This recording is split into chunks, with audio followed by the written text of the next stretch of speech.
3295 Chapter 1, Intro. Voice, I've heard that things can be categorized into two different places, black and white, light and dark, good and evil, right and wrong. But who decides what's really good and what's really evil? Certainly not an ordinary mortal being like us. X. A shadowy figure rushes past a camera, using simple stealth to evade detection, dodging all the detection beams easily with a few quick jumps and flips. The shadow then pulls a strange blade from a holster on his right thigh, quickly picking the lock on the door of a dark rooftop and pushing it open. He reholsters the knife and walks into the darkened hallway. His eyes scan the area and he sees the cameras down the hall, bringing a frown to his face. The person then jumps down and places his feet on the sides of the floor, then throws several throwing stars, severing the cords connecting the cameras to their power source. The person couldn't help but chuckle lightly to himself as he then tiptoed down the hall, keeping close to the sides to avoid the pressure sensors, thankful he had liberated the blueprints for this place a week prior and found most of the floor's surprises. X. From the mind of 26 Lord Pain and Master 13. X. Voice, good, evil. Really? What's the difference? Is it right to hurt others for the greater good? Is it wrong to help another by stealing from those better off? Or, just maybe, have we all fallen off the true topic? Is it good and evil anymore? Is it good to betray another, just because they're doing the thing they feel is right? No. It's not. But still we think it is. X. The figure slowly looked around the corner of the hall, thankful that the occupants of the building had left for the night. The person silently looked to the next hallway and frowned, seeing a droid of some kind sitting in the hall looking around for intruders. The person frowned and then looked above him and smirked. Perfect. He thought to himself with a smirk and jumped up, grabbing hold of the grate, and then slowly he placed his feet on the wall next to him and stuck to it. Quickly pulling out his knife, he began to unscrew the grate and then pushed it inward and entered into the air ducts of the building with ease. What kind of idiot makes these things big enough for a human to crawl through? He questioned himself with a shake of his head as he passed the droid's location and made his way into the darkness of the air vent. X. The world was once something he treasured, but now never again. X. Voice, the line between what is good and evil has not just been blurred, it's expanded.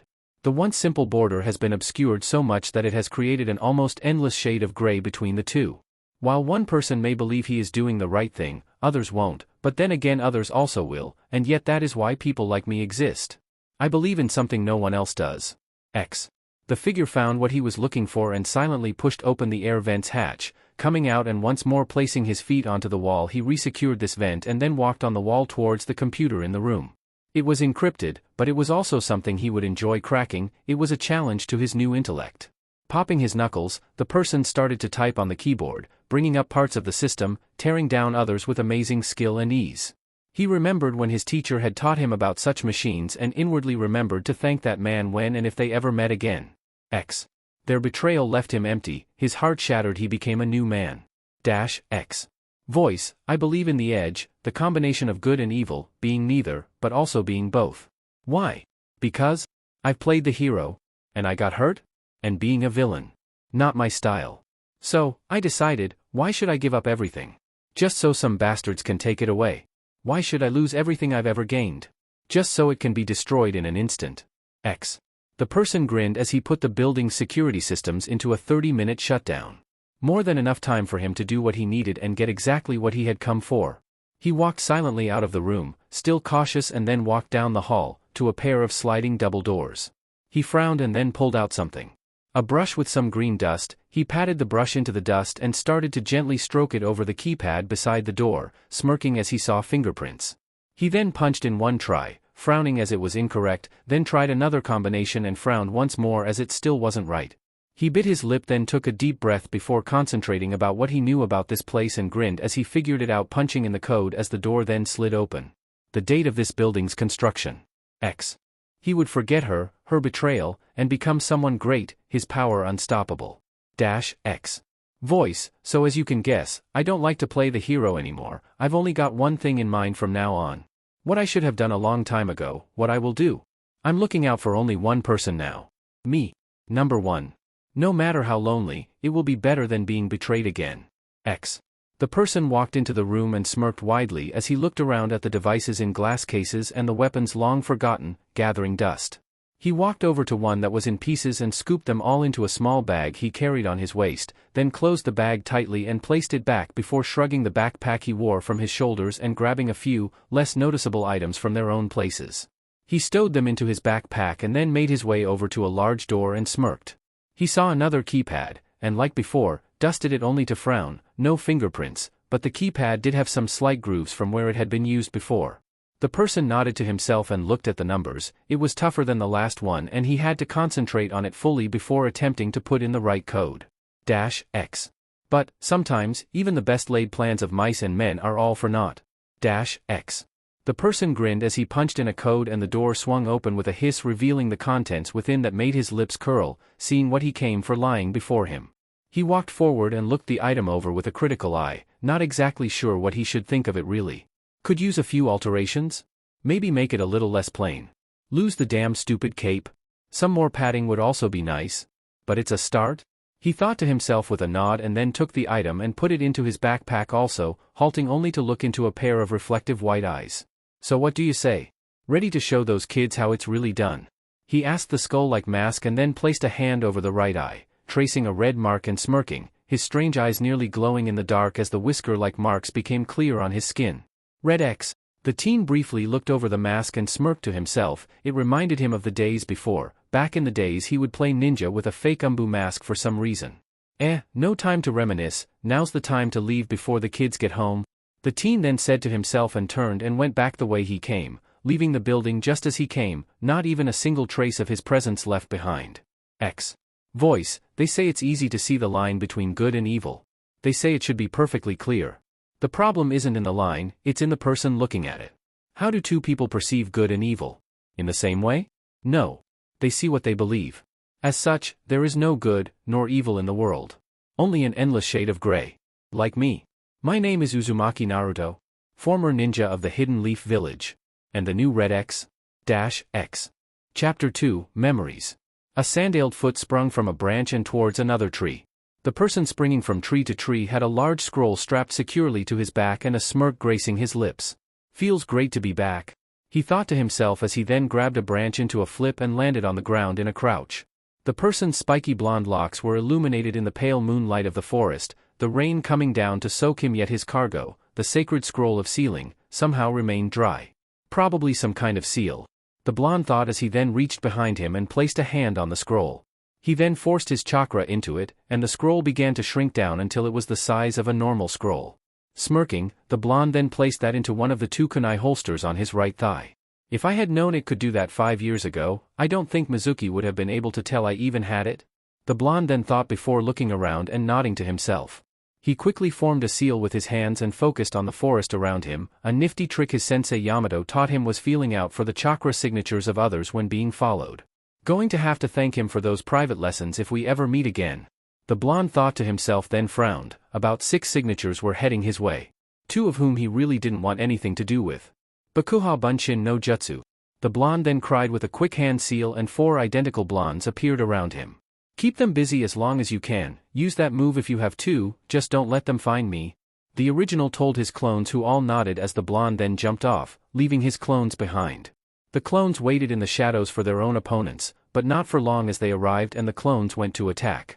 Forming a seal, the one with the most chakra quickly called out a loud Kage Bunshin no Jutsu, and 50 extra blondes appeared, the original clone vanishing with a poof of smoke as the clones charged the team of Chuninjounen level ninja. They attacked swiftly, using kunai to block the kunai and blades of their enemies. The clones fought while the Bakuha Bunshin stayed behind, waiting for the signal to use their special technique. One clone jumped into the air and used a Rasengan, not as powerful as the originals, but he managed to knock a pink-haired girl into a tree with the force of the attack, knocking her out as a result. A black-haired boy with a long sword, who was then attacked by 10 of the clones, then destroyed the first of the clones. Each of the remaining conscious members of this little retrieval squad were beginning to tire, but started to use more dangerous methods of attacking the clones. The original, however, couldn't help a light chuckle that escaped his throat when the memories of the Kage Bunshin came to him. Let's slow them down a little bit more. He thought darkly to himself and uttered a single word. Boom! With that, a massive explosion sounded from behind him, followed by 2 more from the area he had left his Bakuha Bunshin. Well, that should have knocked the wind out of them. the blonde said to himself as he increased his speed, heading straight towards the valley of the end. No, the beginning of my new life, the blonde thought to himself as he continued through the trees at a breakneck pace. The ninja whom were supposed to retrieve the blonde were worse for wear, another of them was now unconscious. Knocked out from the blast of those Bakuha Bunshin, the black-haired youth growled and jumped off after the blonde, ignoring the calls for him to stay back as he rushed through forest, black eyes flashing red as he did so. He sped up, going faster than what should have been humanly possible, entering a dark cave as he did. The blonde ninja from before soon jumped out of a cave, and landed on the head of a statue. His spiky blonde locks shined brightly in the moonlight, as his tan features showed the 3 whiskers he had on each cheek and shining blue eyes. He was wearing a blood-red t-shirt that had a black umbu shirt beneath it, with a black strap over his chest that was attached to a sheathed ninjutsu on his back, a gray utility belt around his waist. A pair of black shinobi pants with the ankles held down with metal mesh and gray metal shin guards, a pair of black sandals under those. On his arms he wore metal mesh over his forearms with gray vambraces over them and black fingerless gloves with metal plates at the backs. The blonde looked to the valley with a smirk, looking down upon what he and Sasuke had fought in so many years ago, the same place that had once decided who he would be. How appropriate that he would start over here. About time you got here, he then said while turning as the black-haired Nin leaped from the cave and landed before him. Team, the blonde said to the black-haired boy, the rain still pouring down as his blue eyes looked out from behind his spiky black hair to his former friend. What the hell has gotten into you, Dobe?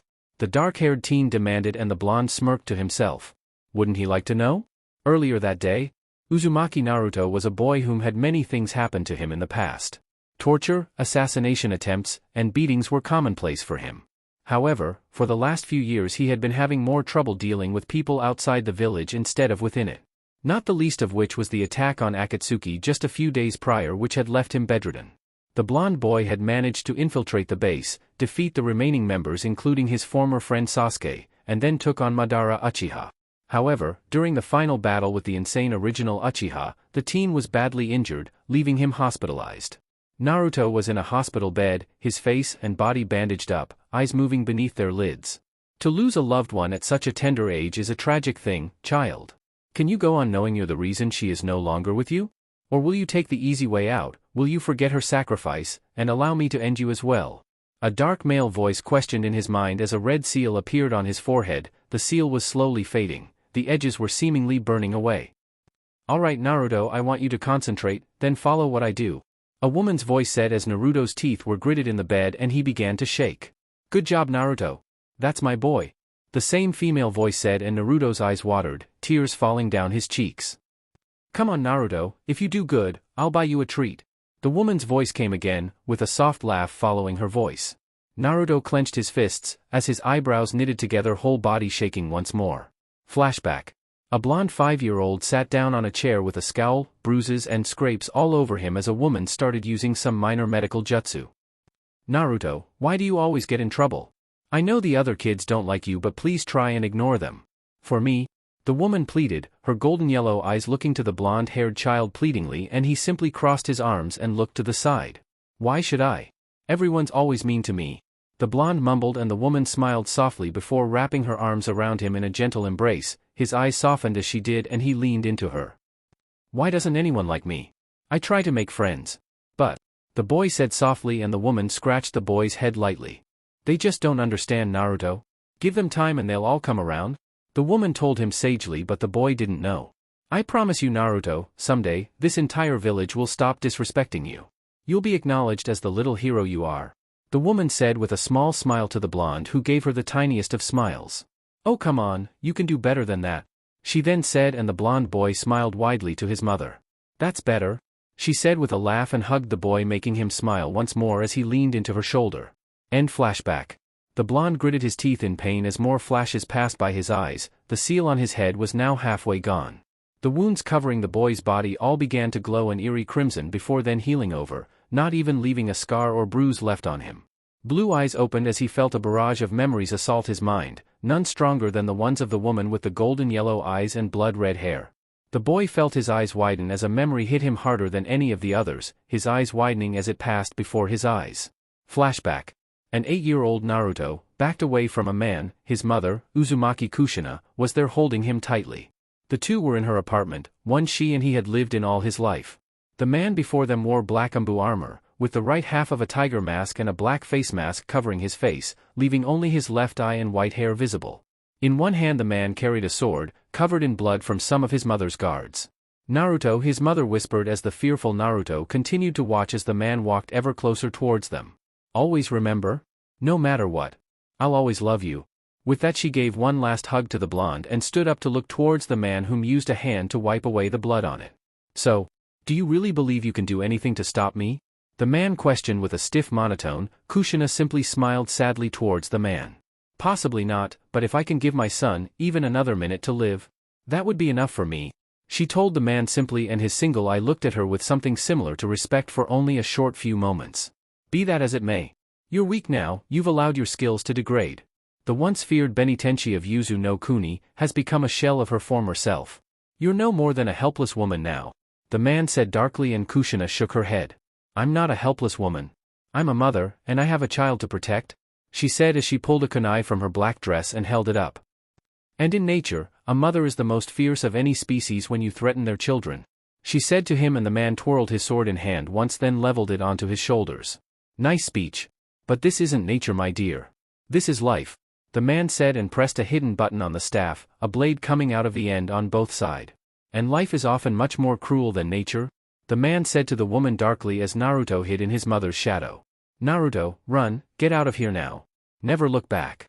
The woman then stated, and Naruto still couldn't seem to move from his spot as the man's cold gray glared into his blue eyes. Kushina didn't bother trying to tell him twice as she rushed towards the man. He moved back away from her attack and swung his sword. Kushina ducked down and stabbed upwards, but the man grabbed her wrist and then kicked her in the face, sending her into beside Naruto. Mom! Naruto finally cried and went to her side. The woman groaned as Naruto helped her up. The heavy falls of the man's feet alerted them both to his presence as he stalked towards them, his ninjutsu leveled onto his shoulders. Naruto hugged his mother tightly, and Kushina glared at the man in defiance. Such a disobedient boy, the man said with a shake of his head as he loomed over the two. You should have heeded your mother's words, child, and ran while you still had the chance, the man said darkly to the young blonde-haired child. Kushina quickly used this distraction to lunge at the man, however, and brought her kunai to his throat. The man grabbed her wrist with his left hand, holding her hand back as she used both to try and plunge the kunai into his throat. There was a splatter of blood, which wasn't that of the man, however, as a small trickle of blood went down Kushina's chin, his sword having pierced her stomach and exited through her back. Naruto, run, Kushina said as she turned to look at the blonde one last time, eyes full of unshed tears, before the man kicked her off himself. Naruto somehow managed to do as told this time as he ran, with wide fearful eyes, from the killer. The man looked at Kushina as she looked at him defiantly one last time. Humph, such a waste, my dear. I was only supposed to kill the child. You would have been wise to run yourself, the man said darkly as he then pulled his sword from her body and left her on the ground bleeding as he continued his pursuit of young Naruto. The blonde child ducked into an alley and then ran into a wall in his try at escape. He turned around to leave, only to find the masked man standing there, his bloody ninjutsu in one hand. The man looked at Naruto as he backed into a wall, and then fell down, shaking and crying as the masked man stared at him coldly. To lose a loved one at such a tender age is a tragic thing, child. Can you go on knowing you are the reason she is no longer with you? Or will you take the easy way out? Will you forget her sacrifice, and allow me to end you as well? The man spoke darkly, and Naruto remembered his mother's face, the tears in her eyes and the blood flowing from her wounds. Naruto didn't remember what happened next, only seeing red and a deep voice speaking into his ears angrily. Pathetic ninjen. How dare he attack me? Naruto woke up later and looked around with wide eyes. He looked at himself and found that nothing seemed wrong. No blood, no wounds, no scars. What had happened? Hokage-sama, can't you see now? The boy is a brat. A fucking selfish brat who let them all die. Came a shout from outside, and Naruto looked to a window in a door to see two shadows. That is not true, Kakashi. The boy has had to watch his own mother be murdered. He was angry and frightened. No doubt the beast merely used his anger to free itself. For a short time at least. The sound of a familiar voice greeted Naruto, a voice he knew belonged to the old man, or the third Hokage. I know that. But Rin is dead, Hokage-sama. She was protecting that brat. It's his fault she had to die. Why didn't he save her if he has this damn power? The same man's voice came as Naruto listened. He knew a Rin. Auntie Rin. She was always so nice. But now. Tears filled the boy's eyes as he looked to the foot of the bed. His auntie was gone too. Kakashi. You're acting stubborn and foolish. If Minato could see you now he'd be rolling over in his own grave because of your words. The third roared and Naruto stiffened. He'd never heard the old man so pissed off before. It's not Naruto's fault this man came after him, nor is it Naruto's fault Rin and Kushina are both dead. The man growled and he saw Kakashi's shadow stiffen. Yes, it is Hokage-sama, he didn't save them. Only he lived, they both died while he survived. If he could beat that man, why didn't he save them as well? The man shouted once more and Naruto saw then old man literally punch Kakashi in the face from the way the shadows moved. Hokage-sama. The man sounded both confused and slightly afraid as the old man loomed over him with an angry scowl over his face. Kakashi, how dare you? That child has nothing left, and you have the audacity to blame him for this. You can blame a child for being afraid of someone who's older, bigger, and stronger than him for running away? I'm sure Minato, Kushina, Rin, and Obito would be ashamed of you right now, and that's not thinking of your mother and father. The old man growled out at the man now on the ground. There was a tense silence for a few moments before then letting out a sigh. What do we know about that man Kakashi? I want everything your Umbu have found out. The Sandaime stated angrily and Kakashi was silent for a few moments. No name. No village of origin, not even a fucking record in the bingo book, sir. This man. He was a nameless ghost. He was nothing, and as such he was also the perfect assassin. Kakashi replied softly, barely speaking above a whisper as Naruto sat back and listened sadly. Who hired him? Sandaime questioned and Kakashi was silent. Kakashi. Who hired that man to murder Naruto? The Sandaime demanded and Kakashi let out a long sigh. A member of the council, sir. Miss Haruno Kasumi. She was apparently jealous over Kushina having Minato-sama and decided to take her child away from her, just to make her suffer. I can't believe she would do this, Hokage-sama. How could she allow her crush on Minato-sensei to take such control of her? I mean, she has a husband and daughter for Kami's sake. Kakashi replied then added while the Sandaime growled angrily. Her family are known for being fanatically obsessive, I just hope it doesn't spread to her daughter as well. The old man said and Kakashi nodded from his spot on the floor. We have her in custody now, Sandaime-sama, we are awaiting your orders on what to do with her. The orders for the assassination were located in the assassin's kunai case. Also, he had a will, it says he bequeaths all of his possessions. To whomever it is that finally kills him. To whomever allows him to see his family once more. Kakashi replies and Naruto sees the Sandaime turn to look towards Kakashi. I'm not joking, Hokage-sama. That was what it said, word for word, he wants the man who killed him to have all his worldly possessions. I don't know about the other part, but we tried to open the scroll with his possessions inside it, sir. But there was some kind of blood seal keeping us out of it. I'm not sure how whoever kills him was supposed to open it, I'm afraid. Kakashi reported and Naruto felt his body shake. The man who murdered his mother. Left him everything he owned? Why? Have those items brought to me, Kakashi, I'm going to seal them away. Whoever this man was is not to be trusted, it's possible that he booby-trapped his possessions as some form of revenge. Sandaime said simply and Kakashi stood back up, and nodded slowly to the old man. Now then, if you'll excuse me, I have to speak with Naruto. The Sandaime said and Naruto quickly pretended to be asleep as he opened the door. He heard the man walk over and then felt a hand on his head. I'm sorry for this, Naruto. But I won't let you become bent on revenge or power like that Uchiha boy. Memory seal, forgotten darkness. The old man said and Naruto's world turned to darkness. End flashback. Present. Naruto smirked while shaking his head. The Sandaime, he really shouldn't have tried to take those memories away from him like that. As a result, the young man had woken up in the hospital angry as hell when he realized how the Sandaime had took away the last shred of family he had away from him. You know, Sasuke, you shouldn't chase a person who doesn't want to be caught. They normally fight back. The boy's blue eyes showed the anger as he looked toward Sasuke, then reached back and pulled a ninjutsu from a sheath on his back before pointing it toward Sasuke. You stole from the village, Naruto. I'm here to drag you back home. And this time the Kyuubi won't be able to help you against me. Sasuke told the blonde while unsheathing Chakatu from his side and taking a quick stance. Said blonde teen's eyes narrowed when the boy said he stole from the village. In truth, the village stole from him. So just shut up, give up, and come with me. Sasuke said darkly. Naruto frowned at the dark-haired young man's words before then flipping his ninjutsu along his shoulders. Really? I actually thought you were here to enjoy the view. He said sarcastically and Sasuke barely even twitched. Geese, why so serious? The blonde mumbled as Sasuke crouched back, assuming a stance and Naruto simply glanced at him boredly. Fine. If that's how you want to play it, I'll fight you one last time. Just don't go and cry when I kick the shit out of you. The blonde said simply making the arrogant Uchiha smirk towards him, holding Chakatu at the ready. Chapter 2, Escape. Valley of the End. Come on Sasuke, why so serious? Learn to live a little man. Naruto said to the dark-haired brooding boy and Sasuke simply twitched. Geese, talk about stiff, ne. Naruto said to himself while Sasuke then lunged forward. The blonde-haired nin yawned as he then blocked the slash, much to Sasuke's surprise, and then kneed him in the stomach before then kicking him in the face sending him sprawling back. You know Sasuke, it takes a lot to truly piss me off. Naruto then said and Sasuke growled before rushing towards the blonde once more. Said teen merely moved to the side, grabbed the back of Sasuke's robes and kneed him hard in the face. One thing is hurting my friends, another is trying to kill me, and yet another is people calling me QB or monster or something I'm actually not. Naruto said while shaking his head and Sasuke roared, lunging at the blonde and swinging Chakata down towards him only for the blonde to jump backwards and land on his feet perfectly. But you want to know what pisses the fucking hell out of me most of all? Now Naruto finally looked serious as his eyes showed a deep anger causing Sasuke to actually recoil. What pisses me off most of all is actually divided into two things. Lying to me, or keeping secrets from me. Naruto growled out as he then crouched and lunged forward, punching Sasuke in the nose and knocking him off the statue. And you and Sakura screwing behind my back clearly falls into both fucking categories. Naruto shouted as he then jumped off the side of the statue and towards Sasuke, grasping the handle of his ninjutsu with both hands.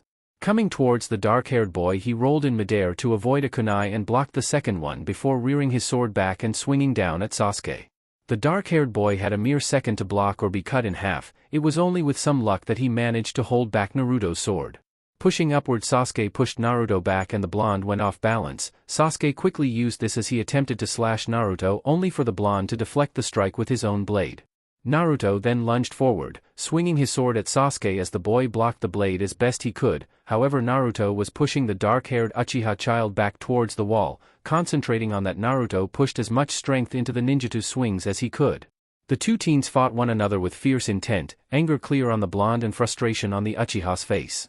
The two swords sang as the two swung them in arcs and sparked as they brought them together, they glared at one another heatedly before then pushing each other back and lunging forward once more. Both swung their respective blades, the steel edges sparking as they grated together, only for Sasuke's skill to allow him to knock the blade out of Naruto's hand and send it flying. Naruto cursed while quickly rolling under Sasuke as that happened and then unsnapped the buckle of his sheath and spun in place, using the sheath to block Sasuke's Chakatu before then sliding forward to elbow the dark-haired boy. He then moved his arm upward to knock Sasuke's Chakatu from his hands and send it to the rocks before grabbing the boy and throwing him into said rock's face first. What, is that all you've got? Come on Sasuke, show me some real skill here. Naruto taunted angrily while tossing his sword sheath to the side and glaring at the dark-haired Uchiha. Rising up Sasuke lunged at the blonde with a roar, only for Naruto to duck low and kick his feet out from under him. Hitting the water Sasuke got up once more and lunged at Naruto yet again, throwing punches and kicks at the blonde, the other boy simply dodging and evading them easily before then ramming himself into Sasuke with a headbutt, knocking the dark-haired teen to the ground. Sasuke slowly got back onto his feet once more and glared at the blonde with pure rage in his eyes, said blonde also getting up to glare at Sasuke. The dark-haired boy then lunged at Naruto throwing his fist but the blonde caught it and used a simple judo toss to throw Sasuke away from himself. Sasuke skidded along the water for a short while before then forming several hand seals and placing his fingers to his lips. Katan, Gukaku no Jutsu. The boy exclaimed as a fireball escaped his mouth and headed straight for Naruto. The blonde teen cursed loudly as he lunged forwards then fell backwards using his momentum to keep him sliding on the water and under the fireball before then flipping up and punching Sasuke right in the jaw.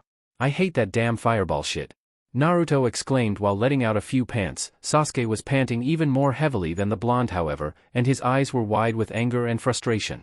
What is this? How? How can this dope be beating me? How? I'm an Uchiha. An elite, damn it. How can someone so inferior to me ever injure me so greatly? Sasuke demanded then had a thought his eye twitching rapidly as he did. How long has he had this strength? How long has he been able to end me should he choose it? How long? The dark-haired boy wondered then glared at the blonde-haired Jinchuriki. How long? Have you been making a complete fool out of me? Sasuke demanded as the rain moved his bangs to cover his own eyes, his face twisted into a snarl pointed towards the blonde who looked at him with a stoic expression on his face. How long, Naruto? How long have you been my better? How long have you been able to defeat me? How long have you held back all this power and made a fool of me? The Uchiha brat demanded as Naruto looked at him with a flat expression on his face before answering the other teen. I've always wondered what it would be like to kick the living shit out of you. But my promise to Sakura kept me from doing that. Naruto said mostly to himself as he walked over to Sasuke and picked him up by the front of his outfit, grinning at him darkly. I got to say, it feels pretty fucking good to not listen to her for once in my life. Naruto told the boy who glared at him while trying to register what it was that Naruto was actually saying to him in his own mind. What the hell is wrong with you, dope? Since when do you act like this?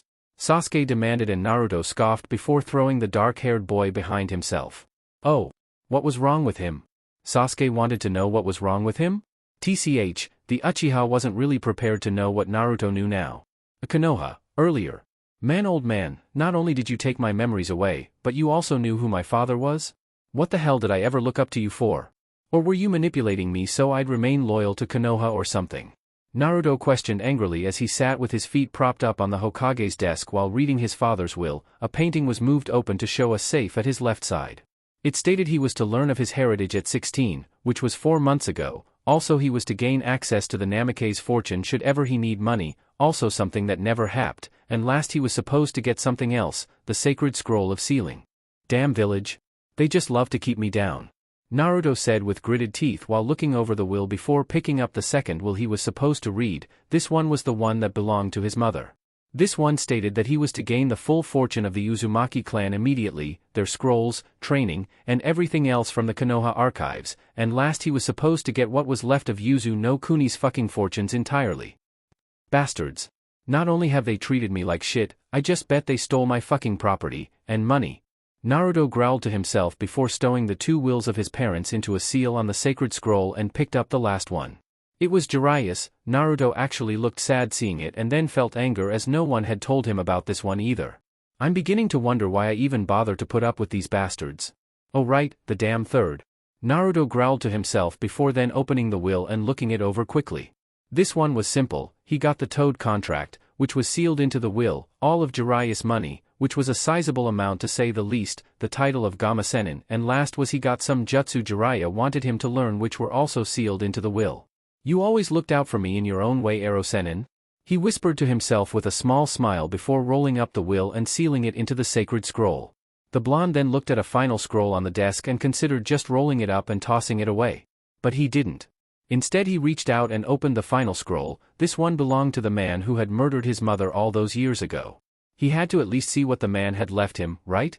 The man's will was simple. Naruto got everything he owned, including a plot of land in Yuzu no Kuni, the home on it, the armory under the home, and any equipment he had with him on hand or sealed into a scroll on his person. Naruto looked at the scroll in question and pulled it open only to raise a brow when he saw an almost S-shaped symbol emblazoned within. What the fuck is this? He wondered before shrugging it off and pushing some of his chakra into it, only to blink when nothing happened. Alright, he said slowly before placing a finger to one of his lips and thinking with his eyes closed. The one who finally kills me, gains all my fortunes? When you kill a person you release killing intent or Ki. However, that alone can't release a seal. Perhaps by adding chakra to Ki it might. Naruto wondered aloud and focused a burst of both energies into the scroll, smirking when a plume of smoke appeared and then a gray utility belt like Umbu wore, a sheathed ninjutsu, gray shin and forearm guards, and some mesh coverings to go under those appeared. Wow, he really didn't carry much. Naruto said with a roll of his eyes before looking over the armor and found several seals had been embedded into them. It's easier with armor because it's not sharp, thus the seal only needs to clean and mend the armor, while with blades it needs to have extra added to it, if you wanted to sharpen the weapon without using a stone or having to take it in.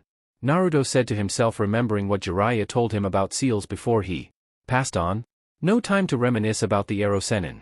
Naruto said to himself before then putting the armor on. As a child, Naruto would have considered the man who killed his mother evil, but now he knew it was only chance the man was hired to kill him, and that his mother got in the way. He truly hated the woman whom hired the man more than the man himself.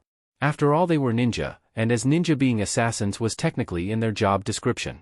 Finished pulling on the few meager objects the man had left to him, Naruto then opened the sacred scroll before having a thought. The sacred scroll was made by his father and was technically a part of his clan, though the Sandaime must have tried to keep it as Konoha's alone, but his mother's scrolls were truly more interesting to him at the moment. Re-rolling the scroll, Naruto pulled a rope from its tips and tied it around his body before then placing one of his hands onto the handle of the ninjutsu that the unnamed assassin left to him. Whoever you were? No hard feelings. It was just another job? Naruto muttered before then running to a window and jumping out, quickly using a shunshin to vanish and reappear on top of a large building, letting out a breath as he did. Taking a thoughtful expression with his eyes closed, Naruto thought of the places his mother used to take him all the time and wondered if a clue was in them. The Hokage monument, but he figured that was so each of them could be near his father in a way. The park, but that was because she wanted him to make friends, even if it didn't work out too well. The Hokage tower, to visit the old man, though Naruto was beginning to believe the old man was trying to manipulate him into a guardian for Konoha or something. Ichiraku ramen, of course they were the only ones who ever served Naruto something that wasn't poisoned. Higurashi weapons, but yet again they were the only ones who never overpriced him for weapons and equipment when he was starting at the Shinobi Academy. Frowning to himself, Naruto tried to remember any place of significance that they could have taken the scrolls to. Hell no. Naruto growled in his throat while his eyes flashed red. Fucking root. He growled out angrily and used a shunshin to vanish and appear at the head council member of Konoha's home. His name was Danzo, an old war hawk, and it seemed Naruto was going to have to steal his rightful inheritance from. Actually, that sounded like fun. Scaling a wall, Naruto focused chakra into one of his fingers before then placing it onto the glass of a window and making a large circle. His mother had once said that the Juken wasn't the only style of combat to use chakra in your hands, another was called Bloody Claw, a rabid style which focused chakra into most of the limbs for increased abilities, though wore you out with continuous use. She tried teaching it to him, but he preferred the Shadow Claw, which was a big brother to Bloody Claw, in which you used stealth, speed, and evasion to defeat an opponent rather than brute strength. One of the abilities in Shadow Claw was a chakra claw technique, which could be used for cutting, thus he was glad his memories were back. Keeping his chakra-infused finger glued to the cut glass, he then pulled the glass from the rest of its form and caught it in one hand. Smirking, the blonde then reached inside with one arm and unlocked the window before then pushing it up quietly. Moving into the building silently, Naruto then jumped onto the roof and ran deep into the building, searching everywhere scrolls could be hidden. Frowning when he had finished with the fifth room, Naruto then took on a thoughtful look. Where would a paranoid old fart like Danzo keep his secrets? The blonde wondered before the proverbial light bulb went on in his mind. Smirking yet again, Naruto then walked into Danzo's bedroom, and while still on the ceiling he walked over to a picture. Checking it for a safe, Naruto frowned when he saw nothing, then turned to glare at the sleeping, snoring Danzo with a snarl. People like you are the reason I've always been alone. The blonde thought to himself before then opening a desk drawer and found an old document. Reading it, Naruto felt his eyes widen before he growled, eyes flashing red once more. Manipulative old fuck. He growled and pulled out a kunai but stopped from throwing it, placing the document back into the desk and his kunai back into its case. Naruto calmly left the building, relocked the window, before replacing the circle of glass he had cut and fused it back on with chakra. Using a shunshin once more, Naruto appeared in front of the Konoha library, his eyes filled with anger and betrayal. No fucking wonder they never let me in, he said to himself while pulling the mask up on his Umbu issue shirt and walked to the door, forming a Rasengan in his right hand, as he was sick and tired of subtlety at this point. Hurling the Rasengan into the door, the object was sent flying back as two surprised Chunin turned, only for the first to have his arm grabbed by Naruto, broken, then have himself tossed into a wall hard. Naruto then hurled 4 kunai at the other man, only for them to split, showing wire between them that held the Chunin to a wall. Hold this, Naruto said as he then placed a scroll in the Chunin's hand and tapped him on the hand. You let this go, it goes boom, along with you. Naruto then said to the man darkly, and his eyes widened as he looked at the scroll, and Naruto walked away from him. Walking to a metal door, Naruto formed another Rasengan and plowed through it with a frown, seeing 3 Umbu beyond the door. I've come to collect what's rightfully mine, Naruto said to the 3 who rushed towards him, making the blonde wonder what was up with ninja just rushing up to their opponents. Boom, Naruto said and exploded, knocking all 3 men back and into different places, groans and moans of pain clear. The real Naruto then walked into the room with a smirk as he passed the ninja on the floor and went straight for the place his mother's scrolls had been taken by Root. Apparently they were blood/chakra sealed scrolls, and Danzo had tried numerous times to get Naruto to join him just to open them. Like hell he'd ever give his family's power to a nut job like him. Reaching the place the scrolls were held, he opened it up and smirked, seeing the spiral on 4 different scrolls. Picking them up, he then opened the sacred scroll and sealed them into it, also allowing him to carry all of them. Halt! Came a cry, and Naruto turned his head to see Tsunade and a platoon of Umbu standing near the exit of the off-limits section to the Konoha library. Naruto then smirked to himself as he fingered a kunai, before then tossing it lazily towards them and smirking when it missed them all by a mile. That's a waste of a good One of the umbu started only for the kunai to explode and knock all of them flying forward. I don't waste kunai. Naruto said simply, then looked down at Tsunade. Consider this my resignation as a Konoha shinobi, Naruto said as he then pulled down his mask and dropped his hitai to the floor in front of her wide eyes. Bachan, make sure Irika-sensei gets that back, he said darkly before then walking towards the exit and using a shunshin to vanish once more. Present. You don't really care, Sasuke, you're just trying to stall me, and personally, I don't give a shit what you or anyone else thinks of me anymore.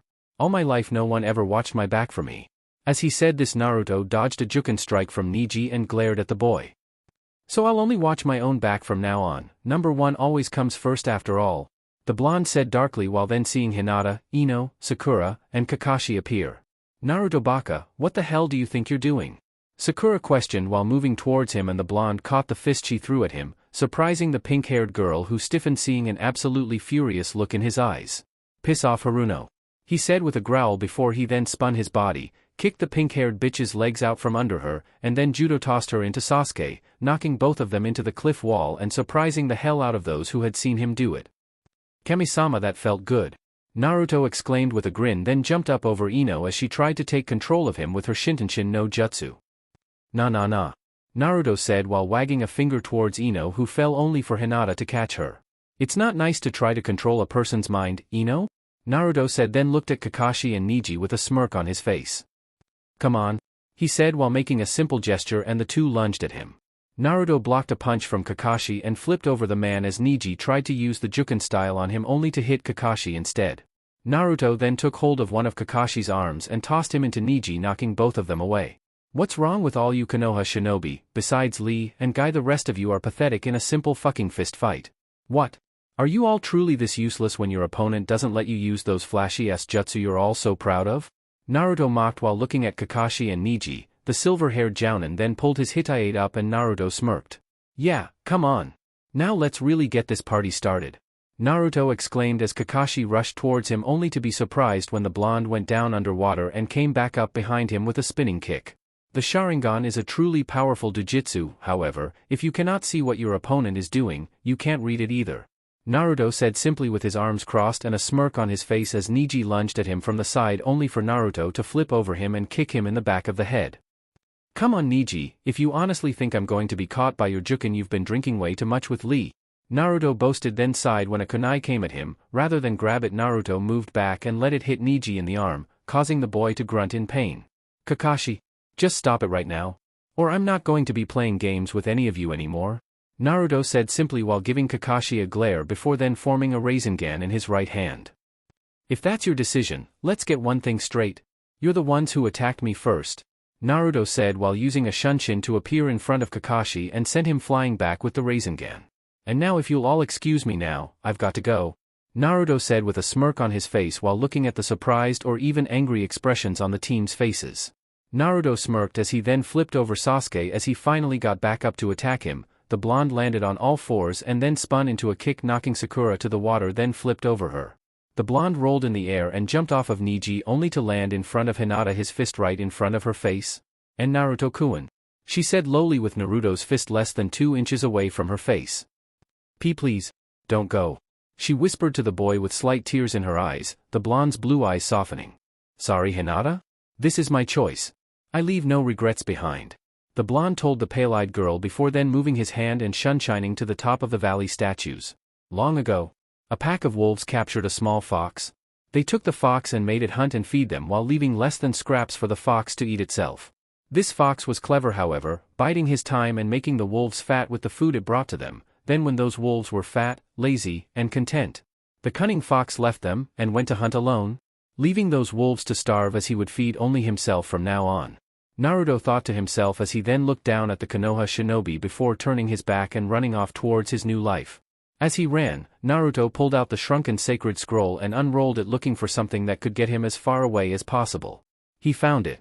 It was an ancient forgotten jutsu created by the original summoners. What it did was take people to the spirit world to speak with the boss summons in order to form a contract with them. Naruto didn't know why the old ninja had stopped using it, but guessed over time numerous ninja went to the summons world only to vanish and never return or something like that.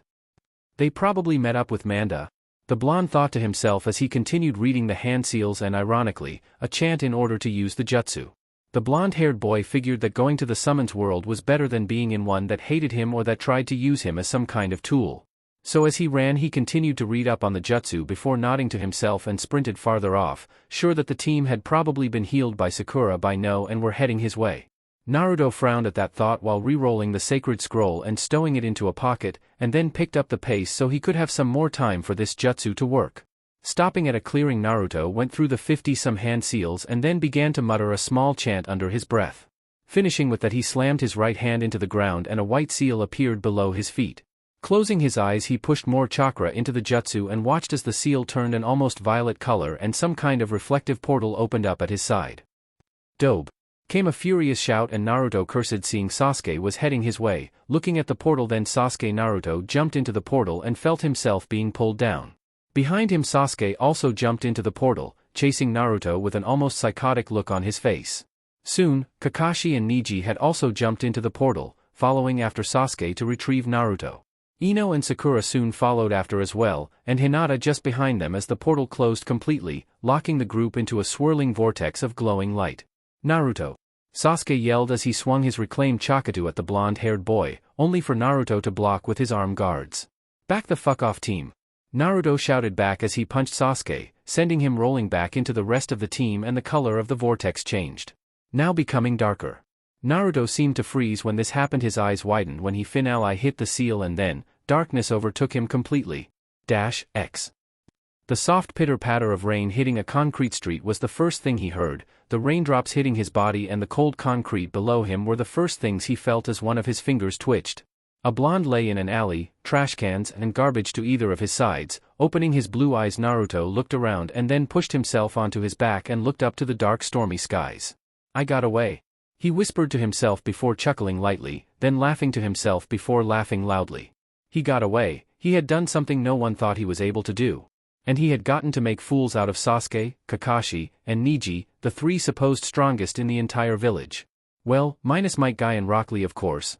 Naruto soon ceased his laughter and groaned softly as he pushed himself up off the ground. Placing a hand to his head he looked around to take in his surroundings. An old alley with a fire escape to his right, with glowing neon lights on the buildings outside of the alley. This is definitely not the summons world. He muttered to himself and wondered what he had managed to fuck up with that jutsu, before then shrugging and deciding that he didn't really care. Hell, wherever he was it had to be better than his own world, that was for sure. Naruto moved on towards the exit of the alley, still disoriented, and placed a hand on the side of a building as he walked out to see numerous people in strange attire. It wasn't that he didn't figure his own clothes might be strange to them, but to him the clothing was quite. Stopping his mental tirade when he saw a woman who was in something most Konoha woman would consider scandalous and Jiraiya would have loved to see on any woman. Naruto followed the woman's swaying hips and smirked to himself before then chuckling. I think I'm going to learn to like it here, he said to himself, then cracked his neck and listened to what the people in this strange place were saying. One thing he noticed was that they didn't speak Japanese. What they did speak was similar to a language his mother had taught him, which apparently came from a country Yuzu no Kuni used to trade with. Walking over to a random, but young, woman, Naruto concentrated on remembering the damn words that were in this language. He was never happier to have a photographic memory than he was now. It had been a long while since his mom taught him that language after all. Excuse me, miss? Naruto said to the brown-haired young woman with a ponytail who looked around his age. The said woman blushed upon turning to see the blonde young man and smiled to him widely. Yes? She questioned, and Naruto thought on remembering that accursed language once more. Where am I exactly? I'm a bit of a wanderer and stumbled into town, Naruto said, then covered, and the girl seemed to accept that, so it wasn't out of the ordinary for this town at least. You're in Jump City, of course, the girl said cheerfully, and Naruto nodded his head slowly, and then had an idea, one that made a sly grin cross over his face. Thinking quickly, he remembered a couple more words before then placing an arm around the brunette's shoulders. Well, seeing as I'm new in town, I was wondering if you wouldn't mind giving me a tour. What do you say, cutie? The blonde questioned while smirking at the girl's blushing features and rapid nod of the head. The two then walked off, with the brown-haired girl talking about what there was to see in Jump City, mentioning a group of heroes called the Teen Titans. Though curious, Naruto decided to question the girl about these Teen Titans another time. Though for some reason, he had the strangest feeling he'd be meeting them soon enough. 2 hours later. Naruto's tour of the city had just ended with him asking his guide where the closest place to eat cheap at was, to which she promptly answered, directing him to a rather small Chinese restaurant. After that he quickly thanked her and left for fear of being asked out when he really didn't need that at the moment. He just got his mind off Sakura after all? It would be really weird if that team or any of the others found me on a date with a strange girl when I had just arrived in this world. Though, it would be hilarious just to see the look on their faces at how quickly I managed to pick someone up. A few minutes after sitting down and ordering a bowl of shrimp fried rice, the front door to the restaurant was smashed open by a blast of dark pink energy. Looking to the door with a slightly annoyed look, the blonde teen saw a group of 3 other teens enter, the first of which was a girl around his age. She was a couple inches shorter than him, putting her at the same height as Sakura, with a very thin build and looked of the same body type and build as his old teammate Sakura. She had light gray skin, with 2 pink triangular tattoos on her face, one under each of her pink cat-like eyes, her pink hair done up into a pair of horns with black bands while her bangs hung over her eyebrows covering them from view. Looped around her slender neck was a black ribbon with a blue pendant hanging down from it like a cat collar. She wore an off-the-shoulder black dress with blue ruffles and buttons down the front, black and blue striped stockings down her legs, and black platform boots that had blue soles. Meaning she was even shorter than she appeared. Following the gray-skinned girl into the building was what Naruto thought was a 10-year-old from his size, maybe even a baby. The person was extremely short, with a green jumpsuit, which has an H and a yellow circle on each of the shoulders while covering his hands and feet with green gloves and boots.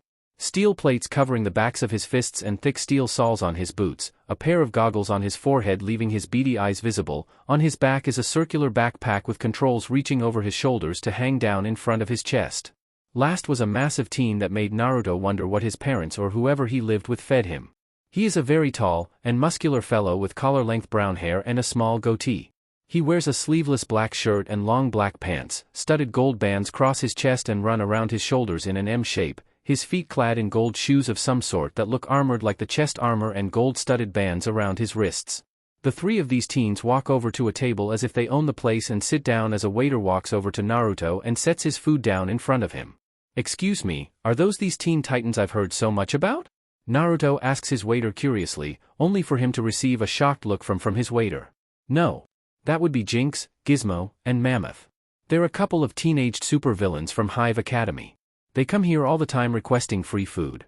If they don't get it they smash up the place. I just hope the new guy doesn't bother them to leave." He replies quickly before leaving. The blonde shrugs his shoulders then starts to eat his Chinese. Just a few seconds later, another waiter walked out of the kitchen, rolling up his sleeves with a frown on his face, before standing in front of the 3 criminals and shouts at them, "Leave this restaurant immediately or I will be forced to call the police and have all of you or dash." He does not finish telling them off, however, because the large guy that Naruto can only assume is this Mammoth or whatever, lashes out with his left fist sending him straight into and through a wall before getting up and started to walk over to him as he says, "Guess it's time to put the new guy in his place." After saying this, he picks up the injured waiter by his collar and reaches his fist back in order to punch him yet again. Naruto, watching this display as he continues to eat, curses himself inwardly for his good side as he pushes out the chair to his left with his foot and kicks it into the air and then kicks it once more, sending it flying at the behemoth with one hand as he keeps eating. A loud thwack is heard as the chair hits Mammoth in the side of his head and breaks on impact. Getting up while rubbing his skull, the large teen begins growling in anger. He turns in the direction the chair came from to see a blonde teenager eating nonchalantly as if nothing at all had happened. "Who the hell do you think you are that makes it seem like a good idea to throw a chair at someone like me?" When he doesn't receive a reply, merely the boy ignoring him, Mammoth walks right up to Naruto and looks right into his eyes as he finishes eating. "Hey, I'm talking to you, you blonde idiot." Answer move he lets out as the table gets kicked right up into his chin by the blonde's knee. "Ow. What the fuck? You just made the single biggest mistake of your life, punk." Mammoth growled, grabbing Naruto by the front of his clothes and lifting him up to face him. "Is that so? Because, I just have to say, you don't seem like you're smart enough to realize when you're up against someone who not only hit you once with a chair while eating, but a second time with the table he was eating at when you got too close for comfort. Oh, and by the way, you definitely need some Tic Tacs or something because your breath stinks," Naruto says while waving a hand before his face as he then kicks Mammoth in the stomach and lands on his feet. The blonde then walks over to him as he charges chakra into his own fist before jumping and decking Mammoth right in the face, sending him to the ground and wall 5 feet away unconscious. Just as Naruto is walking away to return to his food, a man walks into the restaurant that makes Naruto pause and narrow his eyes. The man has a stern face with a prominent chin and gray/white hair that's slicked back. His dark gray eyes look at him first, then at the two still conscious members of the troika silently. He wears long flowing white robes trimmed with gold, and a black field on his chest has a stylized demonic skull on the front. Headmaster Blood, is there something the matter? The pink-haired girl, Naruto assumes she's Jinx, asks as she stands up from her seat only to bow to the old man. Oh no. Nothing's wrong at all, Miss Jinx. I was simply coming to retrieve you and your delinquent friends for deciding to ditch class yet again. When I saw this rather interesting young man beat Mr. Mammoth, right after telling him he would have lost in the first place no less. Turning to Naruto, the man starts to speak to him with a crisp tone. Hello young man, my name is Botherblood, headmaster of the Hive Academy. I was wondering if you wouldn't give me your name. The man questioned with a slight smirk on her face. Uzumaki Naruto, what of it? The blonde said then questioned with a raised brow as Blood rubbed his chin. Interesting name. Japanese if I'm not mistaken. The man questioned and Naruto nodded his head slowly to the man. Well anyway Mr. Uzumaki, to get straight to the point, I would like to offer you a place at my school if you're interested in becoming a villain. Or perhaps just a simple thief. As he says this, Brother Blood's dark gray eyes glow red for a split second as Naruto feels something nudging him in his mind to accept this old man's offer. This feels strangely similar to one of Ino's techniques, though it feels slightly more refined. Maybe I'll go with him for now to see what this academy is all about. Who knows, maybe I'll be able to collect some information on these teen titans I've heard so much about. Or at least I might be able to find something to do. Naruto thought then reached out a hand to shake Brother Blood's with a fake smile. Sure, I'll go. As long as I get free food and a good bed.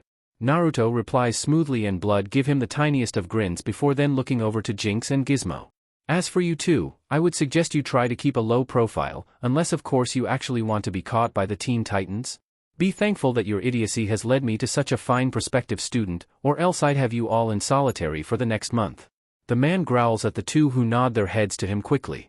Very well then, now Mr. Uzumaki if you would please help Mr. Gizmo carry Mr. Mammoth, I'll take you to the academy where you can start first thing in the morning.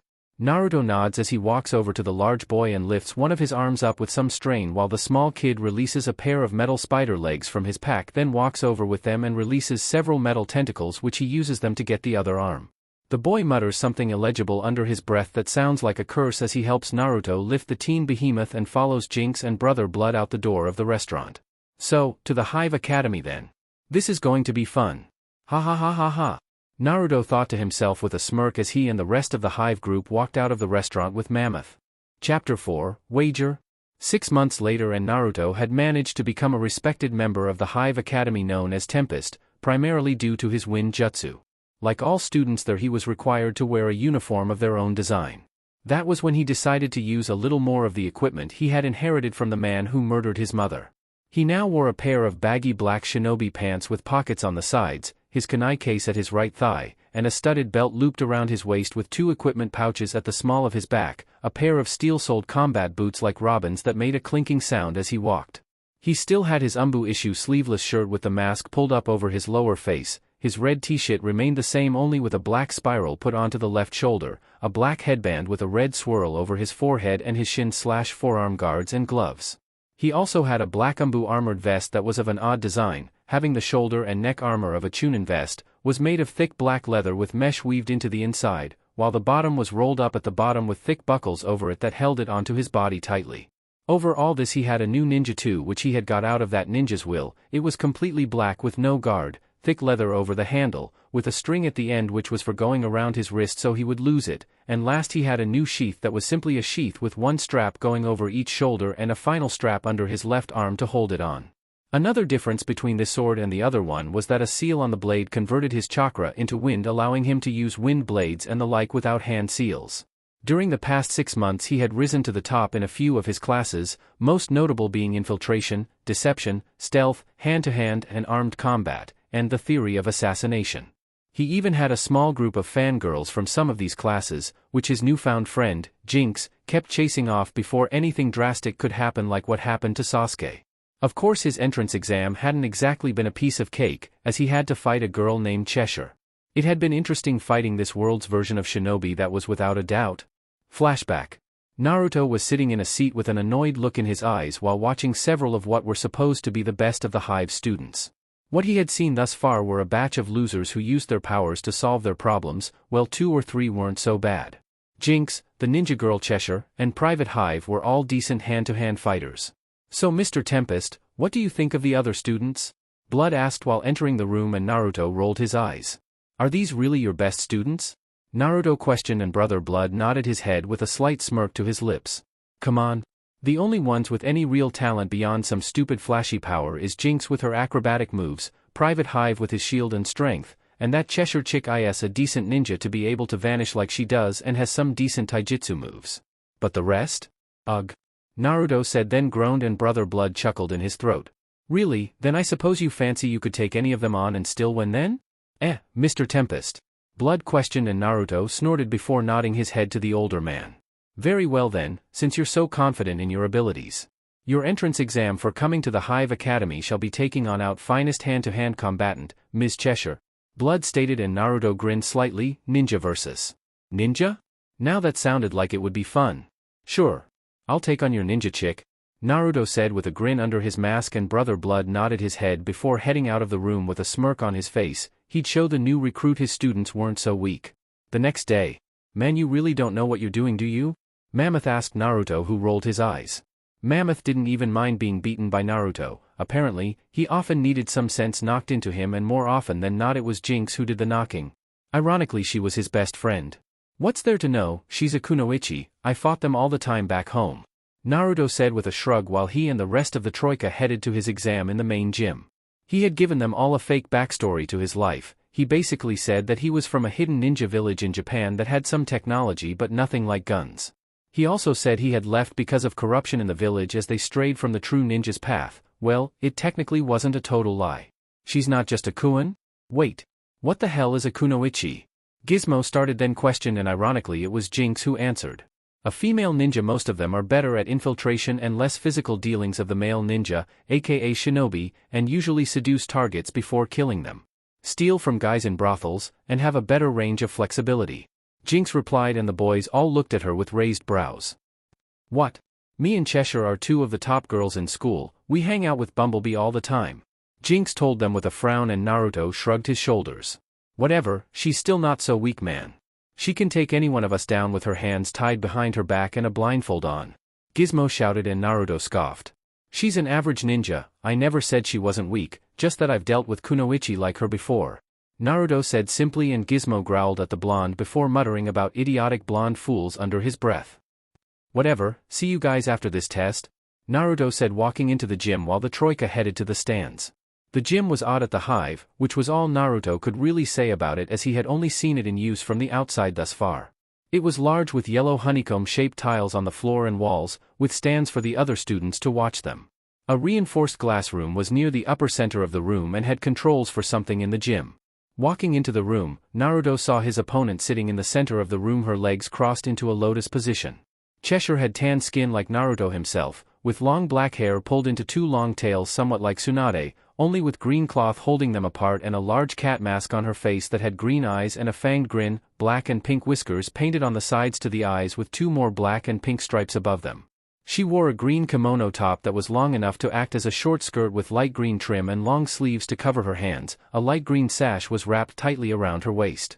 She also had on a pair of high-heeled black boots with green socks coming down from the top of them. Looking at the girl's choices in footwear made Naruto wonder just how the hell she could ever be stealthy. The rest, however, somewhat made him think of an Umbu or Hunter Nin in terms of style, so he decided not to take her too lightly. Students, I would like to introduce you all to our newest prospective student, Mr. Tempest, Brother Blood said, and several people either booed or shouted something at the blonde, who grumbled under his breath about evil brats. And as his entrance exam, he will be fighting Ms. Cheshire, Brother Blood said, and Cheshire looked up at him, and the blonde could almost swear she was checking him out. Though it wasn't that bad, Naruto had to admit girls checking him out were still kind of odd, though he figured that since he was the only other ninja in the school, she might just be checking what he could do physically. Now then, let the exam begin, Blood then exclaimed, and Cheshire literally vanished, making Naruto blink in surprise. Okay. That's not normal for any ninja, Naruto thought to himself while crouching slightly and looking around for the girl. He then ducked when he saw the girl's claws appeared in midair heading straight for him. Naruto then narrowed his eyes and flipped back and looked at the direction the claws had been. Naruto blinked when he saw a pair of green eyes and a fanged grin hanging in midair. Cheshire? Duh. Naruto thought to himself and lunged towards the disembodied face only to miss as the girl dodged him. Naruto growled angrily as he then spun into a kick only to hit nothing but air once more as the girl seemed to dodge then lunge at him. Her claws appeared once more and Naruto cursed, rolling to the side in order to avoid the girl's attack. Frowning, Naruto reached into one of his equipment pouches and tossed a smoke bomb to the ground, raising smoke to cover the area. Cheshire was surprised by the smoke bomb, even though she herself had a couple. She wasn't expecting another person to actually use them. Looking around, Cheshire saw a shadow and tossed several shuriken from her sleeves towards the shadow only to see them pass through nothing. Cheshire then heard a whirling sound and flipped over several more shuriken while looking around the purple fog surrounding her. She then saw another shadow come at her and swiped her claws. She connected with a figure only for it to vanish in a plume of smoke. Inu, Akuma, Usagi, Hibe, Ukami, Tori, Tanuki, Haku, Taka, Itachi, Mangusu, Kitsune, Yama, Tori, Inu, Taka, Nico. Came Naruto's voice from all around the room, spooking out both the students in the stands and Cheshire herself. Last time someone did this was when she was still in training with her masters. At that moment a shadow appeared and swiped its hands at her. Cheshire moved back on reflex, but her eyes widened seeing actual claws had sprouted from the blonde's hands. The teen came at her once more, swiping his claws at her as she dodged and tried to swipe at him with her own.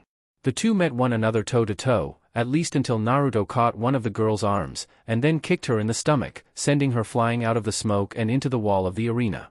Naruto then jumped out of the smoke into a flip and pulled his ninjutsu free when halfway to the floor, holding it out to his side as he crouched down on his feet and one hand, head bowed.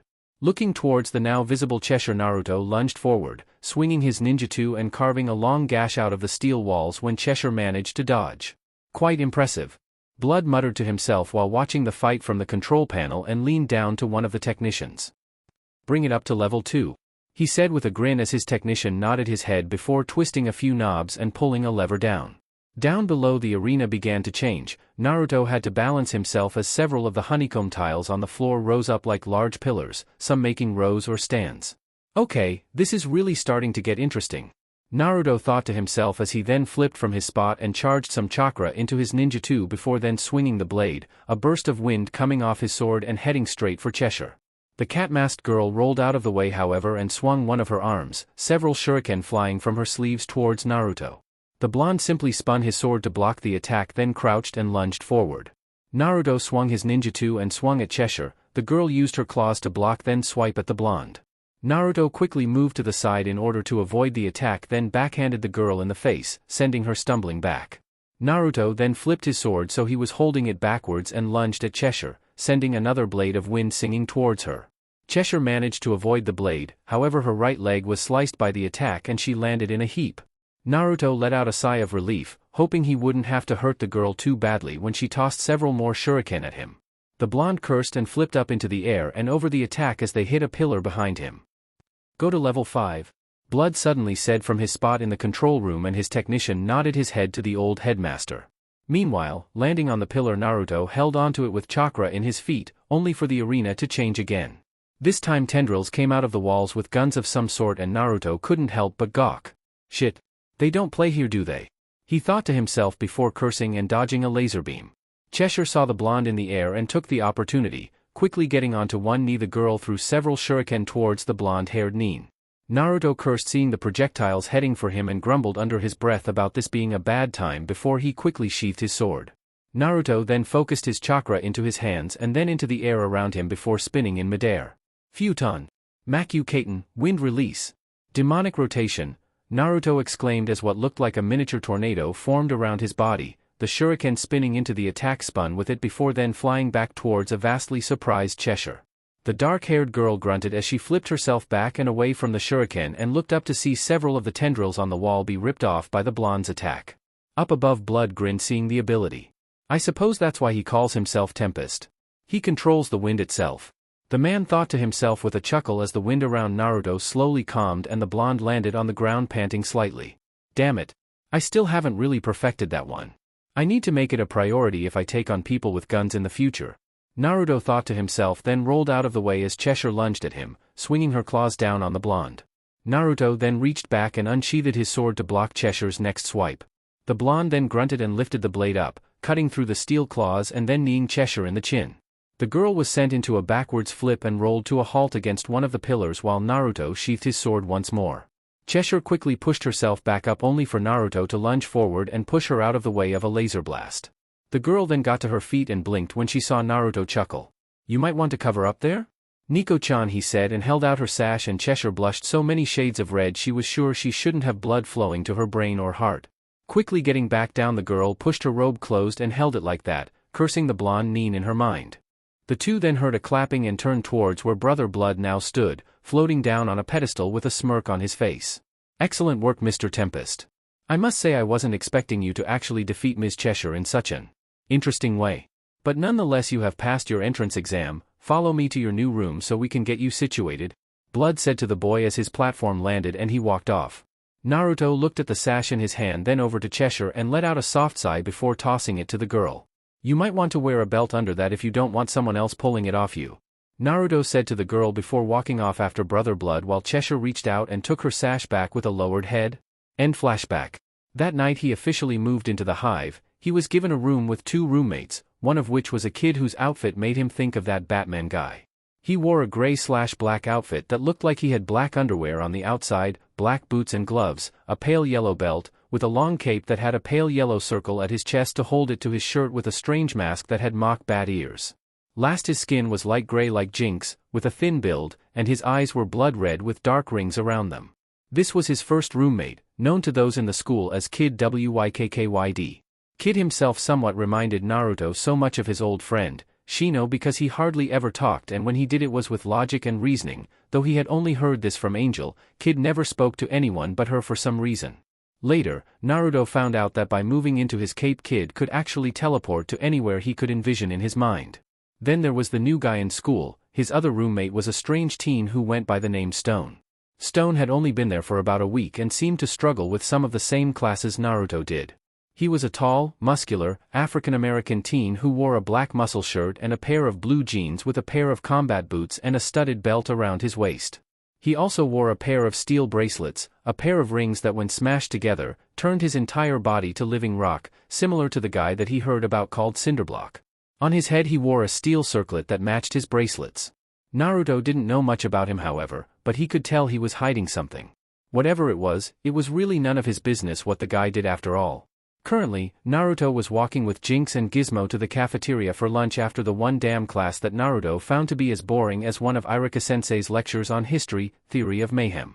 Honestly, he didn't see how anyone actually got what the hell Brother Blood was talking about when he came up with this shit.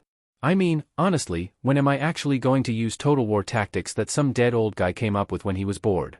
I'm a damn ninja, for crying out loud. I should be killing people from the shadows, stealing top-secret plans, and spying on the damn enemy. I'm not supposed to go plowing through an entire army like some huge behemoth, the blonde complained as he walked down the halls, his right eye twitching. Jinx simply shrugged her shoulders. She thought Naruto's way of thinking was better than blowing everything straight to hell. This could possibly be due to the fact that if they did destroy everything they'd have nothing left to steal. Not to mention she didn't fancy the idea of being the last girl on Earth and plainly the last person on Earth. The loneliness might kill her if that happened. Give it a goddamned rest already, Tempest. We hear this every time we have this damn class. Stealth this and stealth that. Hell, I'd even bet that your tests were rigged. The little midget tells the boy with his arms crossed, and Naruto merely gives the bald midget a quick yet fierce glare. You want me to prove that I can sneak past anyone and anything, ha, half pint? If so, then just name your challenge and I'll meet it. Gizmo simply smiles at Tempest's haughty response as they sit down at their normal table. Jinx slaps her face seeing the look on the green-clad midget's face. That look always meant trouble for someone. And it looked like it was going to be Naruto today. Alright then, snot for brains, listen up and listen good. There's this suit in the Titan's Tower that was made by Robin himself a while ago for some reason. But from what I've heard, he stuffed it full of gadgets to take on the other Titans. I don't know exactly where he put it, but if you can manage to steal it, I'll not only believe that you can sneak past anyone, but I'll also do anything else you want. Gizmo said to the blonde confidently, and Naruto took a thoughtful expression. If I can get a suit that was supposedly powerful enough to beat the Titans, it will be almost impossible for anyone to stop me when I finally decide to leave here. The blonde thought, then smirked before holding a hand out to the pint-sized terror. Gizmo, you've got yourself a bet? With that the two shook the other's hand. So then? What do I get if you fail to get the suit? Gizmo then asked with a grin while Jinx just huffed and started eating without the two annoying boys. I won't. All I need to do is get the blueprints for the place from the Jump City archives and I'm set, the blonde replied, and Gizmo seems to remember something before then pulling something out of his backpack. Naruto sees that it appears to be a simple CD but has a feeling it's so much more. I managed to download that when we took over the tower a few months ago. It's the floor plan, blueprints, and air vent map for the entire Titan's tower. Gizmo tells Naruto with a grin, making Jinx look up and glare at the pint-sized terror. You do know we could have used that to sneak into the tower ourselves, right? She asks of her teammate and Gizmo blinks and lets out a small sigh. Unfortunately we can't, that scrum-buffing loser of a Tinken only had the blueprints, any access codes or sentry drones aren't shown on that map, so we'd still be going in half-blind. Gizmo grumbled angrily and Jinx blinked before shrugging her shoulders. Gizmo did manage to make some sense when he wasn't trying at least, and Naruto quickly snatched the disc from the half-pint. Thanks Baldy, I'll get it done over the weekend, Naruto says while pocketing the disc and wondering what he might need for this little venture into Titan's tower. Hyep Academy, for in the morning 3 days later. Naruto walks down the halls of the Hive with a smirk on his lips and a duffel bag slung over one shoulder. Within it is the X-suit, and the broken remains of the thermal blaster Robin once used. He had grabbed the extra items to prove it was all real, maybe use the thermal blaster in the suit and he wouldn't have to hear any lip from Gizmo about none of it being real or something. Hey Gizmo, I got it, Naruto says as he walks into the room that the bald dwarf has all to himself, only to find the floor littered with mechanical parts. And there in the center of the room was the little boy asleep with a teddy bear that has goggles like his own in his arms in the bed. Unable to let this opportunity pass, Naruto takes out a small spy camera and snaps a few quick shots before putting it back into his pocket and leaning over Gizmo with a sadistic smirk on his face. Oh hey Angel, how you doing? Naruto questioned of no one while smirking. It was a wide-known fact Gizmo had a crush on Angel after all. What, Gizmo? No, I haven't seen him. You wanted to know if he could help you with something? At these words, the kid immediately jumps up out of bed and literally flies to his door to open it, only to close it with a fire-red blush on his face as he turns to glare at Naruto. What the hell was that for, Tempest? Gizmo demanded angrily of the laughing blonde-haired ninja. Naruto managed to calm down before getting up and wiped a tear from his eye. I got the suit for ya. Oh, and some weird parts that were lying around with the words thermal blaster under them. Gizmo's jaw literally drops at this and he takes the duffel bag it's in from his hands. All I want you to do is fix the thing up, figure out how it works for me, and maybe do a couple redesigns, Naruto said, then pulled a picture of what he wanted out of his kunai case. Hey, he was bored on his way back and decided to design what he wanted beforehand. Looking at the plans, Gizmo had a calculating look on his face for a few moments before then opening the bag and looking at the suit's belt. Shit, that crazy Gak Muncher used that for a power source. What is he, a damn nut? Gizmo wondered aloud, making Naruto raise a brow to the pint-sized terror, who then put the belt back in the large bag. You're going to have to give me a couple days to study it before I get to work on your version. I'll use your design if you let me use that chakra thing of yours to power it, Gizmo said with a simple tone and no cursing for once. Naruto took a thoughtful look before then looking at Gizmo skeptically. Is that all you want? To study my chakra? Naruto questioned of the annoying little midget who glared at him before nodding his head. The blonde teen couldn't help a small chuckle before he then gave a thumbs up to the pint-sized terror. Deal? Chapter 5, Whose Side? The Troika's room. This room was an odd piece of work. Unlike the others, it had been made a bit larger due to the Troika being the shining stars of the Hive before their defeat at the Titan's hands. Each of them had a door inside with a nameplate, which led to their individual bedrooms, while on the outside they had more entertainment-type things. A small workshop for Gizmo, a large comfy couch and TV for Mammoth, and last an art easel for Jinx, who amazingly enough had an artistic side. However, at the moment, our favorite blonde ninja Naruto was laughing loudly while Gizmo was growling and Mammoth was just plain confused. What's got temp in stitches? The lumbering brute questioned with a confused expression, and Gizmo pouted childishly with Naruto roaring with laughter. My ribs!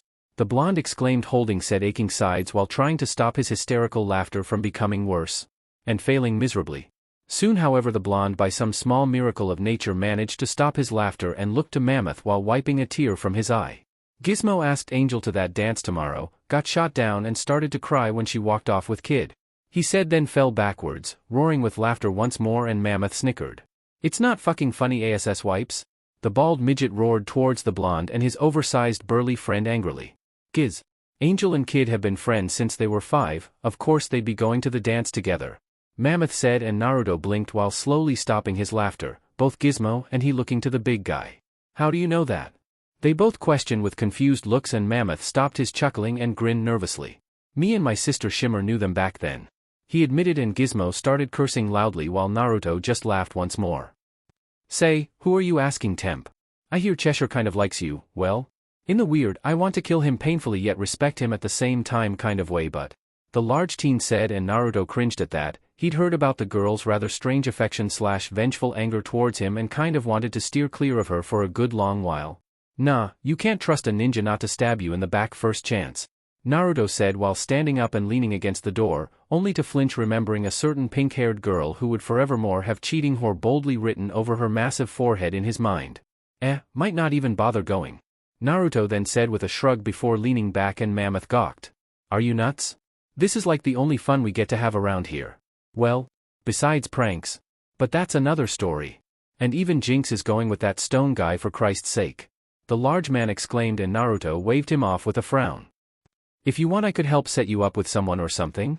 Mammoth offered and Naruto raised a brow towards the big guy. Who are you taking then? He questioned and Mammoth blushed. Leviathan. He admitted and Gizmo fell out of his seat and shivered. The freaky sea serpent chick? He demanded loudly with wide eyes and Mammoth glared. Hey, she's really not so bad when you look past the fact she has gills, claws, fins, scales, and a tail. The large teen argued and Naruto blinked then sighed. Leviathan was a girl who reminded him of Isarabi in her sea beast form now that he thought about it. Man, why did that have to happen now of all times? Geese, would you two just calm down and relax? I wanted to know how you're doing on my suit anyways, Giz. Before I saw that lovely moment between you and Angel at least? The blonde said then snickered and Gizmo muttered something under his breath angrily before rubbing his face. Upgrading the suit to adapt to that chakra shit is impossible. The thing has a failsafe birdbrain installed so no one could alter it. Unfortunately for him, I was able to copy the weapons and other supplementary systems in order to make a new more advanced suit instead. The tiny terror explained and then snorted. Good thing too, that bird-brained moron used Xenothium of all things to power it. The bald midget exclaimed and Naruto raised a brow in confusion. What the hell is Xena? That shit you were talking about? Naruto questioned and Gizmo slapped his face. Xenothium ore, it's a rare mineral that produces enough power to keep a decent-sized home going for a month with a small amount. However, it's highly unstable and usually ends up exploding and atomizing everything around it based on how much of it there is. Gizmo explained while sounding like a dictionary making Naruto blink. Alright, so these rocks are bad news? He questioned and Gizmo snorted. Depends on what you're using it for. If you want a useful power supply, you're fucked. If you want it for some kind of Mega Blaster cannon or something, you've got your new best friend in Xenothium, Gizmo said and Naruto raised a brow. Wait, how is it unsuitable as a power source? The blonde questioned while scratching his head and Gizmo let out a sigh. Because if you're not careful, it goes boom and atomizes you, Gizmo said with a frown and Naruto grimaced. That didn't sound too appealing. Not to mention the stuff is rarer than hell. If you had a scanner sure you could find some, but the only one of those in town are housed over at the LexCorp warehouse downtown, Gizmo said and Naruto rolled his eyes. Okay. So what about you scanning my chakra to see if you can make it into a power source then? When's that happening, Giz? The teen questioned and Gizmo grumbled under his breath and looked over at the blonde. Seeing as no one will notice, why not during the dance? Jinx has been gaga over stone for the past few weeks so she wouldn't notice if a fucking truck hit her. Let alone me and you being missing tonight, Gizmo said and Naruto frowned slightly. While true she did seem a tad bit too affectionate, Naruto had reason to believe it might be that brother blood guy who was doing it. Alright, Mammoth, cover for us or something, Naruto said with a nod then to the large man who nodded his head with a yeah I know towards the blonde and the midget who both then nodded. Gizmo looked like he was about to start something when he swore loudly and pointed to a nearby clock. We've got a history of crime class in 5 minutes. He called out before jumping from his chair with Mammoth while Naruto rolled his eyes, made a Kage Bunshin which he sent after his book and calmly walked out of the room as Giz and Mammoth tried to find their books or whatever. The blonde was thinking to himself silently, at least until he bumped into someone, well, more like walked into him then fell on his ass. Growling slightly, Naruto looked up with an annoyed frown, only to see his roommate Stone standing over him. Sorry Tempest, I thought you'd move out of the way. The big guy offered a hand to Naruto, and the blonde took it and got back to his feet. Yeah. Well, I kind of space out every now and again, Naruto admitted while brushing himself off and walking back towards class when his Kage Bunshin dispelled itself at the next corner, leaving his book there. Walking to the corner he kneeled down and picked up said item only to get a start. I didn't see that there before. Stone said mostly to himself while scratching his head, and Naruto chuckled nervously.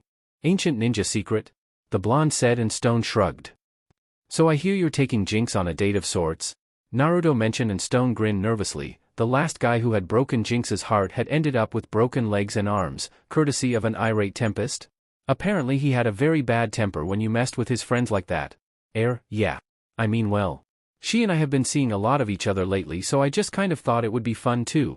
Stone tried to explain far too quickly, and Naruto chuckled before patting the large teen on the back. Chill, Tinhead, I don't have a problem with you. Yet. We'll see what the future brings, however. Tempest said with an amused smirk beneath his mask while walking away and leaving Stone to gulp. The blonde then chuckled to himself and headed towards class, nearly laughing his head off when he heard Gizmo and Mammoth rush past him and into the room, the blonde ninja lazily following after them. The night of the dance. Naruto was annoyed as hell while looking at a simple, almost box-like device. Do you honestly expect me to fit in that? The blonde questioned, and Gizmo muttered under his breath. No, just do whatever you do with your chakra and put a hand into the box. He said, and Naruto frowned, before forming a small Rasengan and then placing it into the box. He was surprised when it didn't move and merely hovered. Okay, that's unusual. He said mostly to himself, then rubbed his face when he heard the music from the dance booming in his ears due to the volume they had it up to. Could they have that damn music any louder? The blonde grumbled angrily, and Gizmo ignored him, preferring to listen to his headphones while lightly bobbing his head from side to side and analyzing the Rasengan in the box. Holy shit. It's similar to Jinx's power, Gizmo said to himself, remembering the time he made some anti-Jinx gadgets because on Friday the 13th her powers went crazy and she nearly blew herself straight to hell. As he checked over the strange energy called chakra that the blonde used. Checking over a few more theories, he then moved on to a spectral analysis and found it was less similar to the Pinket's own power on this scale, before then moving on to attempting to siphon it and use it as energy. Well? Naruto questioned, and Gizmo held up a finger, making Naruto grunt in annoyance. Gizmo was working for a couple minutes longer, and Naruto felt his eye twitch as he continued to hear the dance music, only they were now playing a slightly less annoying song that sounded strange to him. Aha! Gizmo suddenly exclaimed and nearly gave the blonde a heart attack. Figure it out or what? The blonde questioned, and Gizmo nodded his head with a grin still on his face. Yeah, it's really not as bad as I thought. It's not magic, so I didn't have to worry about any of those or seals shit, and Jinx uses something slightly similar, in that it's a natural energy of the body at least. What I'll probably do is... Before the techno-whiz could continue his rant, Naruto made a sharp whistle and the boy blinked towards him. Yo, I don't need to know the details. Just tell me when it'll be finished is all. Naruto said, and Gizmo grumbled to himself before taking a thoughtful expression on his face and nodding. I'll have to get your measurements if you want it to actually fit you, the midget said, and the blonde shrugged before walking over, and Gizmo pulled out a scanner, which he then used to get the blonde's exact measurements down to his hair length. Alright, that'll be all I need. Just don't bug me for the next week or so and I'll have the suit all nice and pretty for you, Gizmo said while getting out a few of the designs for the suit Naruto had whipped up and his own, which featured circuitry and other such things. Naruto shrugged his shoulders before walking out of the room and placed his hands behind his neck and head. That night, Naruto was crawling through the air vents of the Hive Academy, several C4 explosives in a bag he was carrying with him. Take an arson class, he muttered, remembering when Jinx said he should take said class so he could blow bank vaults. To hell with the class, I'll take the damn explosives.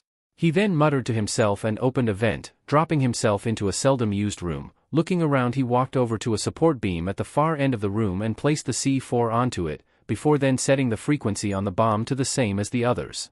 Who needs a class for this? He muttered before taking hold of 2 wires on the bombs and placed them into the clay like C4.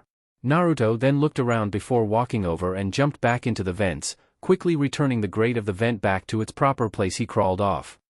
Glad Giz managed to finish the new suit and all, but he didn't have to take so long with it. The blonde muttered under his breath and then blinked before pulling out a map he had in his belt and looked it over. That way, he said, turning, and went off towards another section, then removed the grate and dropped down. Looking around, he walked over to the next support beam and did the same as he did with the last. Nodding, he then turned and jumped back into the vents. Seriously, doesn't anyone know you're not supposed to have vents big enough for people to crawl through? He wondered aloud, then found his next spot and slowly opened the grate. Looking down, he inwardly cursed, finding Brother Blood's office. The one day I don't get detention for skipping class, he muttered, then dropped down and crawled over to a dark corner and placed the C4 down. However, before leaving, Naruto looked around, then walked over to a curtained area and moved it slightly. The girls' bathroom. he said thoughtfully, then put the curtain back before then snickering to himself. Never would have pegged him as a perv, the blonde said to himself and started to walk off and jumped back into the vents above him. Why do I always have to do the dirty work? He then whispered to himself while crawling through the vents and came to his next destination. Really, he was wondering why none of the other students had tried this yet. After all, who wouldn't love blowing up their school at some point? Honestly, they should have expected this. You can always trust a dishonest person to be dishonest after all? It's the honest ones you have to watch out for, as you never know when they'll do something incredibly stupid, Naruto said to himself before then jumping down to his next stop. 2 days later.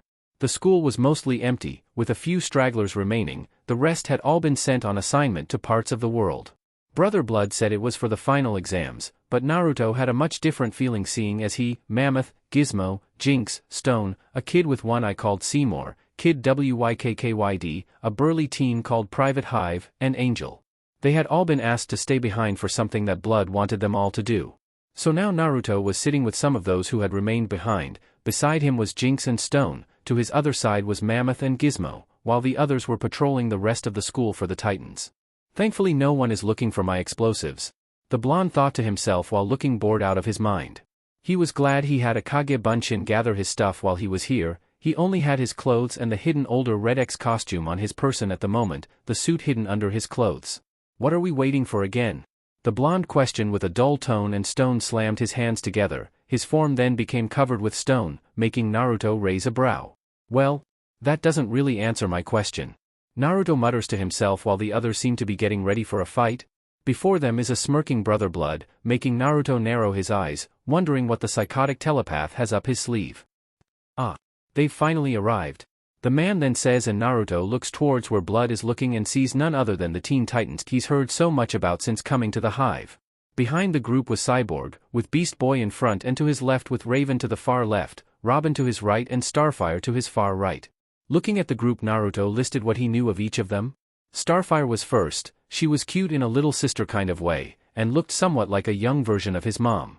She was ferociously loyal to her friends and those who earned her trust, and deeply despised anyone who harmed or saddened her friends. The girl has light orange skin, with deep emerald green eyes with a light green scara, long blood red hair, and toned body while being on the tall side. She wore a purple tank top, purple miniskirt, and purple thigh-high boots with a silver metallic sole, a silver metallic belt, collar around her neck, and wrist protectors on her arms. Next was Robin. He was overly serious, had some issues with right and wrong, and was somewhat like Sasuke, only could cut loose and wasn't an arrogant ass. He had spiky black hair, with a black and white domino mask over his eyes. He had average skin, with an athletic build to his own body while being shorter than Naruto. He wore green tights, green gloves, and a green undershirt, with black steel-plated boots, a yellow utility belt, red armored vest over his upper torso with an R over his heart, and a black cape with a yellow interior. Then, Cyborg, from what he had heard, he was smart, fun to be around, had a good sense of humor, and seemed like the muscle of the group. But the Metal Man was also quite able to handle delicate situations and was one of the pillars that held the Titans together. Cyborg was African American and stood very tall, had a dark gray right eye with a red robotic eye on the left with blue cybernetic parts on his head and neck, gray parts on his face.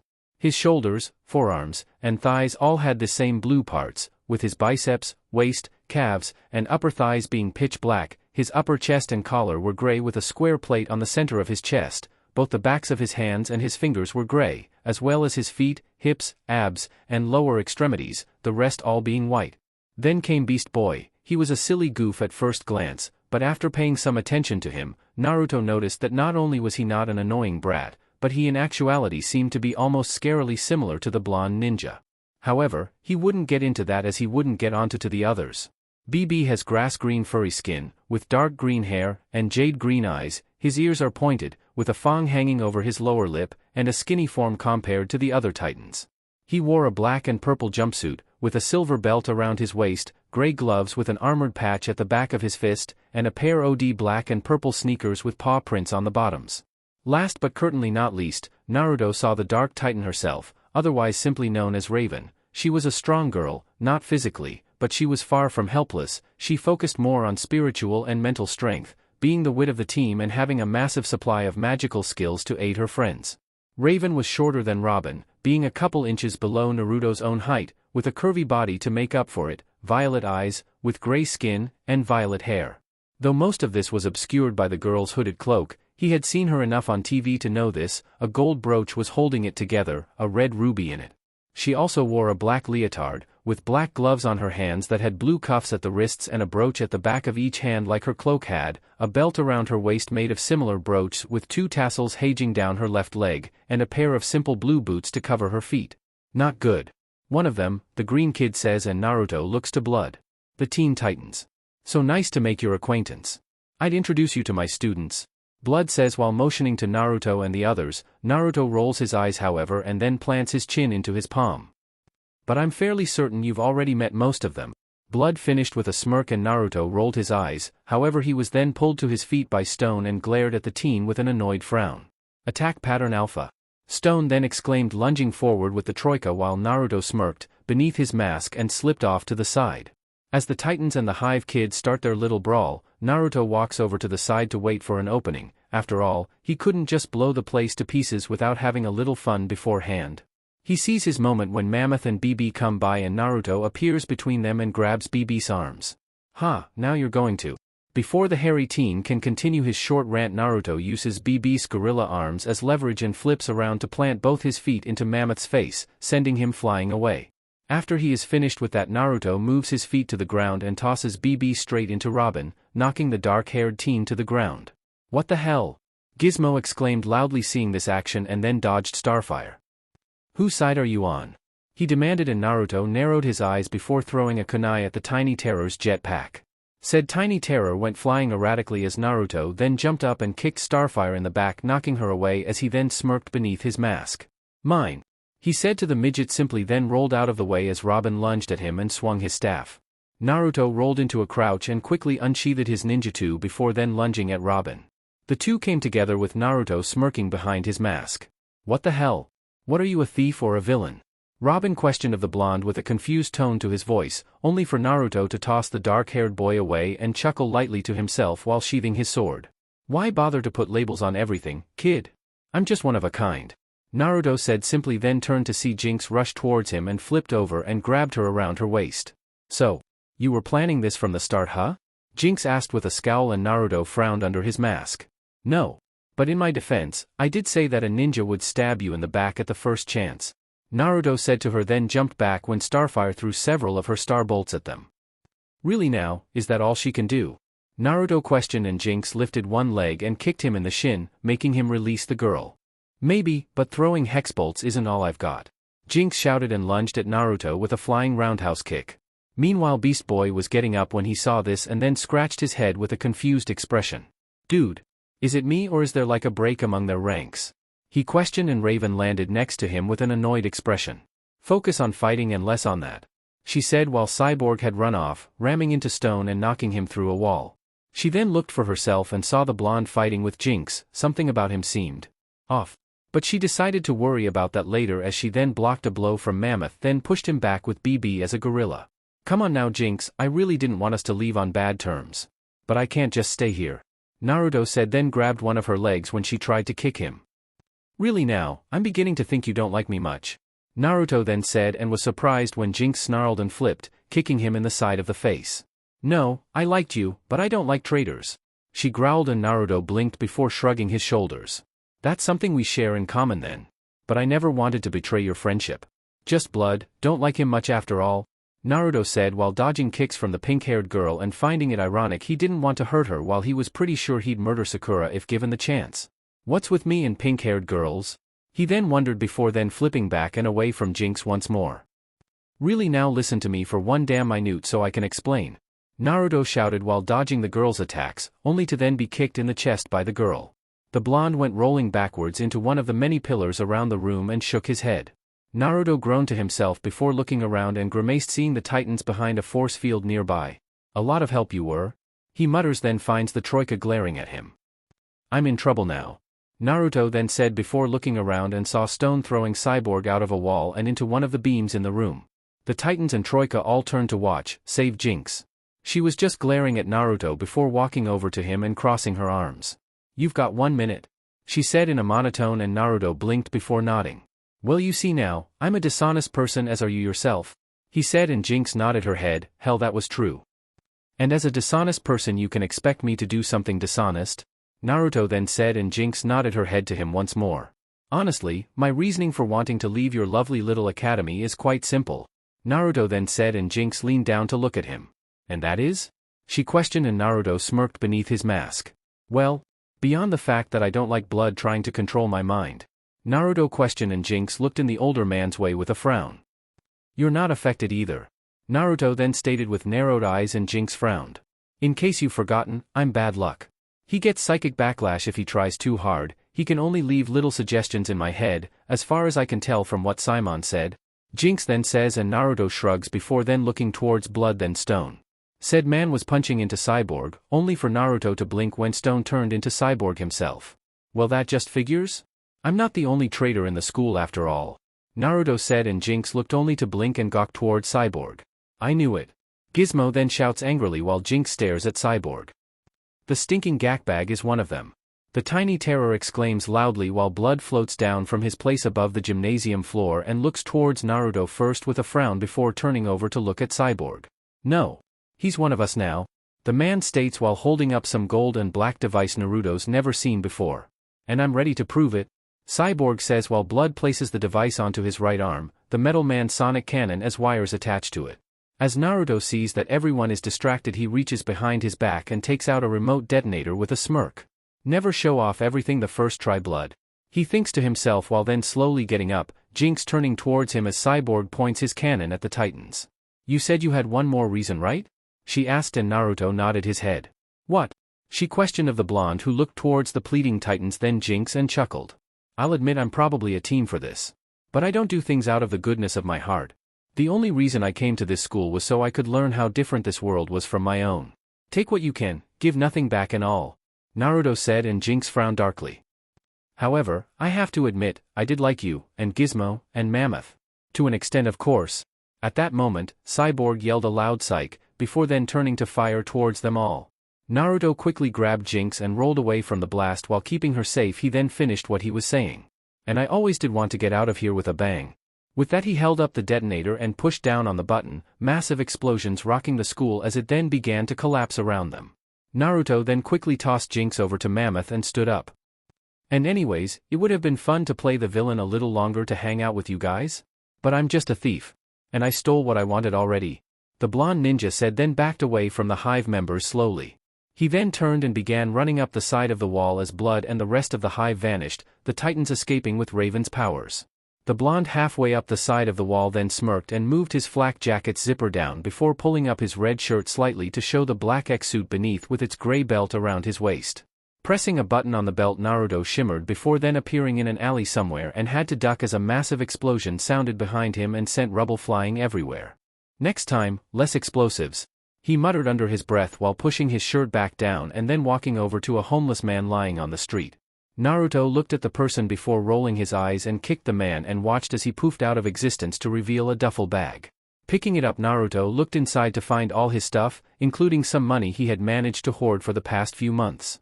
Also was his new X-suit, a picture of him with the Troika and some of their friends, and last was the sacred scroll. Nodding to himself, Naruto then turned and started to walk away from the now collapsing Hive Academy and couldn't help but chuckle lightly to himself. He then turned around and put away his armor and sword into the duffel bag, making sure that he wouldn't be recognized as Tempest without noticing his hair. Pulling down his mask, Naruto then walked out of the alley and down the street, whistling to himself as he did and blended into the rest of the crowd. Let's see, what can I do now? Naruto wondered to himself while walking through the crowd of people. Then he had a thought, since he had both the new and old X-suits, why not use the old one to bug that Robin kid? Grinning, Naruto then thought back and remembered Gizmo saying that a warehouse for LexCorp downtown had a scanner to find that Xenothium shit.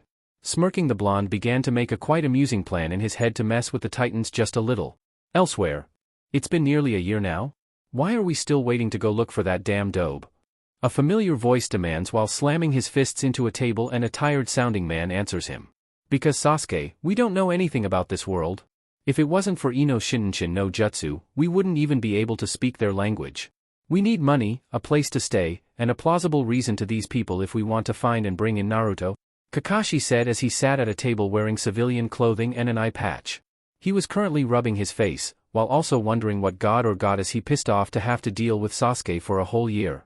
Said boy was also the only one who refused to change from his shinobi clothing due to some stupid pride, and it was starting to annoy Kakashi greatly. Neji sat nearby, also wearing simple civilian clothing. He, unlike Sasuke, had managed to get a job like Kakashi. Neji worked at the tea shop, which the Titan girl Raven frequented, sometimes accompanied by her Tamaranian friend Starfire. Kakashi, he worked at a bookstore in town which Raven also visited, which allowed both to listen in on her in case they saw a blonde that fell under Naruto's description. Ino, Sakura, and Hinata were at high school at the moment, preferring to gather info from the younger generation, and learned quite a bit actually. 1. There was a group called the Hive which took in super-powered evil teens, so it was possible Naruto went to this place. 2. There were numerous people in town with blonde hair of all shades, so asking for a blonde wouldn't be helpful anymore. And 3. Ninja were practically non-existent in this world. We have money and a place to stay, Kakashi. Why aren't we looking for Naruto now? Sasuke demanded angrily, wishing he could find the dobe and teach him a lesson for bringing him to this backwater excuse for a world. Because, if we were to search for Naruto-san, not only would it attract unwanted attention to ourselves, but there is no guarantee that we could find him anyways. Neji said calmly, making Sasuke snarl in his direction. We are fortunate to have not been killed by the portal that brought us here, Uchiha? Do not test fate again, Neji said flatly, and Sasuke stormed off, leaving Neji and Kakashi alone. My god, he's even more unbearable than before, Kakashi said with a groan, and Neji nodded his head to the man. It seems he did not take the truth very well, Neji said, and Kakashi raised a brow towards the Hyuga. During his fight with Naruto-san, not only did he lose, but he learned that Naruto-san had been holding back for many years so he would not arm him. I believe he sees this as mocking him or making a fool out of him, and is becoming more and more hostile as a result, Neji explained calmly and flatly, as though not surprised, and Kakashi grimaced to himself. If Naruto was holding back, if he can beat the shit out of me, Neji, and Sasuke back to back without tiring, he could have been Hokage for sure. The silver-haired man thought to himself before then pulling out one of the books he had bought from work and giggled perversely. Chapter 6, XPT-1. Jump City, California. A silent figure jumps from roof to roof, heading towards the docks at the south end of town. The figure soon jumps off of the closest roof and lands before a single warehouse with a large L on the front, and mentally rolls his eyes. Holding out a single hand, a red X-shaped object flies forward and attaches to the front of door. The X begins to spark before vanishing, and the tumblers on the door slowly line into place. Quickly lunging forward, the figure places his hands into the crack between the doors and pulls them open, only to quickly rush in when he saw someone coming towards him. Looks like the silent alarm went off. It's simple, there's good and there's evil. There are those who commit crimes, and those who stop them. The Teen Titans had just arrived to investigating a silent alarm at the LexCorp warehouse at the docks of Jump City. They got there just in time to see a black-clad figure slip in through a partially open door. The group quickly exited the T-car in order to give chase. Entering the building, the cyborg on the team activates his flashlight so they could see, only to view a black object turn down a corner, the night watchman left unconscious at his desk. There are those who commit crimes, and those who stop them. As they chased the strangely familiar figure, they noticed he made not a single sound. Even the Green Titan in dog form could hear neither a footstep nor a breath. They do hear a strange noise as they get closer to the elevator, however. Once they arrive at the elevator, they see an open grate on the ground and look just in time to see the figure fly up the shaft of the elevator by holding onto a grappling line. The two sides are opposite, as different as night and day.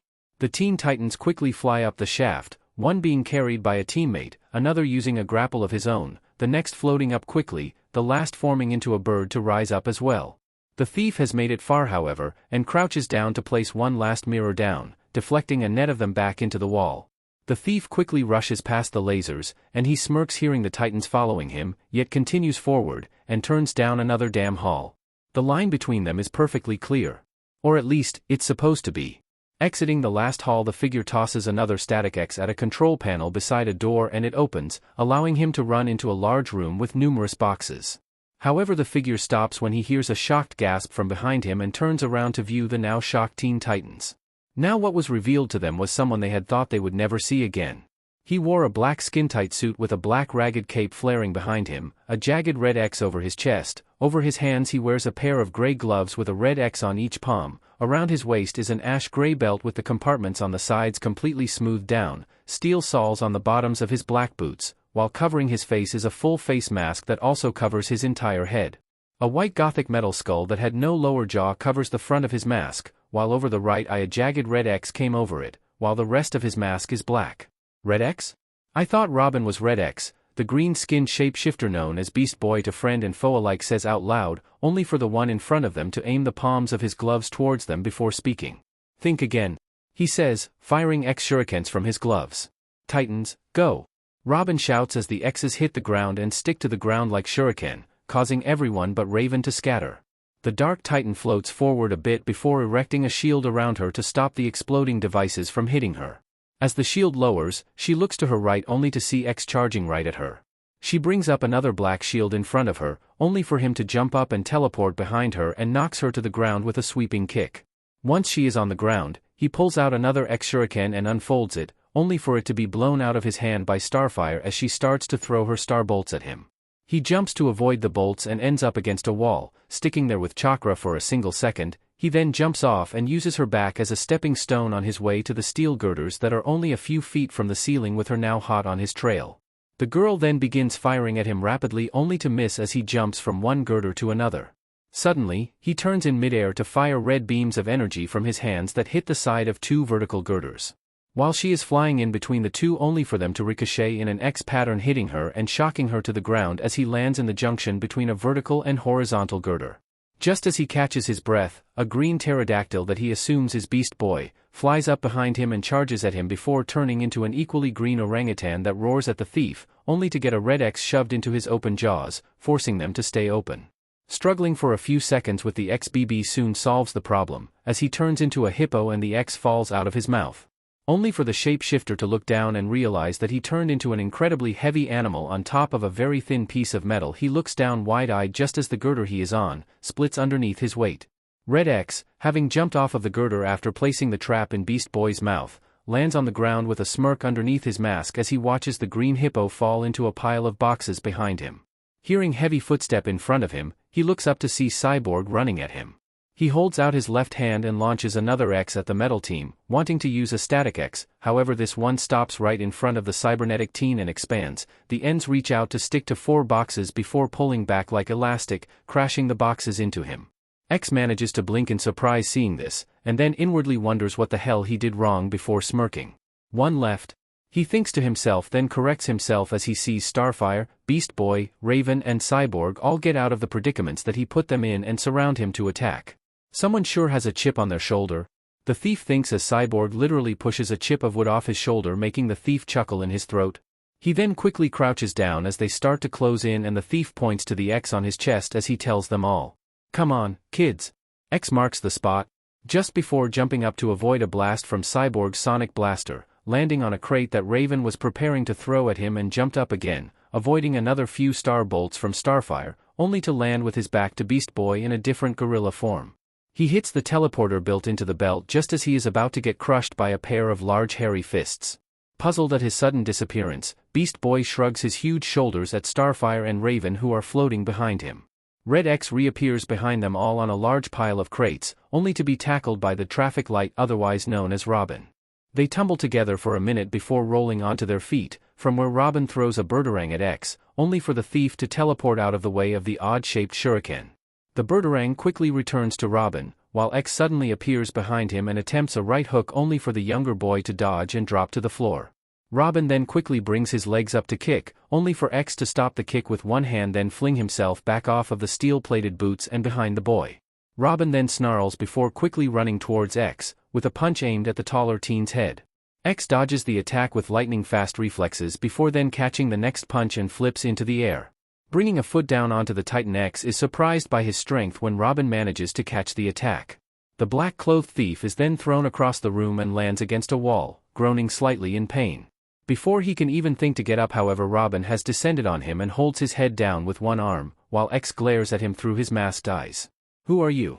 Robin demands of the criminal before him, narrowing his eyes in suspicion. If I wanted you to know that, would I be wearing a mask? X says before grabbing Robin's arm and using a shocker built into the glove's palms. Robin shouts in pain as electricity courses through his body before then punching him hard enough to knock him back a few good feet into some boxes. Raven and Cyborg dash out from behind said boxes and charge at him, only for the cunning thief to launch another X at them as Raven begins to chant at the same time that Cyborg readies his sonic cannon to fire. Before either can attack, however, X sends another static X forward towards the two.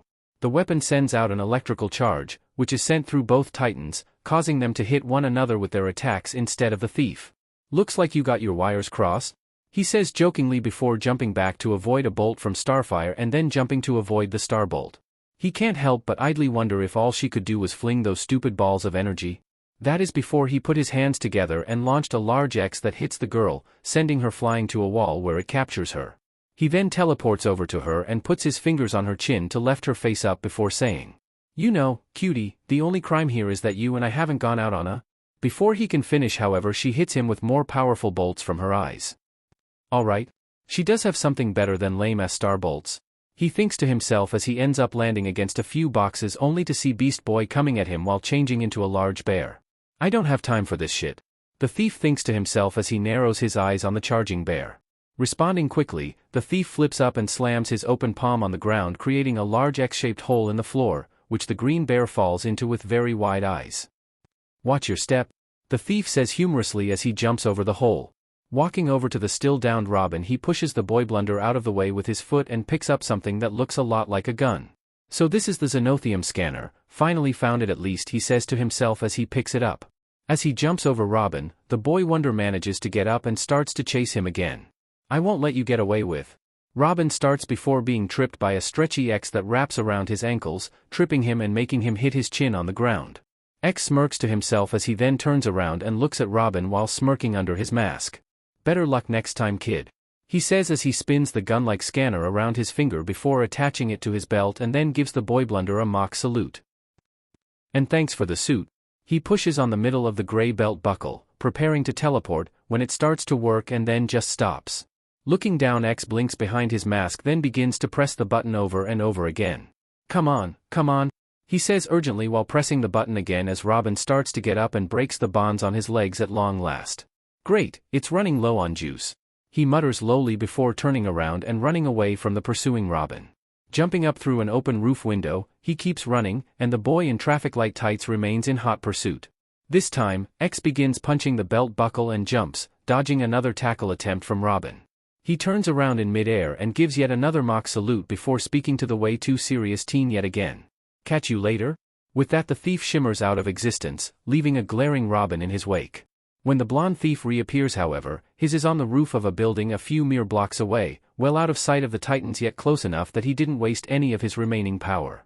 "Damn, now that's what I call fun," the thief says with a little chuckle and grins to himself as he reaches up and removes the skull mask to reveal the bright blue eyes, whiskered cheek, and spiked blonde hair of one Uzumaki Naruto. "Now, if I could just figure out how this thing works," he then says to himself as he unhooks the sensor from his belt and glares at the gun-shaped device. Chapter 7, XPT2. Titan's Tower, Jump City, California. Robin looks out from the rooftop of Titan's Tower and out to the city, a frown marring his face as he thinks back to the recent conflict with their new foe? Or rather, his old mistake. "I'm supposed to be one of the good guys. To always do the right thing." Robin calmly breathes in the cool night air, and then looks up to the hanging moon in the sky.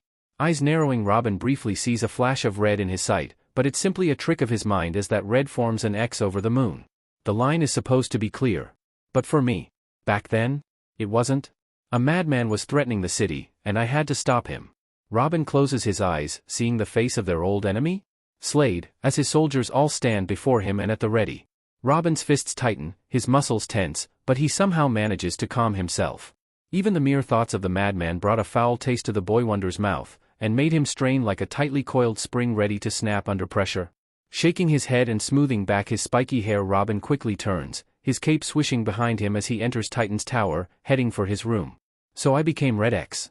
A ruthless thief who could get closer to the madman than Robin ever could. The boy wonder wanders through the halls, soon coming to the darkened hallway that led to his room. Raven lived on the other side of the tower, Starfire was a hall down from her. Robin had the tower built like this so the guys wouldn't bother them. He was in the middle, away from yet close to all his friends in case any emergency was to occur and he was needed. The caped crusader soon reaches his room, and presses in the code for his room, the door sliding to one side to reveal the dark room beyond, newspaper clippings on the wall of various villains. Robin slowly closes then opens his eyes. Now before him is a shadowed form, it's himself, donning the X suit for the first time, developing the weapons, and finalizing the technology employed into the suit's other features. But I didn't tell my teammates. And my plan? Didn't work? I almost lost my life. And my friends? Robin grimaces. He sees himself fighting the Titans, beating them one by one, not a wasted movement, not a wasted effort, and he beat all of them easily. But that was why he was the leader. Even without powers he was still able to beat the Teen Titans. Robin shook his head of those thoughts. They were what Slade would want him to think after all. Walking forward, Robin picked up the object that alerted Starfire to his plan nearly a year earlier. He soon dropped the object to the ground and crushed it under his boot. It was a mistake he was not going to repeat. And it was one he thought he had already cleaned up. It was the closest I've ever come to crossing the line. And I thought it was in the past. But now. Robin walked out of his room and back down the halls and corridors of Titan's Tower with practiced ease. He knew every room, every hall, and every entrance or exit in the building. No one knew more about this building. Not even Cyborg, who helped build it, only knew what Robin let him know. Stopping suddenly, Robin grimaced. He was thinking like Slade again. Starfire was right about one thing, it seemed. He and Slade were unfortunately very similar. Shaking his head, Robin quickly made his way down into the tower's depths. Soon reaching his destination, Robin punched in the code for the door. Entering, he looked around the evidence room, admiring the numerous trinkets and objects that he and the Titans had collected over the years. Quickly moving that to the back of his mind, Robin walked over to another door and pressed in the code. Narrowing his eyes, he watched as it swung open and walked in also. He frowned seeing the door to the X-suit's resting place open. The suit gone? His mistake was truly back to haunt him. Someone else has crossed that line. And it's my job to stop him. But who is he? Cyborg demands as he and the Titans, minus Robin, all look at numerous screenshots of the renegade thief known as RedX. I mean, if Robin's the ex-RedX, who's the new guy? Cyborg reiterates but is then knocked to the side as Beast Boy pushes a dry erase board up in front of the massive screen. On the board are numerous pictures of alternate Robins, either known or unknown. Some Beast Boy has even made up from the looks of things. Okay. If he's not Robin's evil twin, then he's obviously a bionic monkey infused with Robin's DNA. Beast Boy says and gets a look that suddenly makes him feel like a moron from the two female Titans. In fact, they look to one another soon after, as if silently saying, he's an idiot, to one another. And as soon as Cyborg manages to see the theory, he has the same reaction as the girls and stares at BB.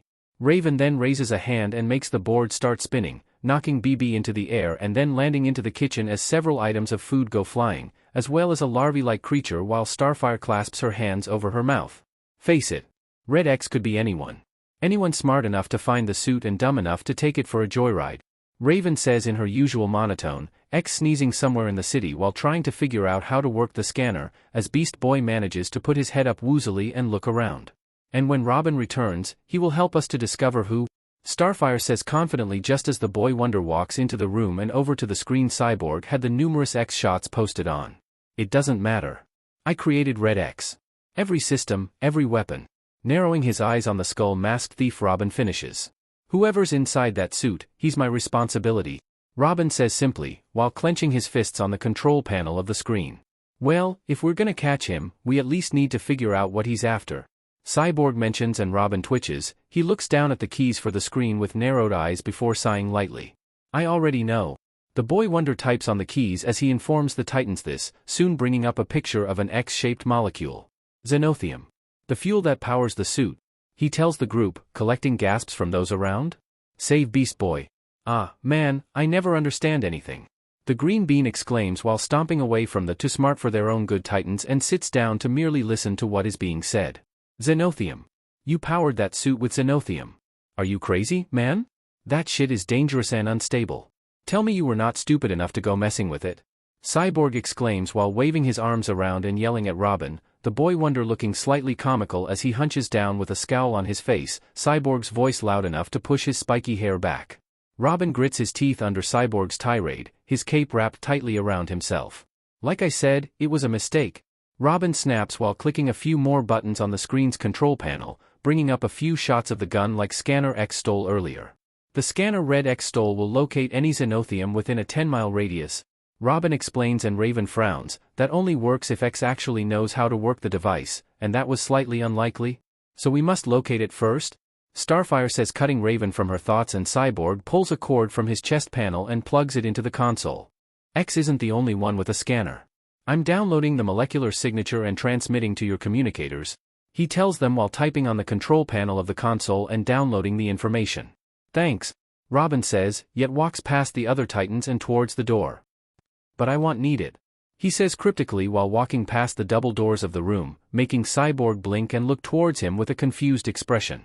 How are you gonna find the Xenothium without a scanner? Cyborg questions of his leader, while still confused, and the spiky-haired boy merely scowls as the doors slowly close behind him. The same way I found it the first time.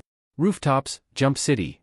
X had long given up on trying to work that damn scanner. Instead he decided he'd find Robin and let the kid lead him to some Xenothium.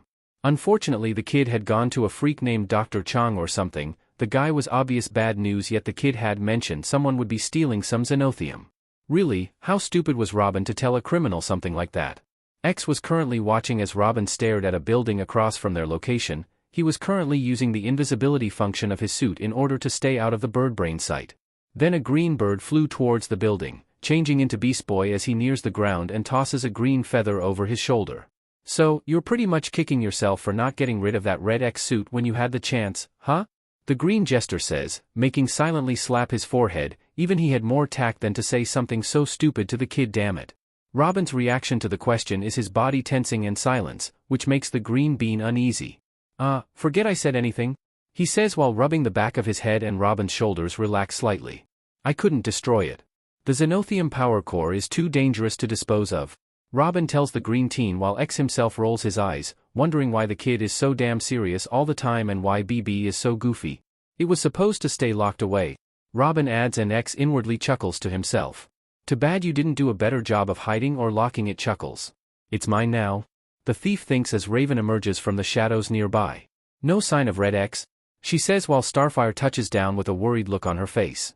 Nor of Cyborg, she says, and X raises a brow. What the hell happened to Cyborg now?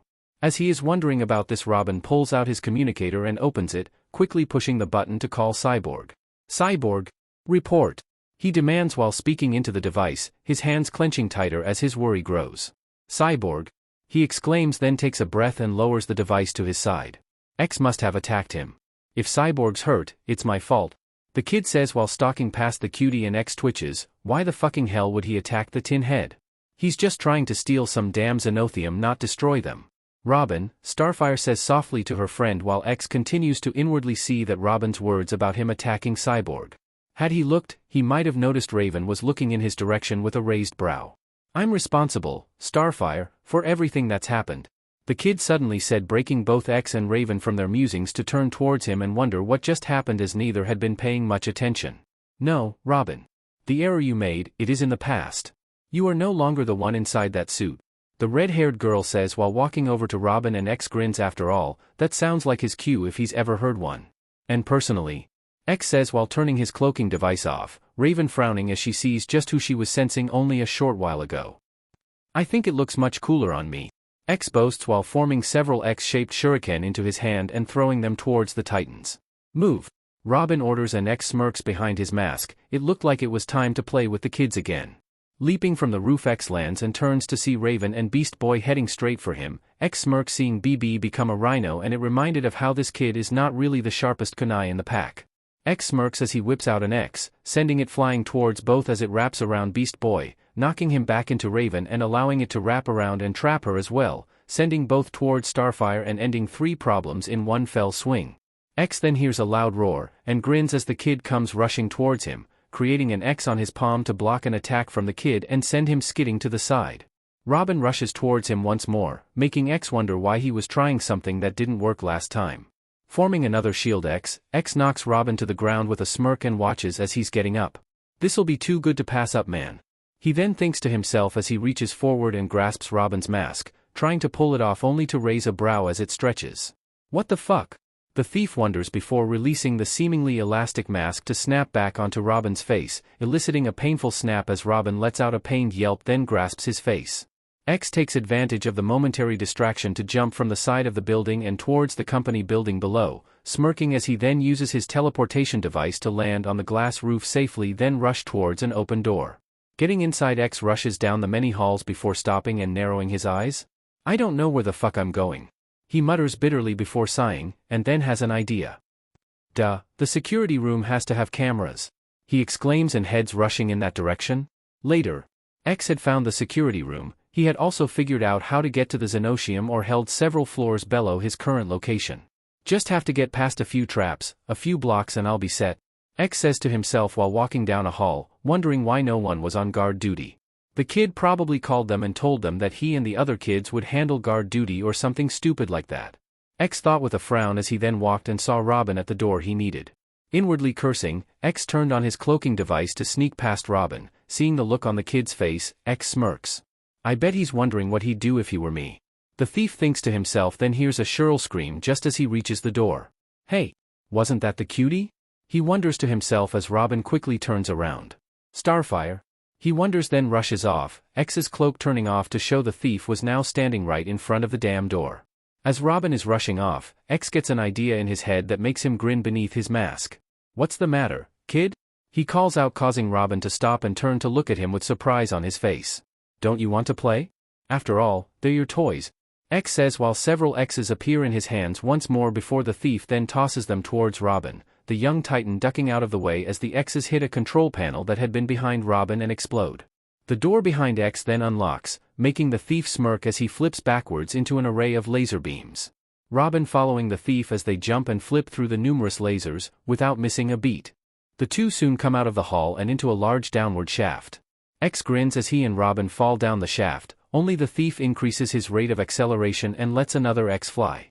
The object hurls downward, hitting a shimmering force field that lies below and making an X-shaped opening which X falls through while it closes behind him, making Robin smash face first into the field. X looks at this and can't help snicker before rushing off, leaving the overly serious Sasuke lookalike to try and get past the force field. Rushing down a long hall, X suddenly stops at a room with numerous black tiles on the floor, making the thief frown. Okay. Either this is a trap, or the decorator got tired of all the boring white tiles. X thought to himself with a small chuckle, then decided to wait for Robin, switching on his cloaking device and hiding behind the door of the room.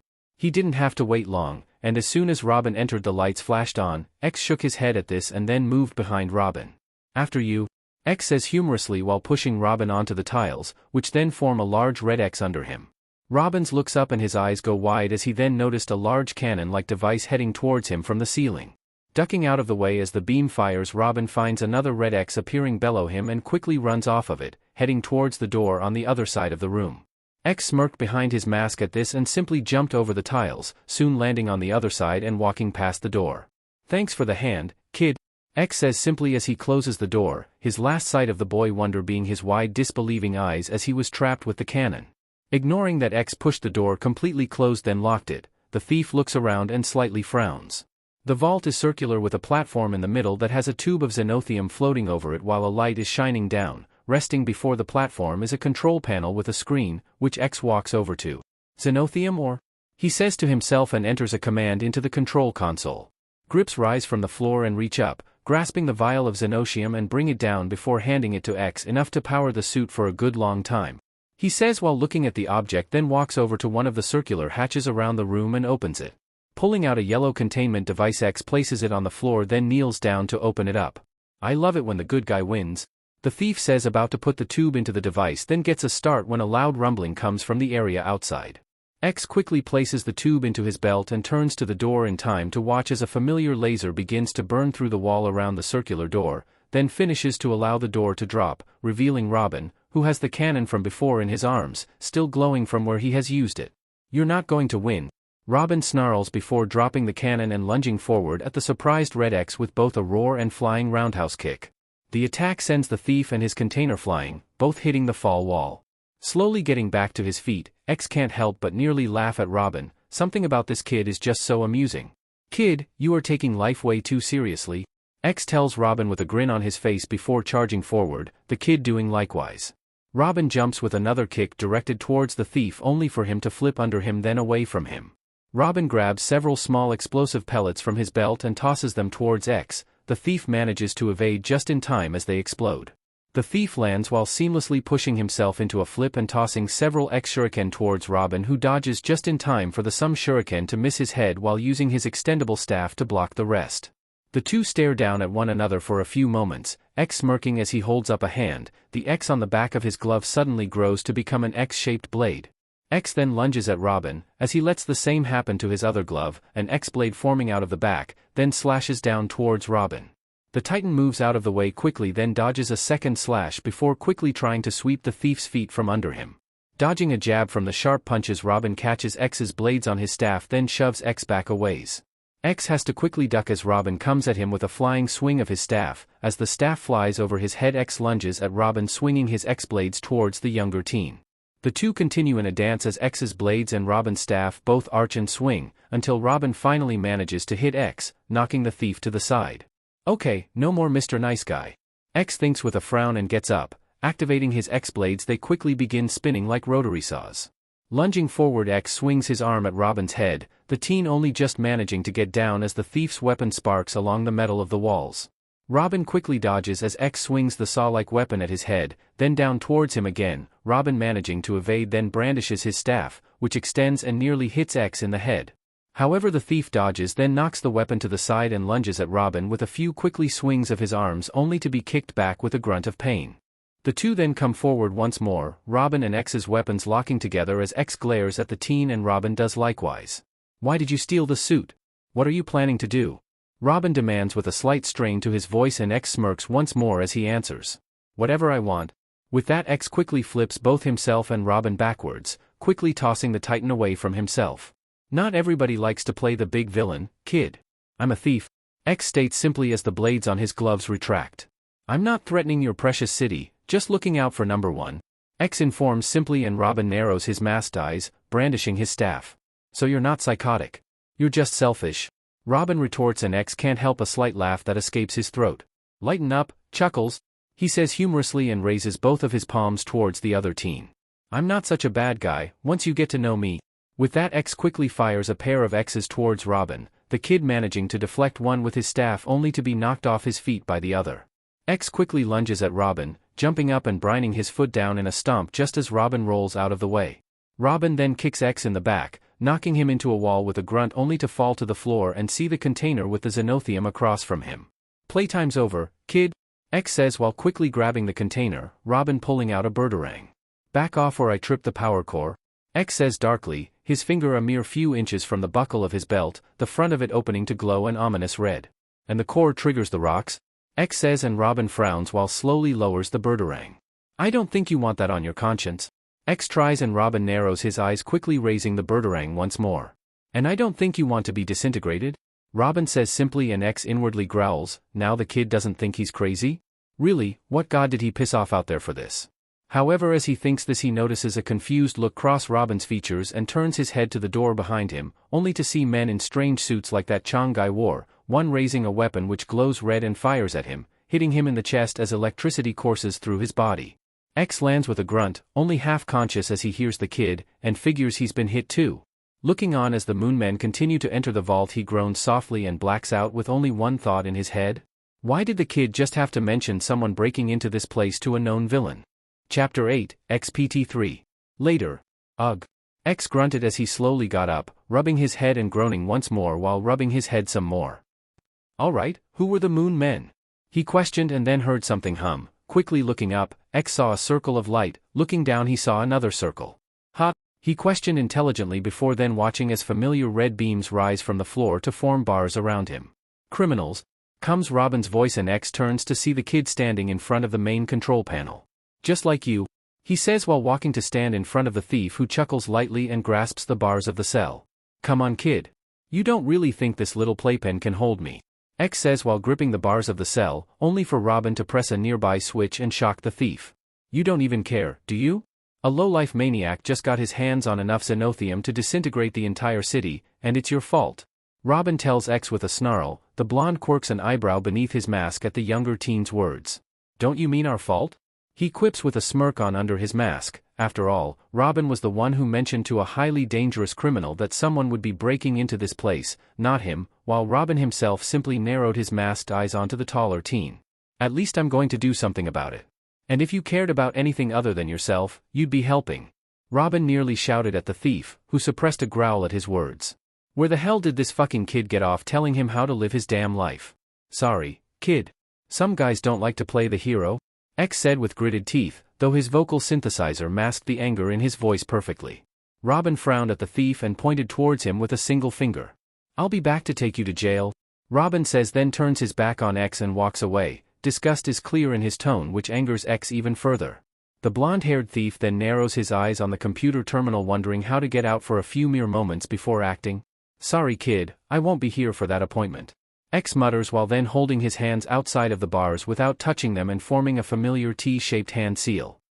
Kage Bunshin no Jutsu, he exclaims, and in a plume of smoke a second Red X now stands outside of the bars. The new X looks around the room before walking over to the console and pressing a few of the buttons. The bars around the original X dim and fade before then vanishing completely. Nice one, X says to his clone, which then walks over to him and promptly slams his fist into X's jaw. The thief is sent flying back only to slowly get back up with a groan. What the hell was that for? X demands of the clone, which crosses its arms over its chest and glares down at the original. You're not Naruto Uzumaki. So who are you? The clone said with a shake of its head, X blinking behind his mask at the copy's words. The clone then circled around X, the thief quickly flipping to his feet to stare at the clone with a frown on his face. And just what the hell makes you say that? He questions, and the clone stretches his shoulders before then sighing out.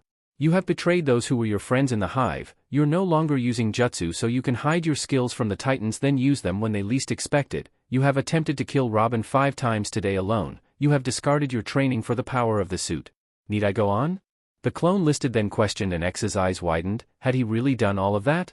So I ask once more? Who are you? The copy questions cryptically, and X shakes his head quickly. I am Naruto Uzumaki. Who else could I be? X demands, and the copy crosses its arms and laughs lightly. You are not Naruto? At the moment you are Red X? Every thought, every move. The clone says darkly, and X twitches. What is this thing talking about? You only put on the suit to learn the controls for your new one. Why are you going after the Xenothium? Because it is something Red X would do. The clone states darkly, and X's eyes widen. That's right, he remembers Gizmo saying the layout for the suit's weapons are the same in either one. He wanted to learn how to work it by using the older model, but then, why was he after the Xenothium? Because it's a challenge to take on the kids, X says weakly, and the clone merely looks at him, his masked eyes turning a burning red much to X's shock. Really? And is that something that Naruto or Red X would do? The clone questions, his voice distorting from Naruto's, becoming raspy and metallic sounding. X could only stand in silence. The clone was starting to make sense. He had been trying to master the X suit. He had gone out of his way to, no less, constantly watching the few clips that he had managed to get from the Hive computers on Robin's fight with the Titans as Red X. Had he also slowly started to act like Red X instead of Naruto as well? Yes. Now you see it, don't you? Then allow me to remind you how to be Naruto Uzumaki once more.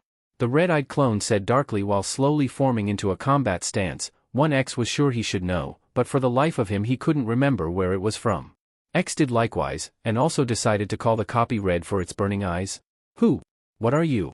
X questions, and Red merely assuming a strange stance. 1X feels he knows but can't remember for some reason. Neither enemy nor friend. I am like you, a shadow from the past. A shadow of that which Naruto Uzumaki once was? And as a shadow I have no name. As he says this, the clone lunges forward at X with a roundhouse punch which X blocked, leaving him open. The clone then quickly jabbed X in the face before reeling a hand back and slamming it into his gut, bending X downward, where he then used a roundhouse kick to knock him to the side. X grunts, hitting a wall, and looks up to Red with narrowed eyes before lunging at Red himself. However, Red quickly forms an X in one palm and knocks X to the side effortlessly. Turning on his heel, the copy then takes a new stance. X doesn't bother to read it, however, and blindly rushes forward, throwing punches and kicks towards the copy. However, the masked copy of the Master Thief blocks all these pathetic strikes, and soon X's arm is grasped and he is judo-tossed by Red once more. If I was facing Naruto Uzumaki, I'd be nothing but smoke by now. Red says darkly as his form shimmers to a more demonic version but then returns to normal as he takes on a new stance. X then narrows his eyes on Red, a new stance for the Shadow Claw making itself known in his mind, and X suddenly finds his body moving on its own, moving into an intricate stance unlike the ones he had been using. That's good, X. You're starting to remember who you are at last. Red praises and lunges forward, X finding himself to do the same as they punch towards one another at the same time, fist meeting fist, and a small shock wave comes from their fists. The two slide back from the force of the shock wave and X quickly moves his right leg forward while his left leg was backward and bent at the knee. He remembered this version of the Shadow Claw. He had made it after all? He had made it with his mother? Yes. Remember. Red said darkly, then reached up and ripped the cape from his body, throwing it off to the side as he then formed a more intricate stance. The X blades unfurling from his gloves making X's eyes go wide as the clone lunged forward. X dodged the blade as it nearly cut his head off, then blocked Red's arm next, before judo tossing the copy over his shoulder and to a wall. The clone merely landed in a crouch against the wall before lunging off of it and at X, swinging his leg into a roundhouse kick. X dodged to the side however and fired an X towards the copy. Red jumped high into the hair however and then landed near X, swinging his X blades towards the thief. X dodged and then threw a quick kick towards Red's head, only for him to vanish then reappear a few feet away, as he slowly stood up to his full height. X didn't give the copy time to do anything however, he was starting to remember himself. Not the Dobe, not RedX, and not the bitter and spiteful Naruto who had left Konoha? The Naruto who would rather beat the hell out of you rather than take someone else's shit, the Naruto Uzumaki who had promised his mother that he would make friends. Naruto suddenly opened his eyes behind his mask and waved an arm toward Red, blades of wind forming on his hands and launching towards the copy, which flips up and over the attack before vanishing and reappearing a short ways away. More! Red suddenly exclaimed as he then began to slip into a new stance much faster than before, while his X blades folded back into the backs of his gloves. X knew this stance however and formed a stance of his own to counter it as Red came forward with a backhand, blocked by Naruto who threw a punch at the copy, only for him to lean back. The fist missed as Red then kicked out and knocked X back. The thief flipped to his feet quickly however, and assumed another stance while trying to think of a jutsu to use, only to frown and take an offensive stance. Even if he used a jutsu, Red would be able to counter it. That's good X. Now we can fight as true warriors. Red then said as he reached down and threw his belt to the side, then moved his arms before himself as an after image followed them. Hand to hand is the basis of all combat. Only a fool trusts his life to a weapon, or jutsu. Red said darkly while forming another stance and lunging forward, punching X in the face. X grunted but instead of falling he arched his body and moved into a backward roll, soon coming out of it to glare at Red heatedly. X roared loudly eyes wide as he then quickly rushed towards Red with a fist drawn back. The copy crouched however, and then flipped over the thief landing behind him and then kicking X in the back and to the ground. Yes. You remember it now? The clashing of bone and sinew? Red told the thief cryptically as he then formed into a new stance and X did likewise, feeling the old thrill of battle as visions of the fights he had before his memories were sealed danced through his mind. Red lunged forward in a sideways flip, kicking out at X who blocked then knocked Red's other foot out from under him, knocking him to the ground, only for him to flip away before X could finish him off. Yes. That's good X. Remember that feeling, remember how to be yourself again. The copy cried as X did start to remember. He remembered working on the variation of the Shadow Claw tirelessly when he learned the original version, much to his mother's dismay. Even as she helped him? I do. Naruto suddenly whispered to himself and then formed his body into a new stance. The two lunged forward once more, X kicking out as Red blocked then punched towards X who caught the fist and twisted, throwing the copy to the side only for it to place a hand on the floor and flip to his feet. Yes X. Remember who you are. Red exclaimed while then lunging forward quickly, kicking out at X who rolled to the side. Red then lunged forward once more, punching out at the thief with deadly precision. X dodged the attack then struck out himself, only for Red to dodge like he had. Red roared, lunging forward with a roundhouse, which X dodged by rolling to the side, then tried to sweep the copy off its feet. Red flipped over this however then came straight down from above, X rolling to the side to avoid as he stomped on the ground, making a crater where he hit. X suddenly had a flash of memories, remembering names, places, and things from the past he had forgotten even without the seal. All his memories had been about bad things while he had blocked the good. And some of his training had been blocked. I remember you now. X exclaimed while flipping back to his feet and glaring at Red. You're my shadow? Opposite and equal to me in every way. Mom made you. She made you to help me train?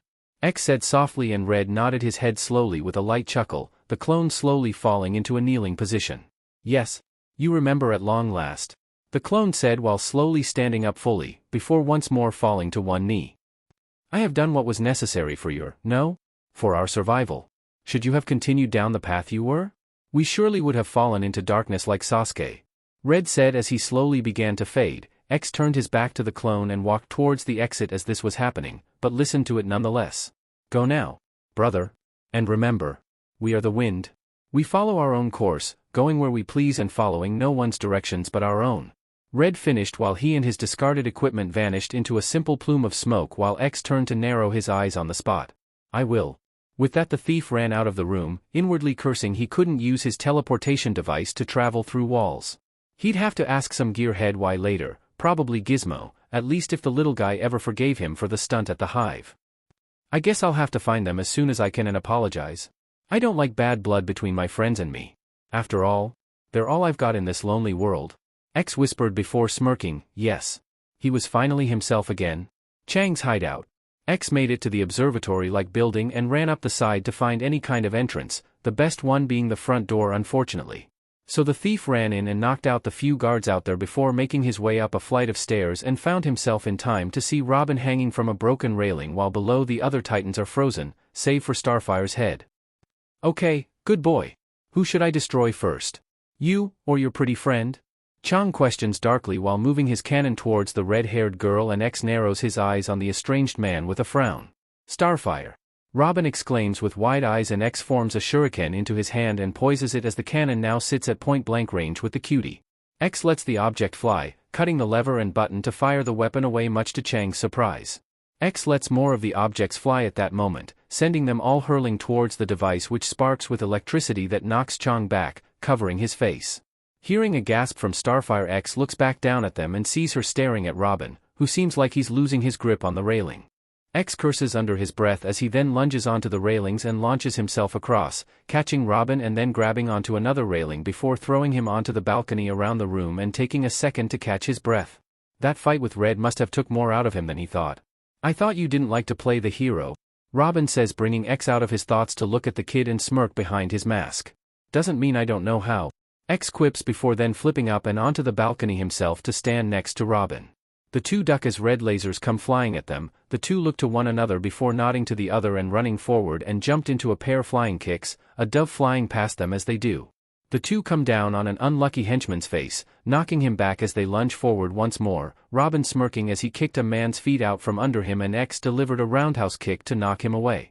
The two then find themselves surrounded by the henchmen on both sides and X can't help a light chuckle. How many can you handle, kid? He questions and Robin thinks mock seriously before smirking. It might be trouble if one more shows up, he says, and X nods his head slowly. Then that'll be the one I take care of, he adds, and Robin grins widely. Wait, you're fighting? He quips in mock amazement and X grins. You're learning, he thinks with a slight chuckle and lunges forward, raising a fist to knock back a henchman as Robin lunges at another with a flying roundhouse kick, knocking the henchman to the ground below. The two then flip back and X fires an X-beam into one's chest while Robin tosses an explosive disc at another.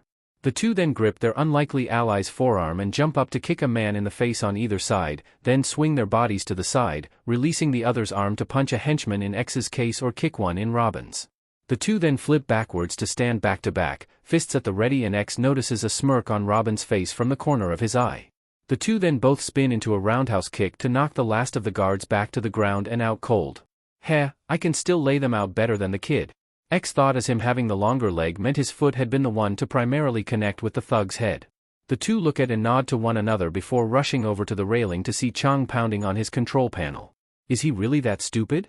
X wonders to himself as an electrical spark from the control panel answers his question and the cannon suddenly firing as Starfire lets out a yelp and ducks down, her hair being burned as the beam of the cannon then heads right in Robin and RedX's direction.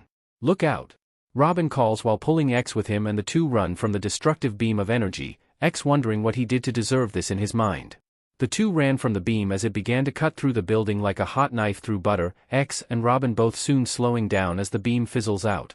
An entire section of the building then groans before falling away, and X looks over to Chang and nudges Robin, who narrows his eyes and heads for the villain.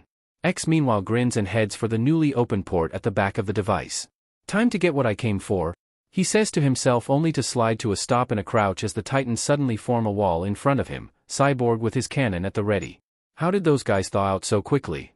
X wonders, then sees a tube of xenothium on the floor out of the corner of his eye and slowly picks it up. Time's up. Raven quips and X merely stands up to face them, his cape covering him from view. Thanks for the help, X. Robin says, and X is amused to see a smirk on the usually serious Titan's face. But don't think that means you can help yourself, he says while pulling out an explosive disc, and X chuckles in his throat. No problem, kid, he says while holding a palm towards the Titans, and then reveals the full tube of xenothium he picked up. This should keep me going for a good long while, X says, and Robin's lips twitch. The boy wonder then grins as he puts his disc away and looks to X. That won't do you much good without this, Robin says, holding the thief's belt up, and X quickly looks down only to find it missing and chuckles in his throat at the irony of it. Touché, kid. Touché, he thinks to himself while backing away from the Titans and looking over his shoulder to the water below. Better luck next time, he hears Robin say, and his own lips twitch. This was all planned, not in his head, but X knew the irony of it all. He had lost himself to this persona, and then found himself just in time for the kid to steal what he needed to be the old X. What irony. Looks like I'm going to be needing Giz's suit after all. This was fun and all, but I got to admit, a chakra-based power source is a lot less of a hassle. Besides, I think it might be fun to show these kids I have more tricks up my sleeve than a super suit. X then thought to himself and fingers the tube in his hand. He could have had a clone go and get more, he could have had a clone henge into the belt and stole the real one back. But he was the wind, and as such he wouldn't do something they would expect. He followed only his course after all. Not bad, kid. The Titans advance, and X simply laughs in his throat. Not bad at all, he says, and throws the xenothium tube to the ground before then falling backwards out of the building. He quickly turns to face the water, however, and forms a few hand seals, vanishing into a plume of smoke, which is blown away by the wind, leaving the Titans to wonder where he disappeared. There is good, and there is evil, but the line between them can be almost impossible to find. Beast Boy hovers over the cove where X fell. Starfire flies nearby, helping her friend look for the masked thief. The two soon land and look around, yet not even the smallest clue can be seen as to the whereabouts of the master thief. Beast Boy changes back to normal and takes a thoughtful expression, wondering where X ran off to. Does one good deed make him a hero? Am I to blame for all of it, because of a single mistake? Robin walks into the room where the X suit had hung. Now he places the belt for the suit into a small safe, closing and locking the door with a random code, so no one could ever retrieve the object ever again. Meanwhile, in a sewer, a figure drops down into the water and runs down the darkened tunnel. It is revealed to be X when moonlight filters down to hit him, illuminating the thief as he makes his newest escape. In the end, all I really know is that the answers don't come easy. Robin stands on top of Titan's tower, his masked eyes watching the horizon, looking off into the distance as the sun slowly rises once more. He sees a shadow hover over the city, however, not Slade or Brother Bloods. This shadow belongs to RedX. Robin narrows his eyes as the shadow vanishes with the morning sun. Turning, the hero walks back into Titan's tower, leaving RedX behind him once more. It's supposed to be simple, but it's not. A black limo rolls to a halt before the entrance to a cave on the outskirts of Jump City. We've arrived, madam, a rich cultured voice informs as a girl looks out of the window for a short time before opening her door and walking towards the cave. The girl has startling white hair, which reaches her shoulder blades, with gray eyes, pale alabaster skin, a slender body with a decent bust, long legs and an athletic build. She wears a green shirt with a cartoon cat's face on the front, a pair of tight blue jeans, and a pair of black boots. I'll only be a minute, the girl told the driver, who nodded stiffly, and the girl walked fully into the cave. Reaching into a pocket, the girl pulled out a small flashlight and turned it on to light her way. Walking deeper into the cave, the girl looked at a statue and snarled for a moment before glaring. You've paid. But your friends haven't. Not yet, at least. She whispers and walks past the statue. Sliding down an incline, she finds what she was looking for, half melted and sticking out of the rock. I know we didn't always get along. I know I probably didn't turn out how you wanted. But I'm going to change all that. I'll make them pay for your death, Father. She whispers while placing a bouquet of roses onto the ground and smiles. Roses from Rose. She whispers and stands up straight, turning away from the half-melted object. A copper and black facial mask with one eye hole? Walking out of the cave, the girl turns her flashlight off and places it back into her pocket, closing her eyes deep in thought. Miss Wilson. We should return home, you're going to need your rest after all, her butler says as he stands out of the limo and holds a door open for her. He is a thin man, with balding black hair spilling down his shoulders. Wearing a white suit with black dress shirt and white tie. Holding a gloved hand towards the door, the man gives a polite bow, but the girl walks past him. She now stands on a cliff, looking towards Jump City with cold gray eyes, eyes unseen in any normal person, female or not. Wintergreen. The girl says coldly, and the butler looks to her with a questioning expression, yet not voicing his inquiry. Have you monitored the ones who did this to my father? she questioned, and Wintergreen was silent for a few moments before nodding from behind her. I have, Miss Wilson, I have recorded every fight, every win or loss since your father's untimely demise.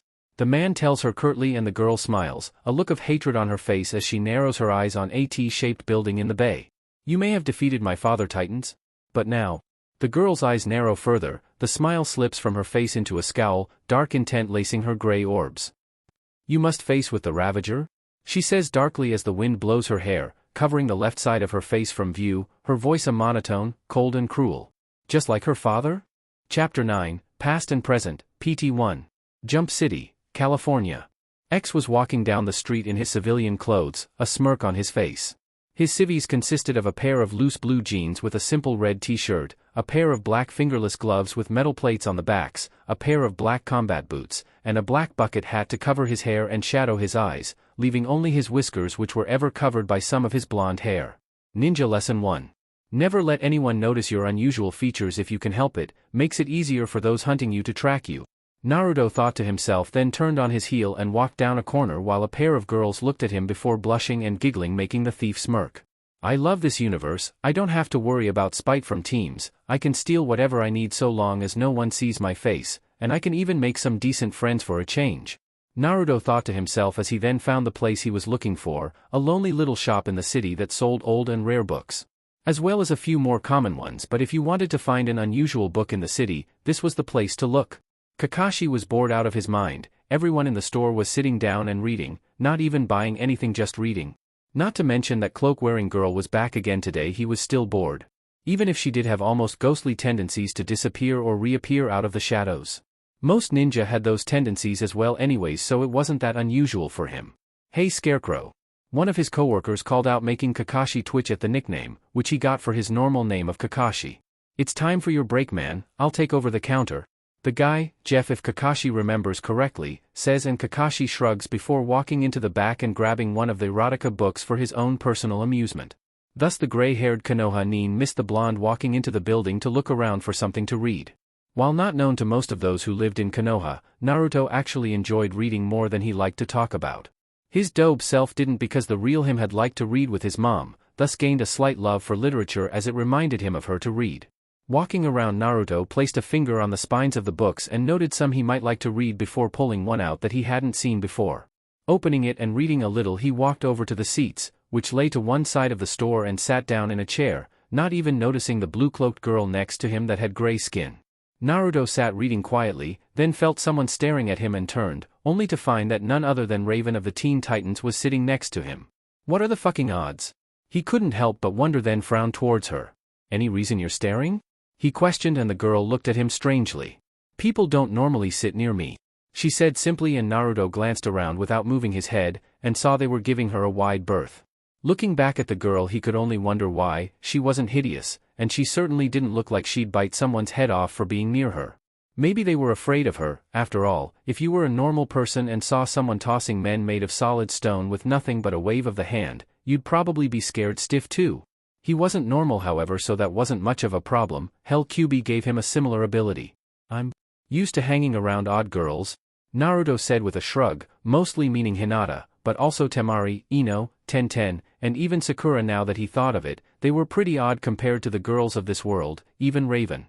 The said girl raised a brow before returning to her book as Naruto did the same. However, the girl would constantly glance at him with a strange expression every now and then. Naruto chose to ignore it and let her try and figure out what he said on her own while reading his book. Time passed at a sedate pace, it seemed, Naruto just sitting back and getting into the book, until her heard a familiar voice at least. Hey Jeff, time for your break now. Came the droll voice of Naruto's EX-sensei, making the blonde twitch before moving his eyes to the man, which then widened, seeing said masked man walking out of the back and to the counter while the other guy headed into the back. Oh shit. It's that lazy, no good, and pretty much worthless, asked Kakashi Baka. Wait. How the hell did he get here? Oh yeah, he and the others all followed after me. Ah shit. Does that mean Sasuke team and that bitch Sakura are here too? He wondered to himself. However, Naruto didn't notice as Raven narrowed her eyes, his stray thoughts bringing more questions to her mind about the suspicious blonde. Standing up slowly, and as casually as he could, Naruto walked over to where he found the book in his hands and put it up. Hey! Kakashi's voice came, and Naruto would have cursed had he not known it would be too troublesome and he'd end up caught. Yeah. Naruto questioned, making his voice slightly deeper to make sure Kakashi didn't recognize him. Don't I know you? He questioned and Naruto twitched slightly before clearing his throat. No, I don't think so, I haven't ever been in this particular store before today. Naruto answered while turning around and Kakashi took a thoughtful look before then shrugging his shoulders. Oh, I see. Sorry, but from behind I almost thought you were a former student of mine, Kakashi said, and Raven walked to stand beside of Naruto with a raised brow. When were you a teacher? She questioned while glaring at the book in his hands, and Kakashi chuckled nervously. Never mind, sorry to keep you waiting, sir, Kakashi said, and Raven rolled her eyes as Naruto then walked out of the building, sighing at the door, and Raven placed her book back where she found it. Not buying anything today, Raven? The man questioned with an eye smile, and Raven frowned towards him before walking out of the building and after Naruto. What's eating her? Kakashi wondered before shrugging and getting back to his stupid little book. Raven walked past numerous people on the street quickly, so she wouldn't lose track of the blonde she had seen in the store. Something about him was bugging her, and it wasn't the odd thoughts that had prodded her senses earlier, it was some kind of strange feeling she got when he sat next to her, like it was kinship, like she understood him and he her somehow? Why was that? Finally spotting him, Raven sank into the ground as a shadow, only to appear in front of the blonde, who blinked before scratching the bridge of his nose. Can I help you? He asked casually, and Raven frowned once more. She still felt that weird feeling of kinship. It was starting to creep her out, feeling like you could trust a complete stranger, when normally she trusted no one at all. Yes. I was wondering. Have we met before? She asked. If she knew him from before, then that might explain the feeling. If not, she wasn't sure why she felt she could trust him. Sorry, can't say we have, and no offense, but you'd probably be pretty hard to forget, Naruto said to the girl smoothly, and Raven frowned. He was lying. She didn't know how she knew. Her senses told her he wasn't lying, but she decided it didn't matter. She lied even to her friends a great deal. Calling someone else out on one would make her a hypocrite. Then do you have a name? Raven asked, and Naruto raised a brow. Naruto, he said, and the girl blinked. That's an unusual name, she said flatly, and Naruto chuckled lightly. It actually means maelstrom and is Japanese indecent, he explained, and the girl made an O with her mouth before closing it. I'm Raven, Raven offered, and Naruto rolled his eyes. Everyone knows that, he said with a smirk, and Raven nodded her head to the blonde. That was her least favorite part of being a superhero besides the strain on her alone time. The damn paparazzi? So, if we're done here, I best be on my way, Naruto said, and started to walk off, only for Raven to make a black field in front of him. I never said we were done, she deadpanned, and Naruto blinked before turning around to face the girl with his arms crossed. Then would it be too much to ask that we talk somewhere a little more private? Naruto asked while motioning around, seeing as some people had stopped to try and listen in onto the exchange, making Raven twitch in annoyance. Fine. When? She asked, and Naruto looked thoughtful.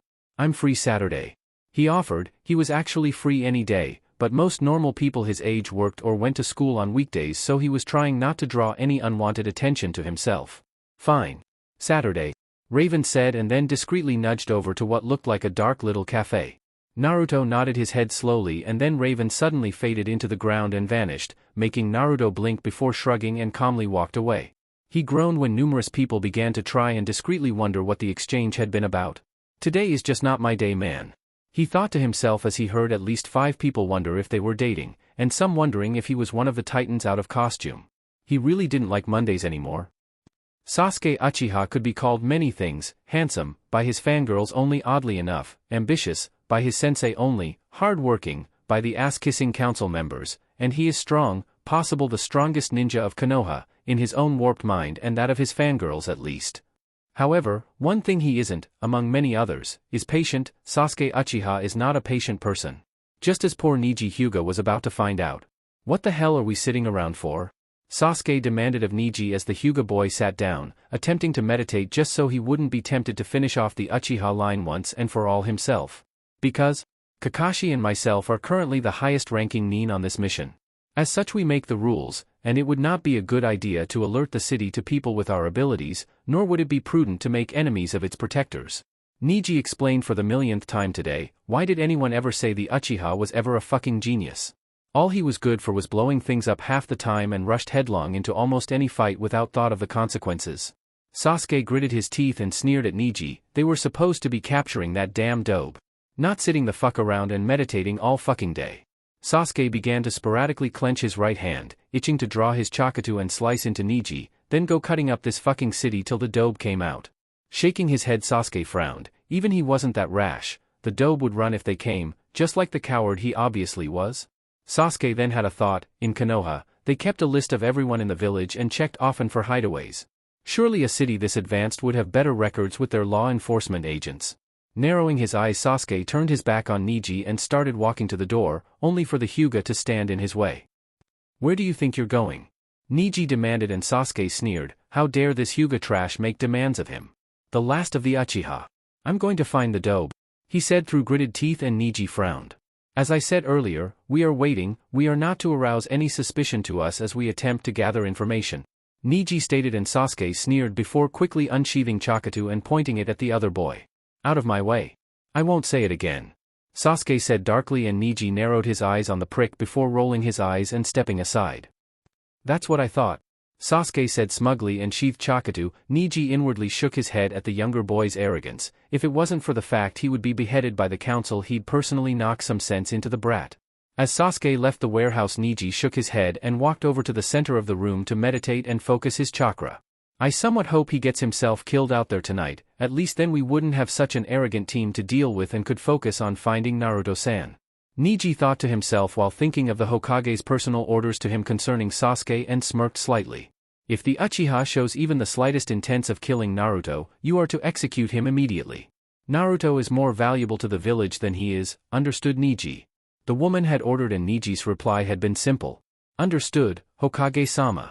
Later, Naruto was bored. He'd gone around town for a while just to clear his head, and making sure that no one was following him home. So it wasn't surprising when he didn't get home till it was well past sunset. Shaking his head, the blonde reached up and pulled his white and green striped bucket hat from his head and stuck it into his pocket. "I can't believe Kakashibaka didn't recognize me," Naruto said with a laugh at Kakashi's expense while approaching his door. As soon as Naruto walked into his apartment, however, none other than Gizmo tackled him straight to the ground. "Do you have any idea how long we've been looking for you, Tempest?" Gizmo demanded, and Naruto sighed, then pushed the tiny terror off of him and then stood up to wave at Mammoth. "Hey guys. What's up?" Naruto questioned, and Gizmo growled. "Jinx is fucking missing, that's what's up, dickhead," Gizmo shouted, and Naruto blinked then looked to Mammoth. "Is it me, or is he cursing even more than normal?" he questioned, and Mammoth nodded his head. "Okay, thanks for the confirmation. Now what is this about Jinx going missing?" Naruto said to Mammoth, then questioned, only to be dragged into his apartment by Gizmo as Mammoth then closed his door so no one would hear.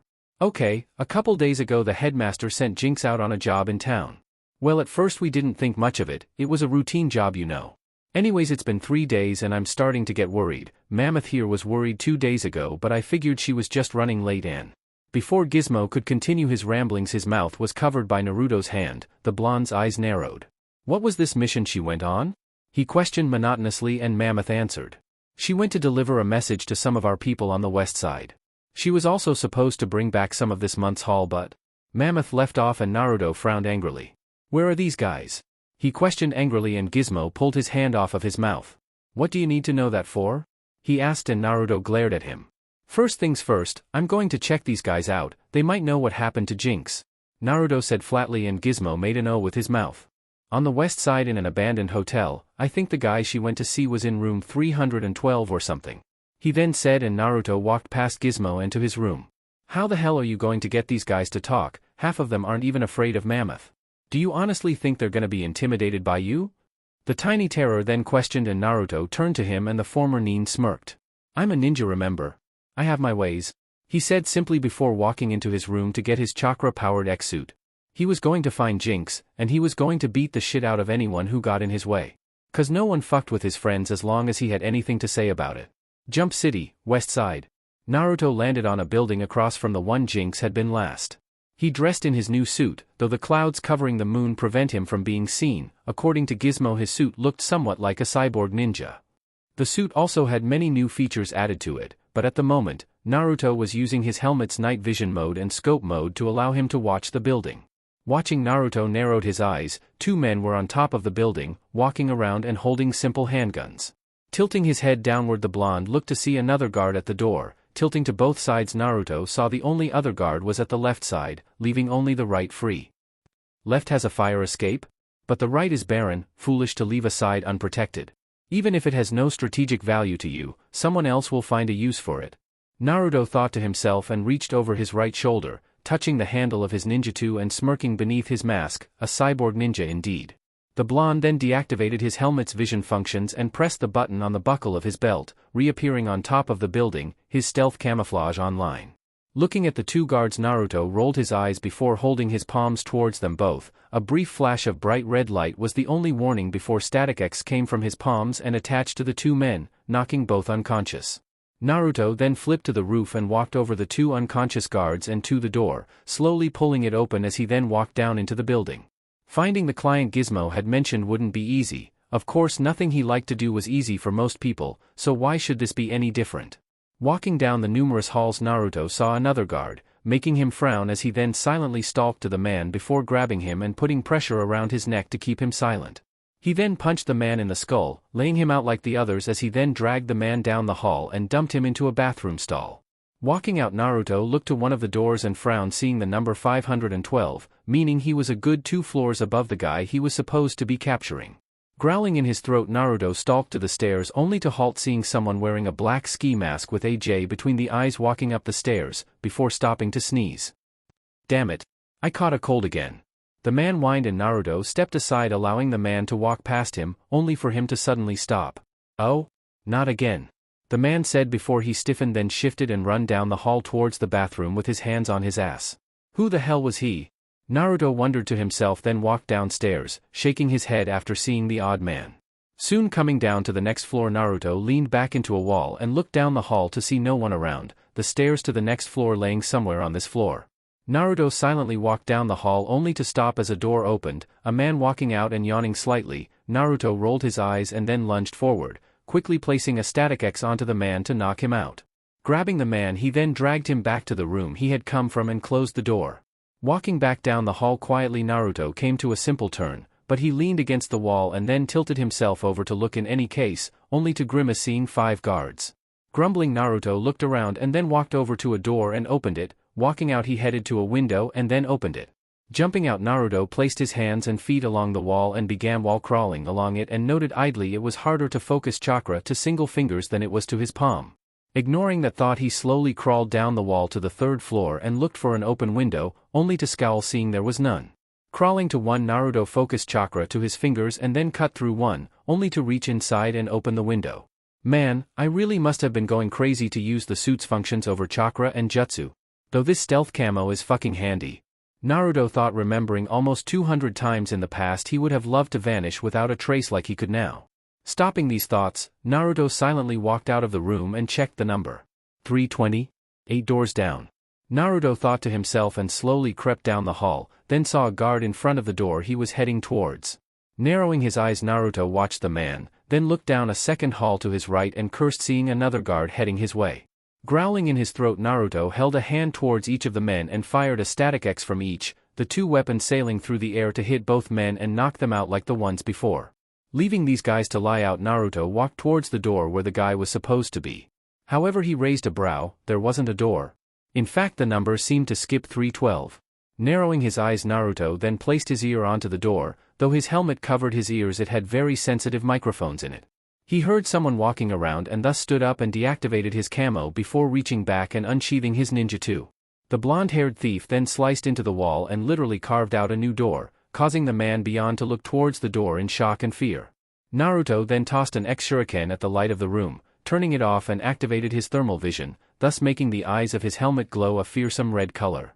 Naruto saw the man and watched as he screamed and ran to an adjacent room, making the thief narrow his eyes and sheath his sword. Walking towards the room, Naruto used his chakra to form numerous blades of wind around him, which began to spin rapidly. This was an advanced wind jutsu he made to replace his Makyu Katen, though he had only finished it recently. It was basically hundreds of wind scythes spinning around his body and tearing anything that came towards him into pieces. And seeing the numerous bullets heading his way, he was glad he had. Hearing the click of an empty gun, Naruto lunged forward and lifted the man up by the throat, glaring at him with glowing red eyes. "Where is my friend?" Naruto demanded of the man angrily, his vocal synthesizer sounding different than his old X-suits, giving him a raspy metallic voice like Red had. The man in his hand just shouted that he wouldn't get away with this, nor would he talk, and X grinned behind his mask. "Oh really now? He questioned darkly, then walked over to a window and kicked it out while his thermal vision deactivated to allow him to see normally.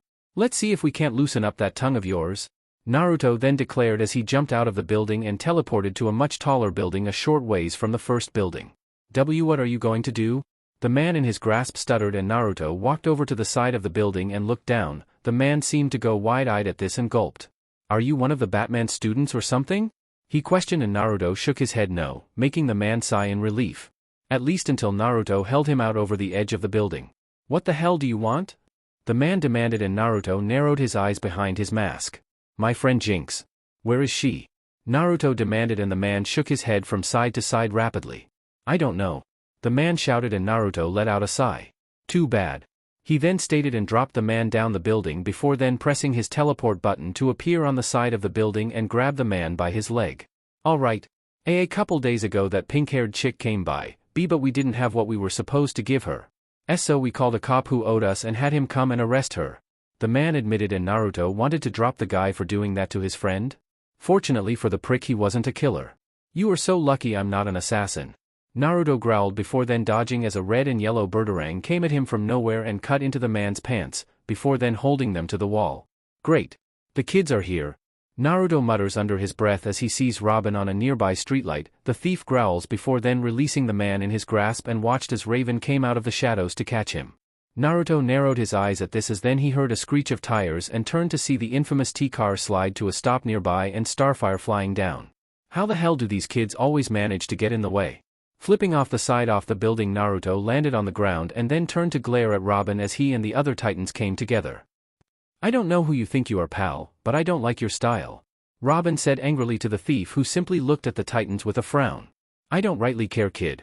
I've got more important matters to attend to other than being your babysitter for the night. Naruto said and stood up to his full height only to unsheath his sword. So stay out of my way. Or else I'll have to beat you into the ground. Naruto growled as he finally stepped into the light to reveal himself, ironically getting a gasp from Starfire once more and gaping jaws from the others. The figure standing before them was RedX, however, he had changed, his mask was different, the skull was still white with a red X over the right eye, but the two teeth on the outside looked like fangs while the two inner ones were normal, and its eyes were a dark gray, making the sockets look almost empty while the rest of it was black with an almost metallic look to it. A pitch-black, single-edged short sword rested in his right hand, the light from the T-car's lights glinting along its length.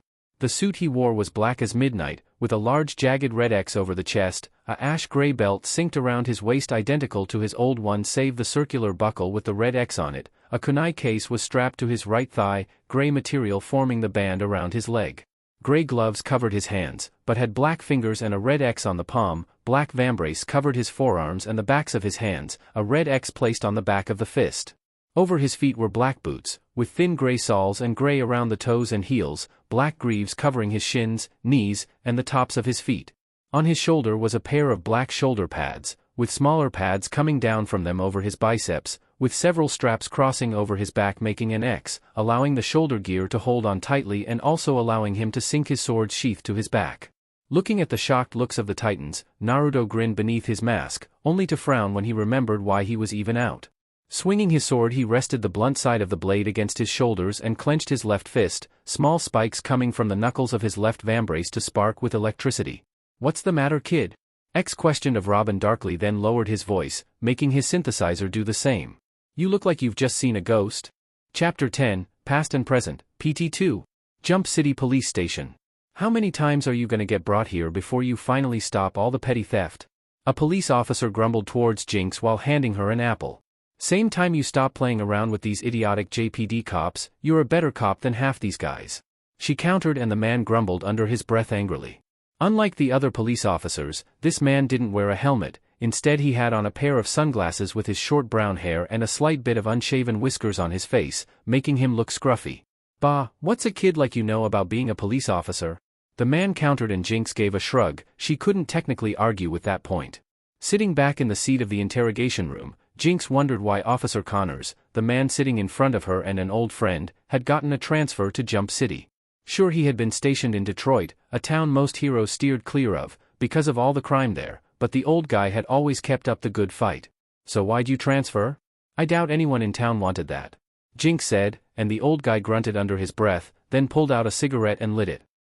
I thought the cops here didn't allow you to smoke, she said with a smirk, and the man looked at her with a frown, before lifting one hand and flipping her off. Oh yeah, won't those also kill you from lung cancer or something? The girl then asked with another grin as Connor's eyes turned to her, then placed his cigarette fully in his mouth before lifting his other hand to give her 2 birds. Same old Officer Connors, the girl said with a grin and a mock salute to the man, who grunted and then took a long drag from his cig before then leaning back in his own seat and resting his boots onto the table before them. I decided I needed a change of scenery. That's why I left, the brown-haired man told the girl simply while looking to the ceiling, and she gave him a look before shrugging and biting into the apple. You remembered I like the sour ones? She asked with a raised brow, making the older man grunt. You don't practically raise a crazy psycho chick with control over bad luck without remembering a couple things. He grunted, making Jinx snicker into her hands as he took another drag on his cigarette. You never changed, you old guy. And unless I'm mistaken, Officer Connors, you didn't raise me. I was an orphan, who didn't like the orphanage. You just happened to keep trying to take me back. And keep me from blowing things up? The girl said with a grin, and Connors grunted once more before giving her an annoyed look. I might as well have raised you. I was probably the only adult you even partly respected, Connors stated, and Jinx grinned at him. True, she said happily, making Connors groan, then looked at her again. Now I hear you're having some kind of a feud with those Titan kids. What's that all about? Connors asked, and Jinx scoffed, crossing her arms as she took a quick bite of her apple and swallowed. It was our first job as graduates for this Slade guy, she started to explain, while Officer Connors just sat back and nodded his head to the girl while listening and smoking his cigarette. Meanwhile outside, a familiar dark-haired young man walked towards the building, a sword sheathed at his lower back and face formed into a scowl. He wore a black sleeveless kimono top, bandages wrapped around his waist, with a Konoha Hittite secured around his forehead, a pair of loose black pants, with a dark blue cloth wrapped around his waist, a purple rope tied to his waist to hold it, and his sword sheath on. Over his forearms is a pair of black gloves, which leave his fingers and palms bare. A pair of sandals cover his feet with black leg warmers over his shins and calves. Walking past some policemen, he went inside the men, giving him odd looks as they walked past him, though he didn't see it when they did. The boy walked into the police station, brushing past many of the men who grumbled about stupid brats. Sasuke walked to the desk of this place and stared at the man behind it, seeming to be doing paperwork before then looking at him and raising a brow. What the hell are you supposed to be, kid? He questioned, and Sasuke twitched angrily. Didn't this fucking moron know who he was? I need the records of incoming individuals for the past year, Sasuke said simply, and the man behind the desk raised a brow. We don't have no records of incoming people, kid. There's too fucking many for that kind of shit, the man said rudely, and Sasuke twitched. Were these people fucking with him? What kind of fool doesn't make sure that their enemies aren't trying to enter into their city? Glaring at the man, he narrowed his eyes. Perhaps he was lying, perhaps he was trying to keep him from what he wanted. Narrowing his eyes, Sasuke decided he didn't like that idea and slowly reached for his sheath Chakatu. Elsewhere. Dude, RedX got an upgrade? He looks like something out of Cyborg Shinobi Chronicles, Beast Boy exclaimed, then grinned while everyone else gawked at the new RedX's form. Awesome, BB then exclaimed, only to get glares from his friends, making the green teen feel like an idiot yet again. However, Naruto wasn't so amused, seeing as he was kind of busy at the moment. Normally he wouldn't mind playing around with the kids some, but right now Jinx needed him. Sorry kids, but I can't hang out with you all night. I've got more important matters to attend, X said darkly as he flipped his ninjutsu. Now holding it backhanded, he lunged at the Titans before they even knew he had moved. He immediately slammed the pommel of his sword into Robin's gut, knocking the wind from him as the thief then used a roundhouse kick to send the younger teen flying away. Naruto then flipped out of the way as a sonic beam headed straight for him and sheathed his ninjutsu. The teen then held out his right hand and disappeared, only to then reappear in front of Cyborg, a swirling sphere of chakra in his right hand. Rasengan, he exclaimed, slamming his attack into Cyborg's gut, sending the titanium teen flying back and through a building. At that moment Raven lifted a pair of cars and tossed them at the thief, only for him to wink out of existence and reappear in the air spinning. The thief threw an X at the girl, which quickly wrapped around her face, covering her mouth and making the girl's eye twitch as she then tried to rip it off. At that moment BB lunged at Naruto as a large gorilla, swinging his arms down to slam into the thief. However, this was thwarted when the thief vanished from his sights. The masked thief then appeared behind Beast Boy. The green ape turned only for Naruto to lash out with an electrically enhanced punch to the rib cage. BB's fur stood on end from the quick shock, only for Naruto to then appear in front of him and punch him straight in the gut, knocking the wind from him, then lift both fists into an uppercut that sent the large ape falling back. Naruto then had to flip backwards as Starfire came flying forward, flinging her star bolts towards the masked thief. Naruto soon came to a wall and placed both feet onto it and leapt straight towards Starfire, who used her eye beams, only for the thief to vanish then appear behind her. The girl turned her head to look at the thief wide-eyed as he then kicked out at Starfire, his kicks enhanced with electricity like his fists. The girl was quickly assaulted by numerous kicks from Naruto, before the thief then used an axe kick on her back and sent her sailing into the ground as he then rolled into a spin before hitting the ground, leaving only a surprised Raven coherent enough to watch him. "I thought already told you. I don't have time to play with you kids today," Naruto said darkly as Robin struggled to get to his feet. The thief then stopped as he heard the static of his police scanner placed a hand to his right ear. "Somebody. This is the JCPD, we need help down here. There's some guy down here with a sword tearing up the station. If anyone can hear this, please he?" The message came to a halt with that scream and static, making Naruto's eyes widen. "Jinx," he thought, then crouched and jumped up, teleporting as he did so and flying off away from the Titans as they all tried to get up. "Dude, is it just me? Or did we just get our butts kicked?" BB questioned as he got up and rubbed his head, Robin gritting his teeth at the younger boy's words. The only one who didn't disagree was Raven, and the girl was still trying to get the damn X off of her mouth so she could use her powers. Jump City Police Department. "Shit." Officer Connor said, his sunglasses now gone, as he and Jinx both sit crouched behind an overturned table, the older man holding a modified M1911A1 in one hand and a combat knife in the other. "Does this guy happen to be a friend of yours?" he then questioned of Jinx, and the pink-haired girl shook her head rapidly as another body was tossed their way, slamming into the table they had taken refuge against. "Great, that's even worse." He grunted out and took a quick peek out from behind the table towards the intruder. The teen had spiky black hair reminiscent of Robin's, loose-fitting almost Japanese-looking clothes, and a long straight single-edged sword. A chakadu. Not really a good sword, takes too long to draw from the sheath. Officer Connors thought to himself, then looked to Jinx. "I want you to get out of here, I'll distract Spiky over there," he ordered, and Jinx gaped at him. "Are you fucking crazy, old-timer?" she questioned with a hushed tone. "That maniac over there will tear you to shreds," she said with a worried look, and Officer Connors merely grunted then looked back over the table as Sasuke walked into a hall. "Perfect, that hall should be too narrow for him to use his sword. If I can get him up close I won't have to worry about that blade. But I still don't know what else he can do," the man thought to himself, blue eyes narrowing as he then looked at Jinx. "1, my name isn't old guy, old-timer, old man, or anything with old in it. It's Jack. 2, get the fuck out of here before I knock you out and carry your ass out of here." Jack growled at the girl and Jinx glared at him, huffed then let out her breath and crossed her arms. "Just don't get killed," she said before then rushing off in the other direction as Jack frowned and looked back to the hallway. "I'll try my best, kid. I'll try my best," he thought, then took hold of his gun and knife at the same time, and rushed past his downed comrades in a crouch, holding the two weapons in front of him. Looking down the hall, Sasuke had gone down, Jack grimaced, blood and bodies lay to either side, and looking down Jack cursed lightly and placed his back against the side of the door, seeing Sasuke already at the other end of the hall, holding one of the other officers up with his sword. The black-haired teen then tossed the officer off his blade, making him hit the side of the hall, leaving a dent behind as Sasuke quickly turned and sliced the mechanism holding the door shut before walking in at a sedate pace. "Man, this kid really needs to learn the concept of stealth," Jack said to himself before rushing down the hall past his fellow officers and towards Sasuke. Meanwhile with Jinx, the pink-haired girl ran out of the building, grimacing whenever she saw an especially gruesome corpse. As she ran she soon saw the exit and let out a sigh of relief, quickly running to it only to collide with someone. "Cammy," came a synthesized voice, and Jinx looked down to see RedX, whom Gizmo said was actually Tempest, and with Tempest's sword on his back that made sense. "Tempest," Jinx said happily, hugging a surprised thief, and then grabbed him by the shoulders. "We have to go back inside.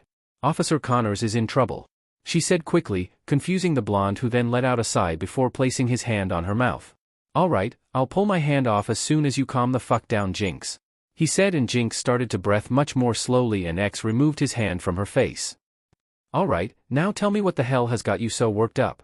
Naruto questioned of the girl, who then nodded her head to the older teen. "You see, I was an orphan, but I kept running away when I was younger, and there was always this cop back home who would keep trying to take me back to the orphanage. He was probably the only good influence I had, and even then he's not quite the best of the best, he's just always looked out for me," Jinx said, and Naruto had a brief vision of Irika in his head, seeing as that sounded like this Officer Connors was Jinx's Irika. And now this psycho with spiky black hair is tearing the police station apart and Officer Connors is trying to stall him so I can get away. The girl said quickly and Naruto narrowed his eyes on the building, and then turned his head to look at the pink-haired girl. Don't worry. I'll go save him. You head on back to yours and Mammoth and Gizmo's place. Naruto said, then gently pushed Jinx off of himself and ran into the building, and narrowed his eyes seeing all the bodies around the place. Whoever this psycho is, he's really got to practice on his stealth. The fucking idiot will have everyone in the damn country after him for this. Naruto thought to himself as he passed the numerous guards and ran in the direction of the carnage. Back with Jack, the man was not having a good time. He and the black-haired kid were in the file room, many of the file cabinets having been sliced into pieces by an irate teen that couldn't seem to read any of them. This had led to him attacking anything that moved, which unfortunately included Jack himself.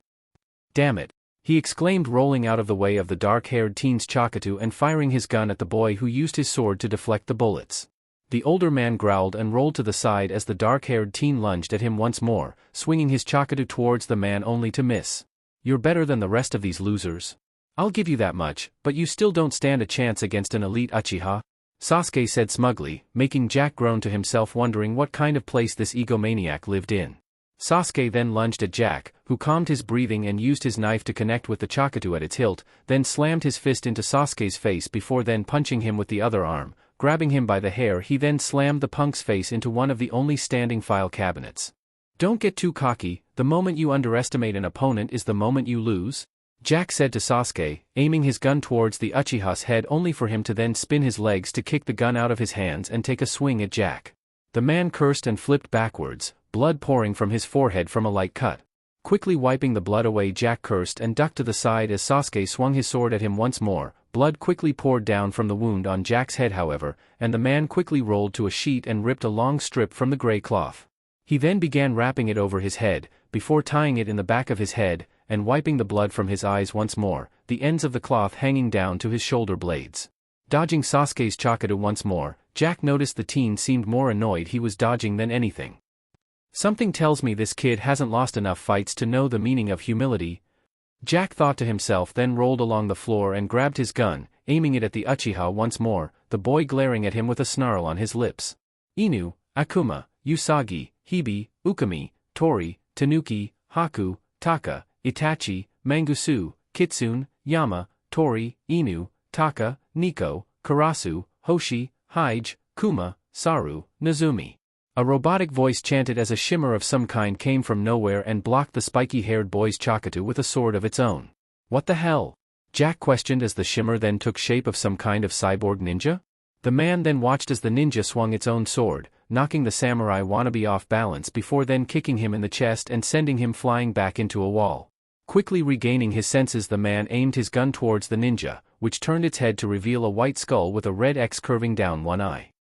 Who the hell are you? He demanded and received silence. Answer me. He demanded once more while pointing the gun towards the sword-wielding ninja. Neither enemy nor friend? The ninja finally said and looked toward Sasuke, the boy getting back to his feet and glaring at the black-clad warrior. Is this some kind of umbu? Humph, if it is he'll know what I want. Sasuke thought to himself, then pointed his sword towards the skull-masked thief. Are you an umbu? He questioned, yet received silence as his answer, making him grit his teeth in anger. I asked you a question, you low-level scum. Are you an umbu for this city or not? Sasuke demanded, and the thief let out a low chuckle. No. I am a ghost from another world. With that, Naruto flipped his ninjutsu to be held backhanded, and crouched down into a stance. Sasuke raised a brow at this, then activated his Sharingan, smirking as he watched the strange umbu. Fine then, Dekuro, let's see what the umbu of this strange world can do. With that, the spiky-haired boy lunged at Naruto, swinging his Chakatu only for him to vanish in a shimmer of light. What the? Sasuke questioned, only to be kicked from behind and sent sprawling forward. It seems like I'm going to have to take you down a few pegs, Naruto said darkly while Jack just watched the two with growing confusion, then ducked behind something so he could watch, but wouldn't get between them. Sasuke then got back to his feet and glared at the umbu before him with anger before lunging at him with a roar. Only for him to vanish once more and then appear above him and use a dropkick. Sasuke punched the ground, then flipped back to his feet once more and lunged at the masked thief, swinging his Chakatu at him wildly. Naruto blocked each strike easily, smirking, as the Sharingan wasn't working thanks to the blonde's mask keeping him from using any illusions. Naruto then ducked quickly to the side while sticking a foot out, tripping Sasuke and sending him tumbling forward into a wall with a grunt. "Catch me if you can," Naruto then exclaimed in his synthesized voice, jumping up to then activate his 1000 blades jutsu. The thousands of wind-like blades cut open the roof without him having to move his own sword even once.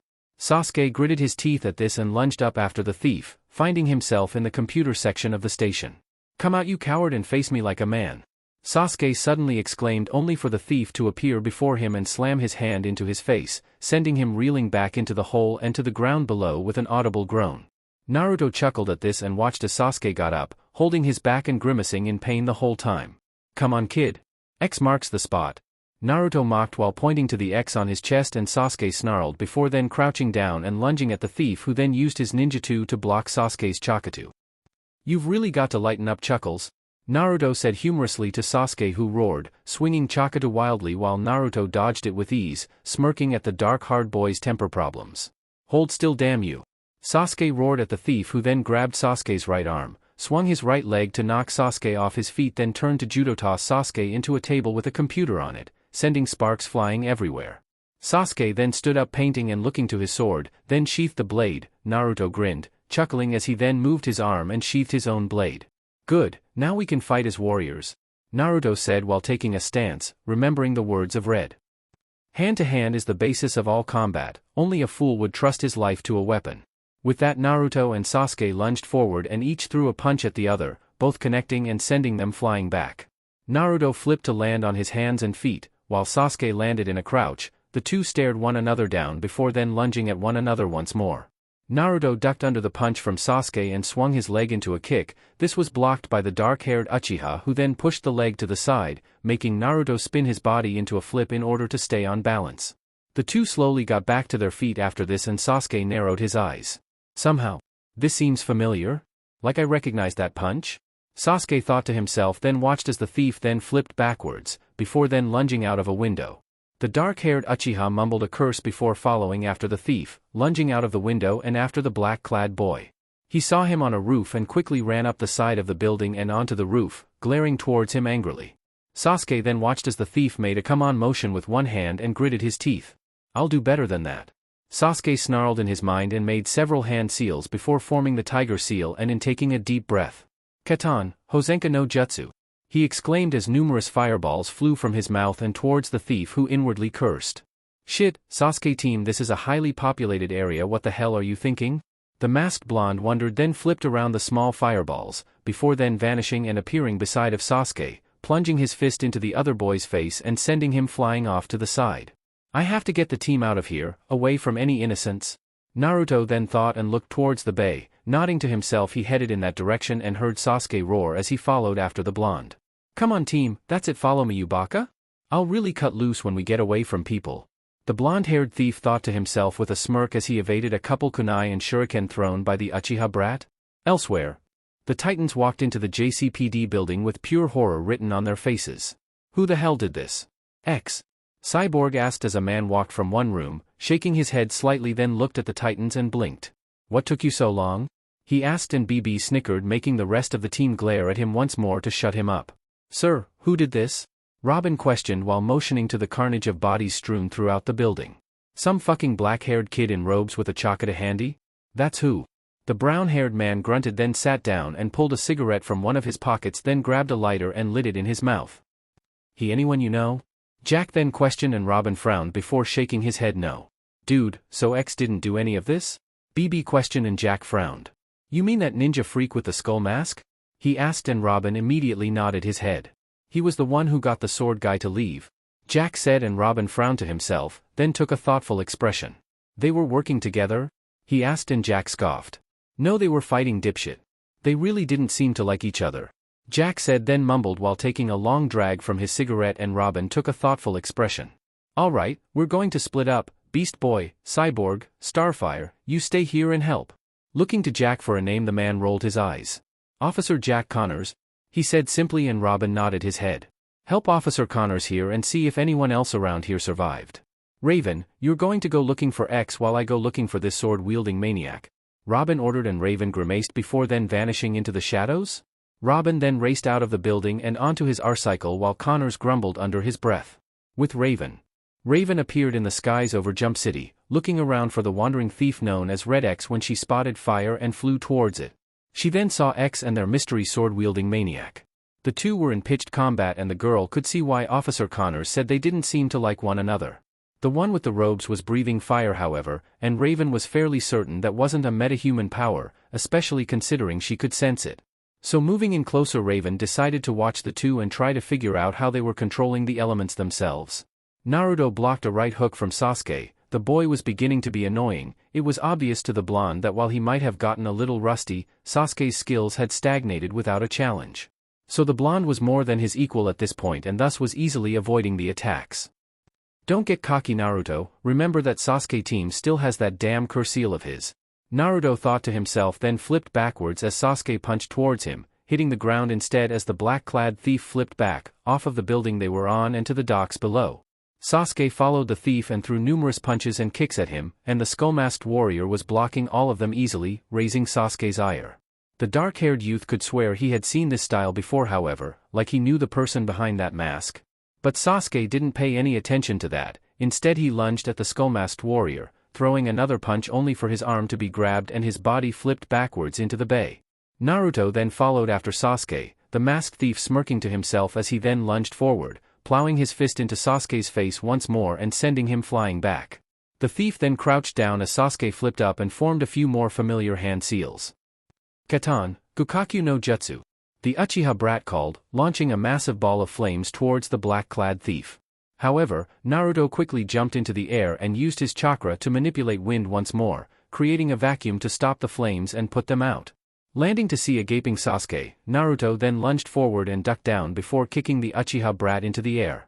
Flipping to his feet quickly, Naruto then launched himself into the air and delivered a dropkick to the Uchiha's back, sending him flying back down into the water, making a massive splash. Naruto then landed. With a slight panting breath he looked to the water as Sasuke pulled himself back up, Raven watching nearby with wide eyes at the abilities of the two warriors. Yes. I remember that. Sasuke then exclaimed before laughing loudly. I remember this feeling. This tension. He then said and quickly formed several hand seals. Naruto. He exclaimed angrily as a familiar ball of lightning formed in his left hand. Naruto was about to prepare to dodge the attack when he noticed a presence behind him and saw Raven a distance away. Cursing lightly, Naruto knew he couldn't move. There was too great a possibility that if he were to dodge, Sasuke would hit her instead. Gritting his teeth, Naruto held his hand out to the side and narrowed his eyes on Sasuke. Quickly forming a Kage Bunshin, Naruto held his right hand to the side and let it form a swirling sphere of energy into his hand. If I can't win this without someone dying, then I guess we'll both just have to settle for a draw this time, Sasuke. Naruto thought to himself as the clone then dispelled itself. Sasuke then lunged forward with an almost psychotic look to his eyes and Naruto lunged forward also. Chidori! Udama Rasengan! The two exclaimed at the same time as their most powerful attacks hit one another and Raven had to shield herself as a burst of power expanded from the two combatants. She was still able to see beyond her shield, but what she saw was beyond any power she had ever seen two mere humans use before. Black as midnight, a sphere, a shell of power was rapidly expanding itself, white glowing lines slowly covering the sphere as it grew until it exploded and Raven was sent flying back in her shield. Raven soon found the sphere of power had dissipated, and looked around, only to feel her eyes widen seeing as the water in the bay had been moved to form a sphere in the ground, only it was now filling back up. Looking around, Raven saw something floating in the water and flew down towards it. Reaching a hand down, she pulled RedX out of the water and onto a black platform made from her own energy. Looking down on him, she noticed a crack in his helmet, only for her eyes to widen as red energy suddenly leaked into the crack and it slowly sealed shut. Was that a demonic aura? The girl wondered to herself only to shake the thought off and then look towards the tower, then back down at X. If anything we need to know about that sword-wielding maniac, if and when he comes back. The girl reasoned, then flew towards the tower with RedX as her passenger/prisoner. Meanwhile, Sasuke was laying face first on the ground, hidden near a warehouse and unable to move. So you found him? Came the voice of Neji as the Hyuga walked towards Sasuke, who gave a weak smirk towards him. Neji looked at the Uchiha and frowned at him. And you've alerted our presence to the authorities and protectors of the city? Neji said, and Sasuke glared at the Hyuga. Wasn't it enough that he'd found Naruto? What did it matter if a few weaklings knew they were around? And no doubt now they're going to be hunting you down for murdering their comrades? Foolish. Neji said, and Sasuke once more gritted his teeth and glared at the Hyuga. Neji then moved quickly, grabbed Sasuke and slammed him up against a wall forcefully. Narrowing his eyes on the Uchiha, he then kneed him in the stomach and let him drop back to the ground holding his midsection.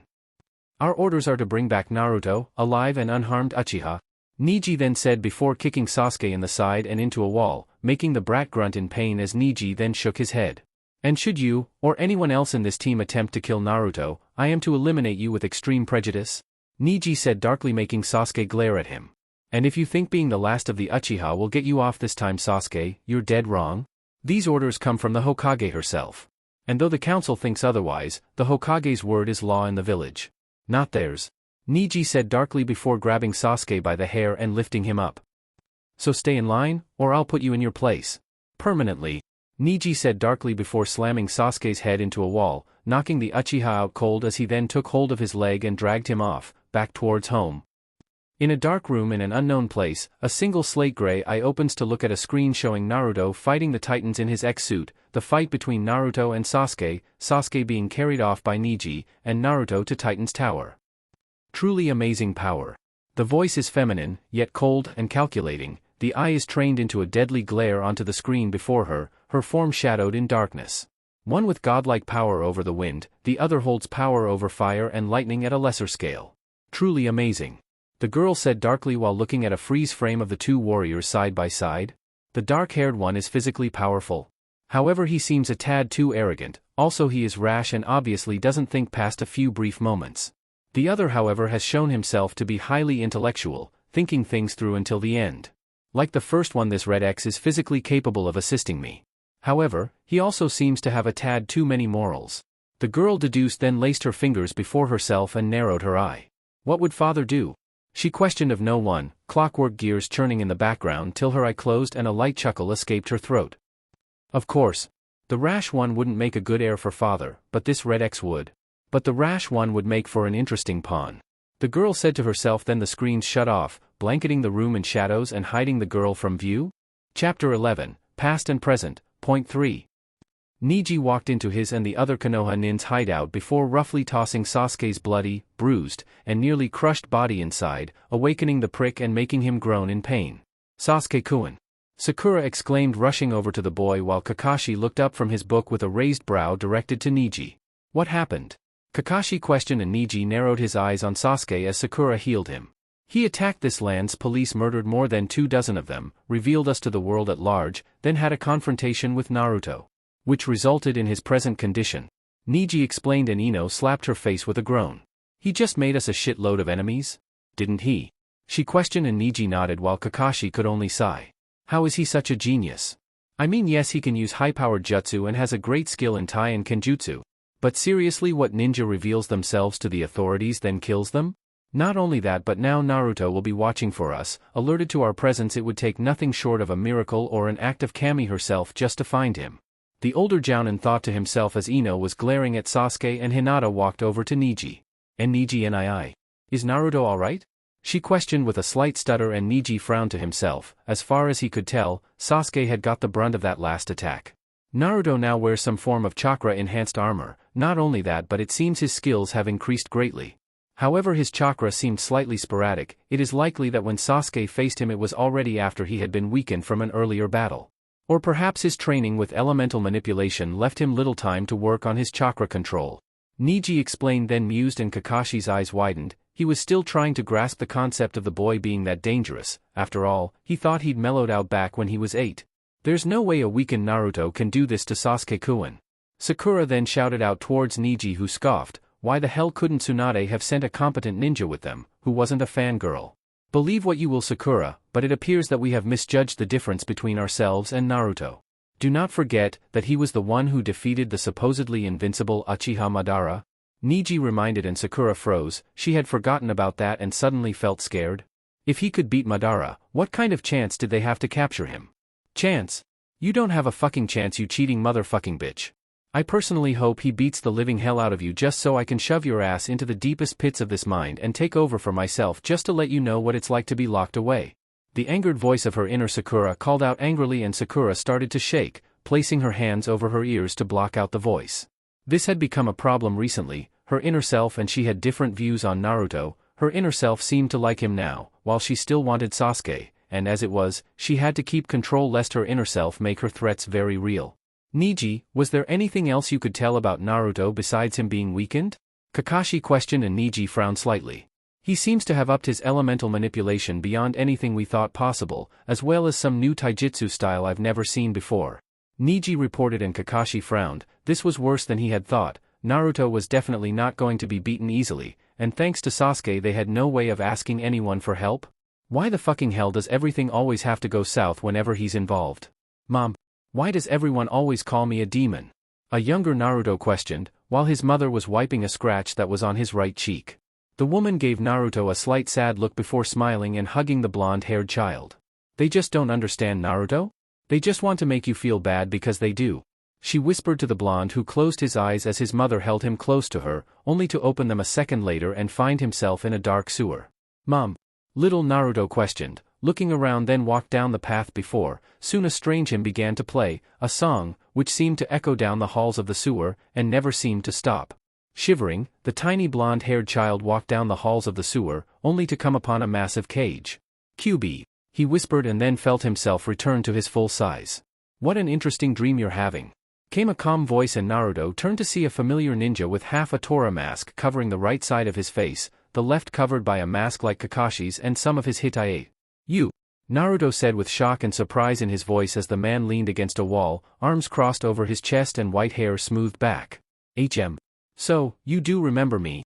The man said simply as he then pushed off of the wall, folding his arms behind his back as he slowly walked towards Naruto who assumed a crouched stance. Come now.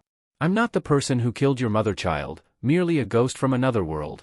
The man said simply while Naruto remained on alert. The man chuckled lightly at this then lifted a head and closed his single visible eye. Beautiful. A symphony of madness. He said and Naruto twitched, as the man then looked into the cave, the boy following his gaze. He saw Kyuubi's eyes open, but something else, he saw 4 red eyes open as well, a pair of toothy grins appearing beneath Kyuubi's and the other sets of eyes. Naruto then turned to the man who looked like his tormentor, only for him to reach up and pull off his Tora mask, dropping it to the ground. Soon, the end will begin. And whether you like it or not, child. The man turned at this and Naruto took a step back, seeing a skeletal face with a red S-shaped symbol at his brow had replaced what he had seen before, his clothes having changed to someone else's as well. There's nothing either you, or she, can do, to stop it, the man said ominously then turned back to the cage, darkness consuming Naruto's vision at that moment. Naruto quickly sat up with a start, only to place a hand onto his head and groan lowly. Ugh. Okay. What hit me this time, a freight train? Naruto questioned while slowly rubbing his now throbbing head and then shook it, clearing it of the clouds only to hear someone's voice. Actually, you and some guy with a sword hit one another with 2 powerful and somehow purely elemental attacks. The dull tone came from nearby, making Naruto stiffen before reaching up and making sure his mask was still on. He then grumbled to himself seeing as it was and he hadn't been able to notice it even with his HUD still on. Turning around slowly, Naruto saw he was in a dark room with black and blue painted over the walls in a flame pattern along the ground, an almost gray carpet with a purple streak crossing the room to end at the bed, which was an almost oval shape with something at its head which resembled a cloak being pulled up with a red gem. Also in the room was a triangular bookcase in one of the walls with a statue of an eerie-looking raven with red eyes on it, with a strange stand that had a statue of 2 theatrical masks on it as well, an old-fashioned globe at the wall opposite the bookcase. Near to him, the blonde noticed a window that took up most of the wall with dark drapes pulled over it, a long dresser lays to his other side, with a hand mirror laid atop it with a golden cup near it and a mirror on the wall behind it, all beside another bookcase which lay inside the wall itself. Okay. I have to say this is by far weirder than even Jinx's room, and she likes unicorns. Naruto said mostly to himself, then noticed that Raven was floating off the ground before him, her hood over her head and legs folded into a lotus position, making him blink and reach up to rub the back of his neck. Did something fun happen while I was out? He questioned only to have Raven roll her eyes, then give him a dull glare. No, she said flatly, making the thief snap his fingers comically.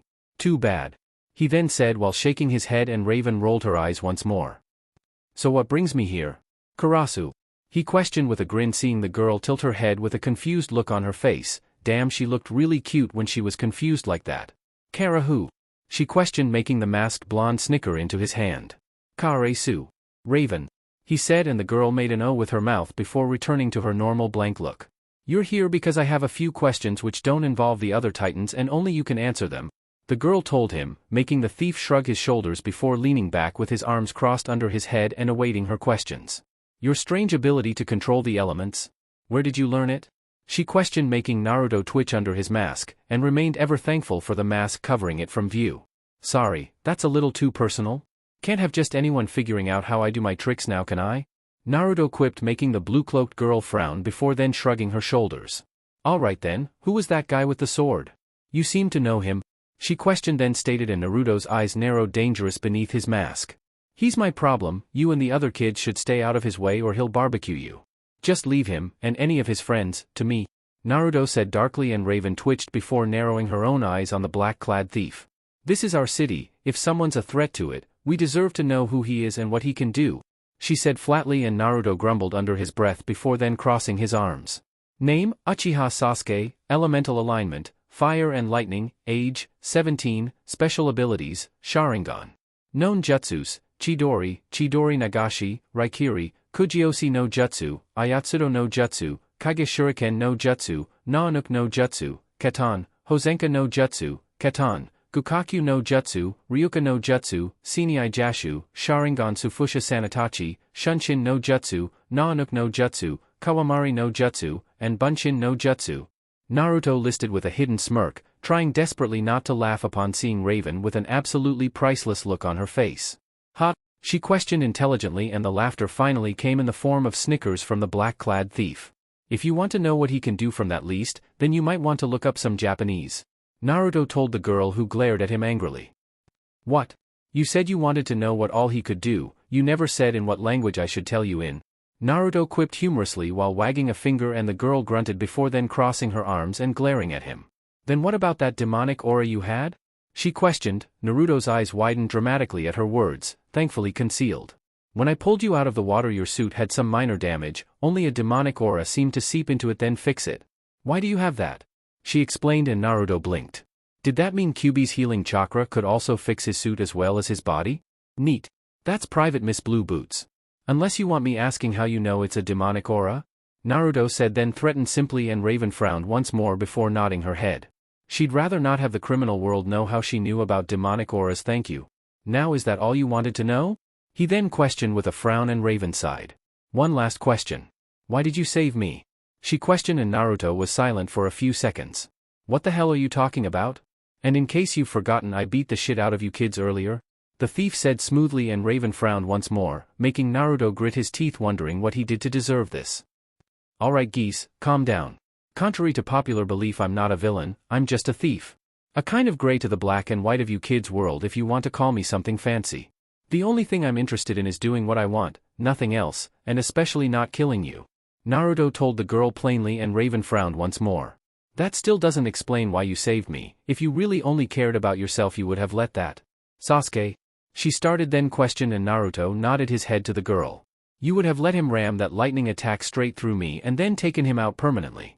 Thus killing two birds with one stone, she said flatly, making Naruto twitch before letting out a sigh. Geese, okay, the reason I saved you was because I don't like seeing people, girl in particular, die right in front of me, he said simply, and Raven raised a brow. I watched as my mother was murdered right in front of me at 8 fucking years old. How the hell would you react? He asked darkly, eyes narrowed, and Raven winced before looking to the side. Sorry, she offered with a softer regretful tone, and Naruto sighed before stretching his aching muscles and then rolling off the girl's bed to stand up. So, what now? He then asked, and Raven lifted a hand, black energy covering the limb as she waved, making the window of her room open up, confusing Naruto as he turned towards her with a raised brow under his mask. Now, we're even. I made sure no one else knew about you while you recuperated. So I don't owe you for saving me. I don't like owing people favors, so just go, she said while crossing her arms and looking to the side with a frown. Naruto himself blinked before smiling behind his mask and shaking his head with a chuckle. We're not even, he said, and Raven turned sharply with a raised brow towards him. Sasuke. He's my responsibility, and he killed a lot of good people the other day. Until I get him back, we're not even, not by a long shot. Naruto then jumped out of the window and smirked to himself. Later, Karasu-chan, he thought to himself while using his teleportation device, leaving Raven to look out her window before closing it once more. I wonder if I should have told him he was unconscious for 4 straight days? Raven questioned of herself, then shrugged with a diabolic smirk on her lips. He'll figure it out eventually. She then said while walking out of the room and down a hall to a pair of double doors which she entered into. Within showed the Titan's main room, everyone besides herself present. Starfire was attempting to cook something once more, Robin was leaning near a computer with a frown on his face, Cyborg was sitting down next to BB who was playing a game with what looked like Cyborg Ninja in it. X just left, Raven commented and Robin's frown deepened, while an eye twitched under his mask. Starfire seemed to cease stirring whatever concoction she had whipped up and Cyborg turned to her from his seat on the couch. You get the info, Ray? Cyborg questioned and Raven formed a ball of energy before pulling a recording device from it, then levitated said device to Cyborg. It's in some other language, he said Japanese, so you should have that run through the translator first. Raven told the titanium teen who simply nodded his head, then walked to a couple of doors at the side of the room and out of sight, while Robin grumbled under his breath angrily from his spot near the computer consoles. I still say we should have locked him up. The Titan's leader grumbled out loud angrily only for Raven to frown towards him. If we did that we wouldn't have gotten anything from him about this Sasuke character. Subterfuge was needed for getting anything out of him, Robin. Raven told the boy wonder who merely grumbled to himself angrily. And in case you've already forgotten Robin, we don't have any legal reason to hold X captive. 1. LexCorp has disavowed any knowledge of the Xenothium scanner. 2. The company who had the Xenothium is keeping it under wraps to keep from having a political backlash due to the illegal and dangerous properties of Xenothium ore. We can't legally arrest him even if we want to, Robin. Raven said with a shrug and Robin growled angrily to himself, wondering why politics had to get in the way of justice yet again. Besides that, he may be a thief, but he's also saved my life, twice now. And I might add, yours, Starfire's, Cyborg's, and Beast Boy's? Unfortunately we all owed him one. And letting him go was the least we could do. Raven said flatly, annoying Robin further, while Starfire nodded her head from the kitchen area.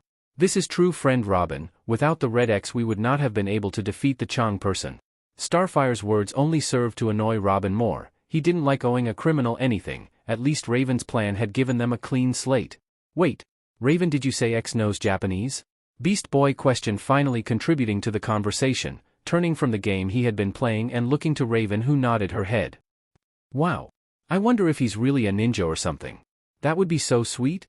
BB wondered aloud then said, and Robin frowned to himself before taking a thoughtful expression and pondering over that idea. I've dealt with a ninja before, BB, they're stealthy and crafty, but X wasn't the same as the one I met. The boy wonder said, and BB looked at Robin with a clueless expression. The ninja I fought was cold and ruthless, yet just as skilled. X seems more laid back in battle. I think he might have ninjutsu training, but doesn't exactly follow the code to the letter. Robin mused more to himself than anything while BB just shrugged his shoulders before returning to his game.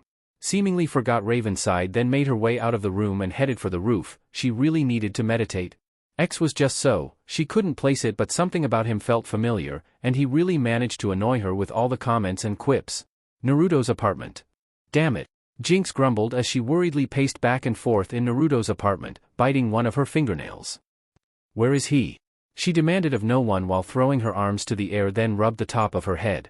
She stopped however, and when she heard some rustling, only to twitch, seeing Gizmo and Mammoth were now rutting around in Naruto's things, primarily the stuff he had in his duffel bag.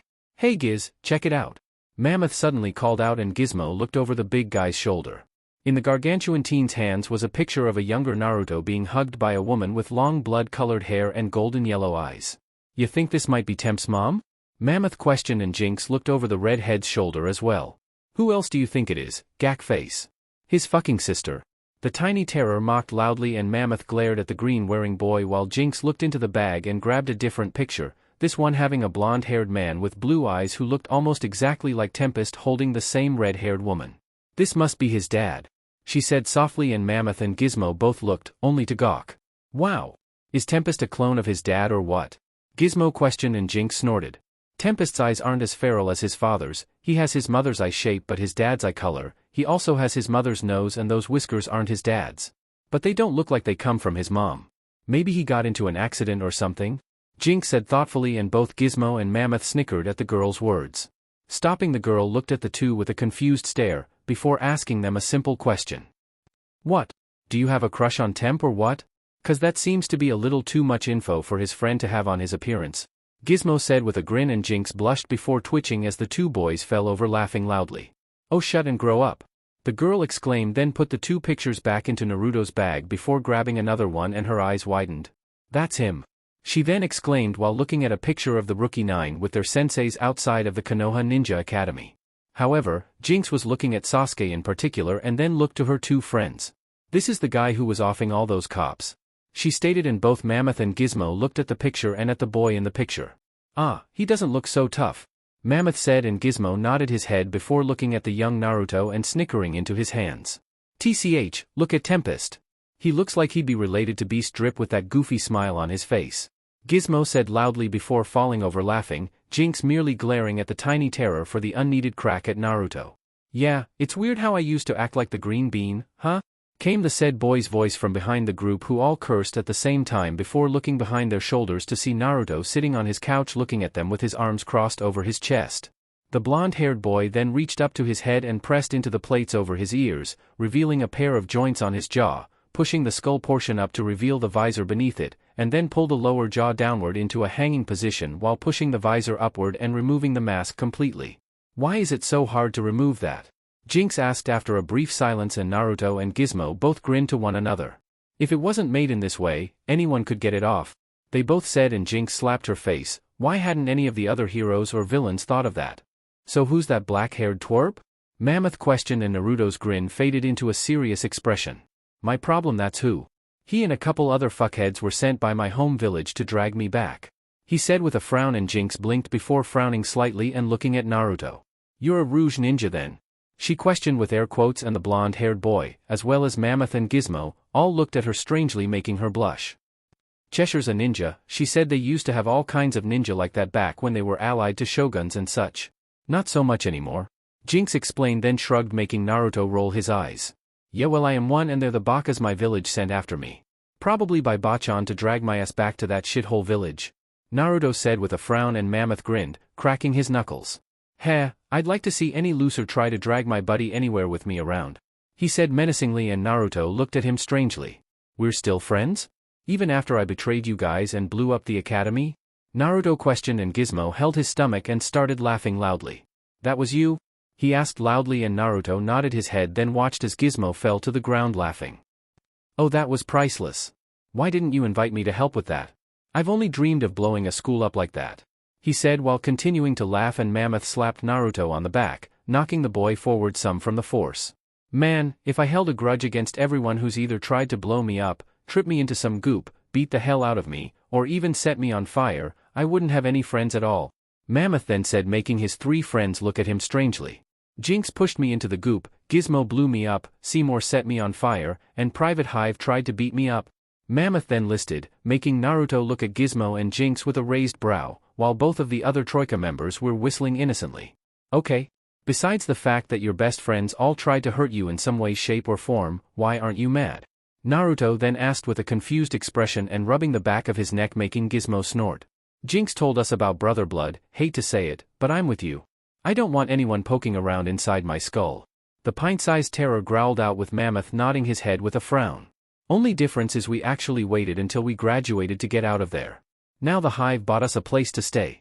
I've also been making a block for his psychic powers so we won't have to worry about him trying to control us, Gizmo said with an evil grin, wringing his hands while imagining the lab he was going to build, and the numerous insidious devices that it would produce. And seeing as we are still friends? Want to stay with us? Jinx offered with a shrug, and Naruto leaned back, took a thoughtful expression, then smirked. Stay with my friends in some secret hideout where no one will find me, or stay here and pay rent, while eventually Sasuke and the others will take their heads out of their asses long enough to look for my alias. Nah, I think I'll crash with you guys, Naruto said sarcastically, then stated with a grin as he got up and then went around the room gathering his things and stuffing them into his duffel bag. After that the blonde retrieved his mask and replaced it over his head and face, before then opening his window and motioning for the others to go out first. Why are we using the window? The door is over here, Jinx questioned, then stated with a wave to the mentioned portal, and Naruto slapped his masked face with an annoyed scowl under his mask. Because if people saw us walking out together, don't you think they just might notice 4 wanted criminals all leaving an apartment rented by someone? The blonde asked with an annoyed tone, and Jinx blushed slightly before exiting through the window, Gizmo following with Naruto behind them, telling Mammoth to go out the door seeing as he was too big for the window.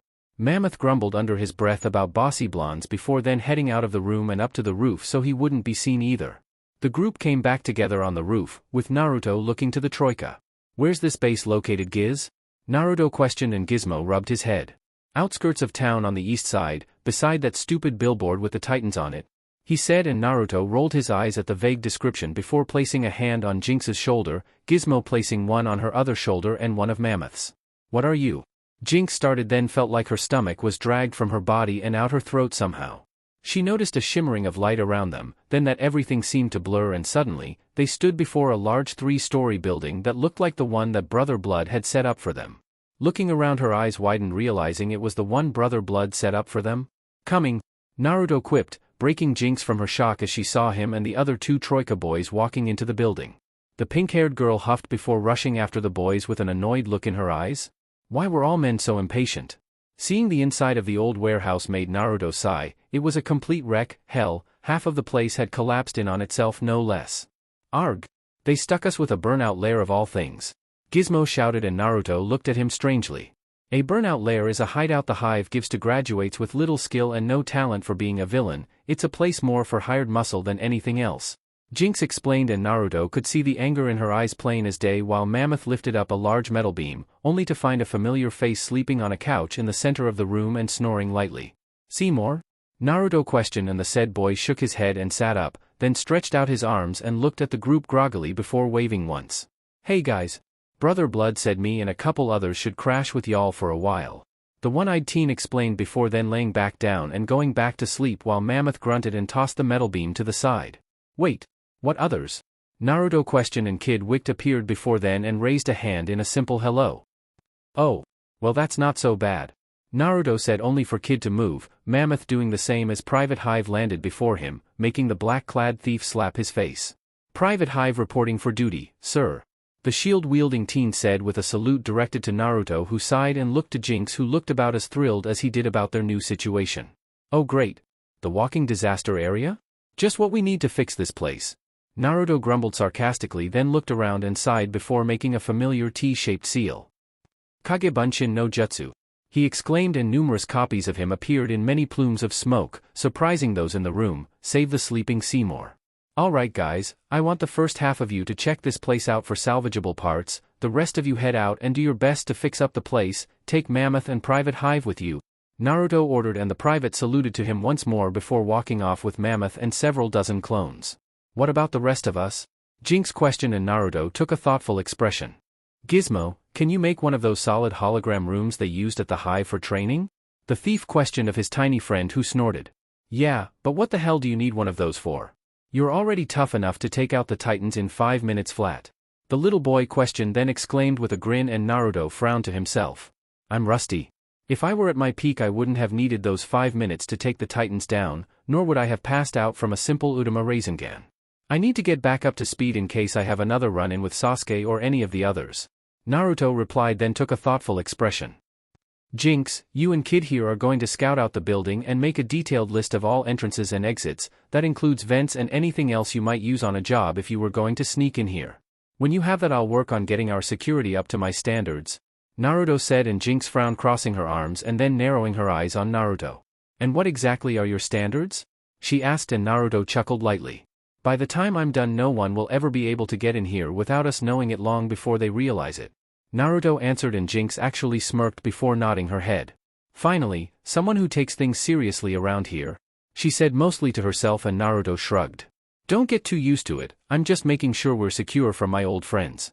After I'm sure we're all safe, I'll let the guys slack off some. With that, Naruto vanished off into the building, making Jinx huff and Kid roll his eyes. Come on Kid, His Highness the Prince of all Thieves gave us a job to do. I'll check the vents and halls, you deal with the entrances. Jinx grumbled while grabbing Kid by his cloak and pulled him with her so they could get their own assigned tasks done with. At that moment, Seymour raised his head and looked around. Seeing no one around her, scratched his head and yawned.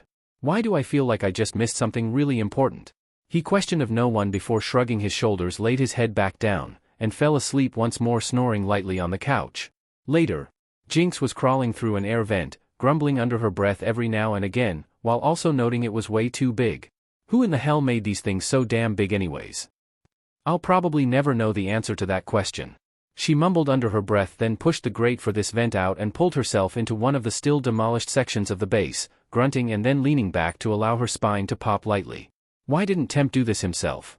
He's crawled through enough vents to be a master of it. Jinx grumbled to herself, then walked down the halls, looking up and frowning, making a note that they'd need to add some security cameras to this hallway. And the next one? And the next? Arg. Why in Christ's name did we get stuck with a fucking burnout lair for an HQ? We were the best damn students in the Hive. Jinx shouted angrily, then crossed her arms with a huff, cursing brother blood under her breath as she then walked down and turned into the next hall. The pink-haired girl wouldn't say it out loud, but she was relieved that Tempest or RedX or whatever the hell he was calling himself was there to help them whip this place into semi-decent shape. Not only that, but from their experience with him in the past, the teen was an excellent leader, constantly bettering himself and those around him as best he could, sort of like an anti-Robin as some put it. For another thing, she was glad he was here so she would have someone at least partly intelligent to have a conversation with. Gizmo was a foul-mouthed annoying little midget, Mammoth, while nice and kind of like an older brother, was still on the dim side. Private well. Besides having a hard head and military background, all she knew was that he supposedly slept with a teddy bear. Kid never spoke unless it was to Angel, and even then that was rare, and Seymour? He had a crush on her and yet constantly seemed to miss anything important. How he did that she would never know. However, upon reminding herself of Tempest, or was it RedX? She inwardly gave up that, and pulled a notepad from a pocket on her skirt and wrote down what she had found about the halls and the vents. She made notes about cameras and sensors they should add around the base, while also mentioning the size of the air vents and possible ways of rectifying this without any serious overhauls to the entire place. Tapping her chin with the pencil she brought with her lightly, she also mentioned some other facts, such as the fact that only one vent led outside while the others seemed to draw from it. As Jinx continued down the hall with the paper, she blinked upon hearing the sounds of a fight.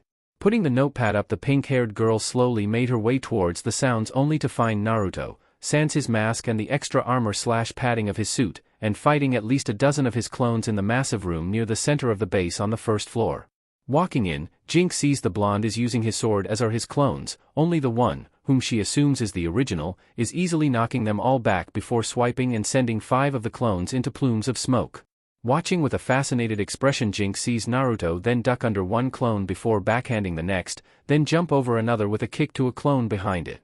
Naruto then swings his sword, quickly slicing another clone in half before then flipping into the air and stabbing down on another clone, leaving only the original and the final clone left. Smirking as he makes a classic, "come on" gesture with one hand to the final clone.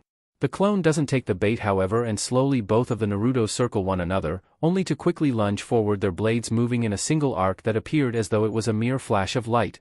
The clone that disappeared in a plume of smoke, and Naruto fell to one knee, panting heavily, then wiping his brow. "Man, what a workout, right, Jinx?" Naruto said, then questioned, looking towards the pink-haired girl with his trademarked foxy grin and actually making the pink on her cheeks brighten. "How? Why, if this is you weak, you must be like a god at full strength." Jinx said flatly, and Naruto snorted before flipping back to his feet and then rolling his shoulders around to loosen the stiff muscles. "Nah. I'm rusty, not weak. My physical and elemental abilities have never been better, it's just I've been neglecting my chakra control training for a while now. So basically my chakra-based skills use up more chakra and are a tad bit more erratic than they are supposed to be," Naruto said with a thoughtful expression before walking over to Jinx and looking the girl in the eyes. "Need something?" he questioned, and Jinx blushed once more before she quickly nodded her head and handed him her notepad. Taking the object, Naruto turned from Jinx, flipping through several pages and frowning in thought, though personally thought Jinx herself could get this place in shape from the suggestions she left. "Hey, Tempest," Jinx then said, and Naruto turned his head towards her only to duck as she tried to kick him in the head, now grinning. "Would you mind having a light spar?" she quipped, and Naruto blinked, before flipping backwards several times to a makeshift table formed from slabs of dislodged wall, his armor and helmet resting on it. He put the notepad down, then looked at Jinx with a grin. Chapter 13, Who Are You? Jump City, California. It was Saturday evening. The Hive gang had been working on their new base for hours on end, with most of them having gone to bed. Naruto had, only to be awoken when his first batch of clones had dispelled a couple hours later. Thus the unofficial leader of the Hive gang had made another batch and let them get to work also, before then laying back and passing out once more. Once they had dispelled, Naruto had decided to get up, and stay up, making yet another large batch of clones, which he assigned various tasks, most of which were simply finishing what the last batch couldn't.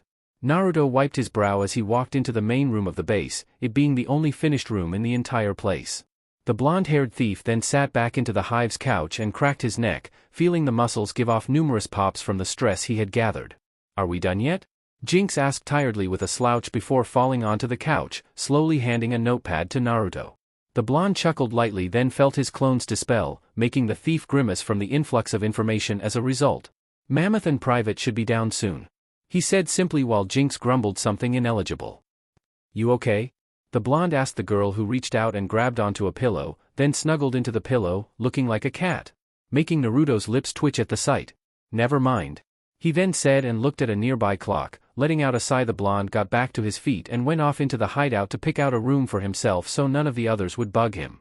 Finally finding one of the finished rooms, Naruto pulled out an X-shuriken and then placed it onto the door, then slammed his fist into so it would dent the door, allowing it to stay. Smirking, Naruto walked into the room and placed his things down nearby. Stripping out of the X-suit, Naruto pulled on his civilian clothing. Raven said Saturday, so I might as well get there a bit early, Naruto said to himself while putting his bucket hat over his head, shadowing his eyes before then brushing his hair down to cover his whisker marks, and nodded. Good to go, he said with a grin and walked out of the room, whistling to himself as he did. Naruto walked into a dark cafe, the same cafe that Raven had told him to meet her. Scratching the length of his nose, the blonde made his way inside and looked around for the violet-haired girl. You're early, came said girl's monotone as a shadow formed beside her, and the girl rose up out of the ground to stand next to him. Yeah, well, a former teacher of mine was always late. I decided I don't like to be kept waiting and figured you wouldn't either, the blonde explained with a grin, and Raven nodded her head slowly before walking over to a table in a dark corner of the room, Naruto trailing behind her. Naruto and the girl sat down at the same time, and the blonde looked around, seeing only a few patrons, all of which seemed to ignore them. They're used to me coming in. They pretty much just ignore me now and get on with their lives, Raven explained, and Naruto shrugged while then sitting back slightly, looking around the dim room, and noticed. Wait, that was Neji at the counter? Naruto blinked several times before shaking his head. What were the odds of him seeing Neji in a cafe? A waitress came over before they could start this little inquisition, as Naruto liked to think of it. They each made an order and the girl went off. So, what did you want to talk about?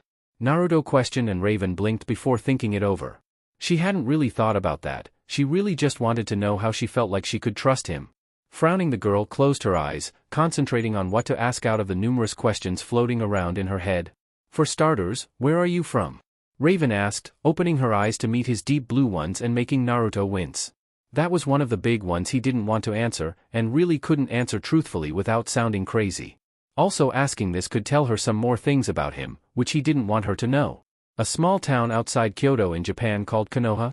He lied easily, meeting her violet gaze without flinching. Yet still Raven could tell he was lying, but she didn't want to force anything out of him if he didn't want to talk about. It was his business, not hers after all, and this wasn't supposed to be an interrogation. She simply nodded to his lie before trying to decide on what her next question should be. Okay, how long have you been in Jump City? That was one thing she really needed to know about him. After all, she had been in the city for only 2 years now. The likelihood of having met him on Azarath was slim to none, so it was possible she met him during that time. The blonde before her leaned back at this question. Truthfully, all it would tell her was when he got to town, and that wasn't really anything dangerous. So Naruto decided he was going to tell the truth on this one. I've lived in town for about a year by now. And before you ask, I had to leave home because of some difficulties in the village. For some strange reason, the blonde-haired Nukenin felt like both Enko and Ibiki were interrogating him, and that was not a feeling he liked one bit. The answer to her last question was a little confusing to her at first. At least the reason for him to leave his home was. Why would he leave because of difficulties? No, what difficulties would force someone to leave his home? Maybe I should ask about that, she thought to herself before speaking her question to the boy. What kind of difficulties would make you leave? Oddly, this sounded a bit like the story she had given the other Titans when she had first met them. To the blonde in front of her took a thoughtful expression at this, contemplating what to say to the girl. Sure, he could lie, but that would probably be a bad idea. She hadn't called him out on anything yet, but she was a telepath, so he decided he'd tell a half-truth this time around. Before he could start, a waitress brought both Naruto and Raven their orders, herbal tea for Raven, and green tea for the resident blonde. Well, for starters, I wasn't really well liked around there, mostly because of something that my dad did before I was born, which also got him killed. My mom died when I was still growing up, and my legal guardian decided to hide the fact that she was murdered from me along with the inheritance I was supposed to get from both of them. Most of my early years I played a lot of pranks on people, the very influential ones around the village mostly, mainly because they deserved it. Naruto said, then took a drink from his green tea, sipping and wetting his mouth before then continuing. But the big nudge that got me to leave was when I caught my girlfriend sleeping with my best friend. If I hadn't have left, I'm pretty sure I would have killed both of them. So I decided I'd run away, taking only what I needed, along with a few scrolls and books about stuff like medicine and different styles of fighting. I even think some are written about ancient lore. Somehow, it felt good to be talking about this to someone. Well, he supposed everyone had to get something off his or her chest every now and again. Though it did help that he also felt a strange type of kinship for the gray-skinned girl. He smirked at that thought before taking another sip of his green tea and leaning back. "You actually know how to fight?" Raven asked him, not really surprised by that fact, as it seemed everyone knew how to fight nowadays. No, she was more surprised that from the sounds of it, he was practically an orphan from birth. And unless he was exaggerating, which she doubted, he was also not very well liked from where he was originally from. That, she could easily relate to, seeing as the monks of Azarath were the only ones who didn't treat her like a hellspawn, though her mother seemed to ignore her most of the time. He was somewhat like she was in some regards, but what exactly did his father do, for that dislike to be passed to the young man before her now? Summon a demon or something? Yeah, my mom taught me a lot about defending myself before she passed. After that, the old fart that was watching me taught me some. But none of it was nearly as useful as what my mom taught me. Even if he was named after a great ninja, I don't think he was that great a man. I don't really feel like talking about him, though, so can we move on now? The blonde questioned as he was starting to get a little uncomfortable, which Raven could tell. The girl decided to give him some reprieve from her inquiry on his past and ask about something else. "What kind of people did you hang out with to not be bothered by me? I find it would be hard to hang out with anyone that would make you used to someone like me." Raven asked, then explained, expecting an answer that would be kind of strained. What she got was one of total truth, however, which was surprising. "Oh man, let's see, 2 cousins who didn't really know each other too well, one of whom used to stalk me all the time. These 3 little kids who always thought of me as their leader or something. Then there was an egomaniacal emo with a group of fangirls I thought was my best friend. Then there was this really violent trio of siblings, the youngest of which was kind of a sociopath. A brunette girl that was almost completely obsessed with sharp, pointy things. A blonde-haired girl whose family was mostly shrinks, with her pink-haired bitch of a best friend," Naruto said before taking a quick breath of air to continue, leaving a slightly stunned Raven to listen. "A quiet guy who loved bugs, a lot. Then this guy who never seemed to go anywhere without his dog. A lazy kid who was actually a genius with his really big-boned food enthusiast friend. Not to mention a sadistic woman who loved snakes too much, a father and daughter who worked together in a little food stand. A bowl-hair-cut guy who loved to spar and his mini-me, a chain smoker, a red-eyed tease, and a very lazy, very late, very perverted, one-eyed sensei. That last one on that list," the blonde had almost hissed out with anger, before taking his last sip and finishing his green tea. Raven was almost reminded of the silver-haired guy in the bookstore by that last one, but for some reason couldn't really tell. She then looked up at the clock on the wall behind the counter, only to notice that it was now past 10. She needed to get back to the tower before the others started to get really worried. Or come looking for her and say she had a boyfriend. Just as she was about to leave, the door to the cafe opened to show Cyborg and Beast Boy both standing there, looking around the room for her. They were surprised to see her sitting there with a kid their age in a bucket hat and red t-shirt. Hell, they were surprised to see her sitting there with anyone, but the fact that it was a guy, and she was looking at them wide-eyed made them start to think. However, the blonde then stood up and looked at her friends with a smirk, before then turning back to her and speaking to her in a hushed yet amused tone. "I got to get going, my roommates are expecting me back in another hour. If you got the time, I'll see you next week, Karasu-chan." With that, the blonde puts some money on the table and leaves through the front door. "Wait a minute. Karasu-chan? Isn't that what X called me?" The violet-haired girl thought to herself as she watched the blonde leave. "Hey, wait!" She called out quickly, getting up to follow him out the door, only for it to look as if he had somehow disappeared completely. Raven. Was that your secret boyfriend or something?" Came the amused voice of a certain metal man from behind the girl, as surprised as BB that she was in a cafe with some guy. She didn't answer his question, however. Instead, she summoned up a shadow and let it envelope her before it disappeared into the floor with her in it. She arrived at the tower quickly, and 10 minutes later, Raven was sitting on the couch reading a book and ignoring anyone around her, while Starfire was messing around in the kitchen yet again and Robin was flipping through the channels on the TV with a bored expression, when Cyborg and the green idiot finally walked in. "Hey Star, guess what we saw?" Beast Boy says with a wide grin on his face, getting the attention of the others save Raven, who twitches. If anyone had bothered to look at her, they'd have noticed that she was suddenly holding her book a little too tightly in her hands, and that she was somehow bending the hardback book's cover. "What is it, friend Beast Boy?" the orange-skinned alien girl asked without even looking at him or the smirking halfbot at his side.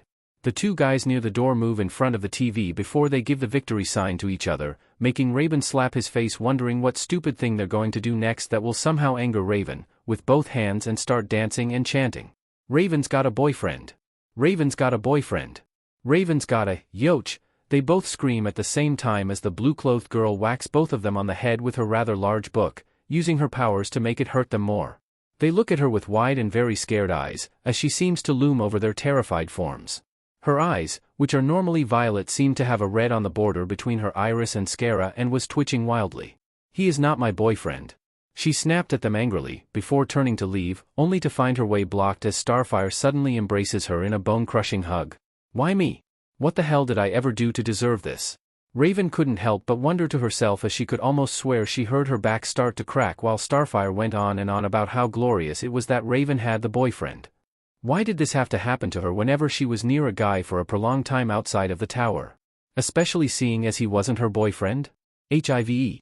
5HQ. Naruto whistled lightly as he walked past the genetic scanner that the tiny terror, Gizmo, had set up the night before, so that the group wouldn't have to worry about anyone trying to use the front door at least. As soon as he walked in, it was to see the sight of both Mammoth and Private Hive asleep at a table across the room from him with their heads sideways and drool sliding out of their mouths and coating the table. Kid WYKKYD was asleep as well, only he was in front of the couch with his head leaning back against it. And last, Jinx was still asleep on the couch, snoring softly with her head tilted to one side. "I really got to stop working these guys so hard. Maybe I'll give them a break tomorrow? Nah, they can take it."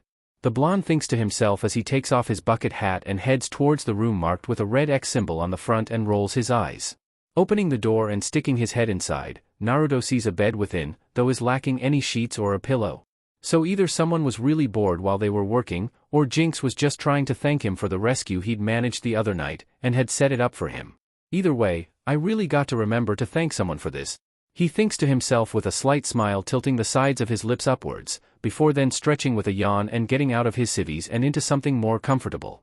Once he has finished that, the blonde flips down onto the bare mattress of his bed and bounces once before crossing his arms behind his head and letting out a sigh. Titan's Tower. Starfire was not in a good mood, contrary to what most think. She has worries, and one of her biggest worries is for her sister Blackfire. The worry is due to the simple fact that the Centauri police for stealing a Centauri moon diamond had arrested the older girl. But according to a report sent to her from Gal-4, her sister is heading directly towards Earth once more. Sighing, the normally chipper girl floats around her room, trying to decide what to do. Should she tell her friends about Blackfire?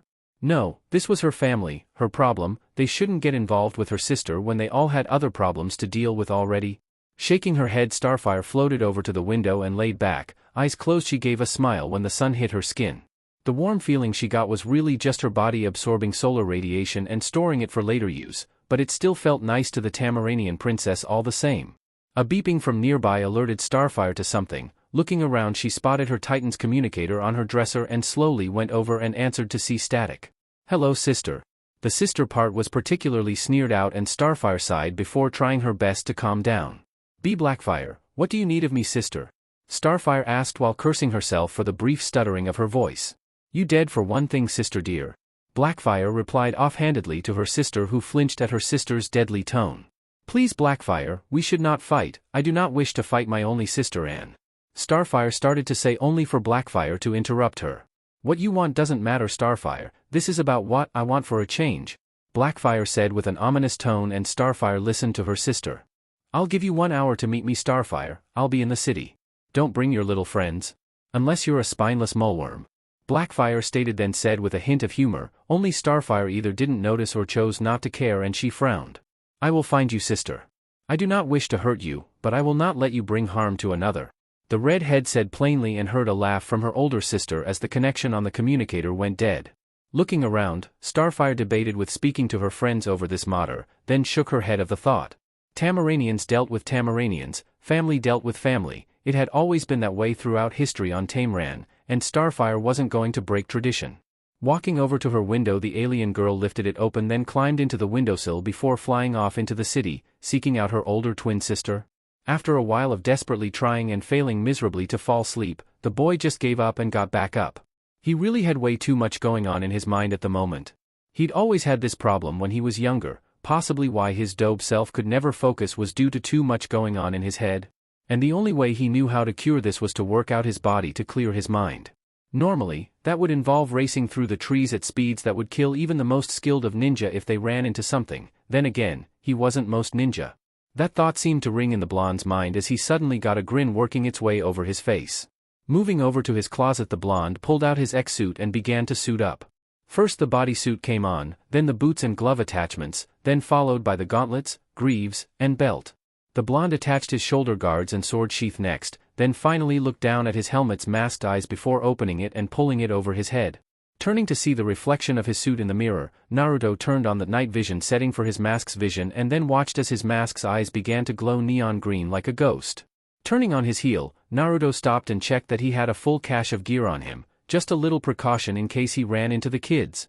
Then again he'd be lucky if he did as Robin could amuse him while giving him a decent taijutsu spar. The kid was great at taijutsu, Nuff said, hands down he was better than Lee with pure normal taijutsu, but if Lee broke out the gates or took of his leg weights, well, Robin would be paced? Shaking his head, Naruto walked outside his room and then set the lock on the door. In his defense, he did live with thieves.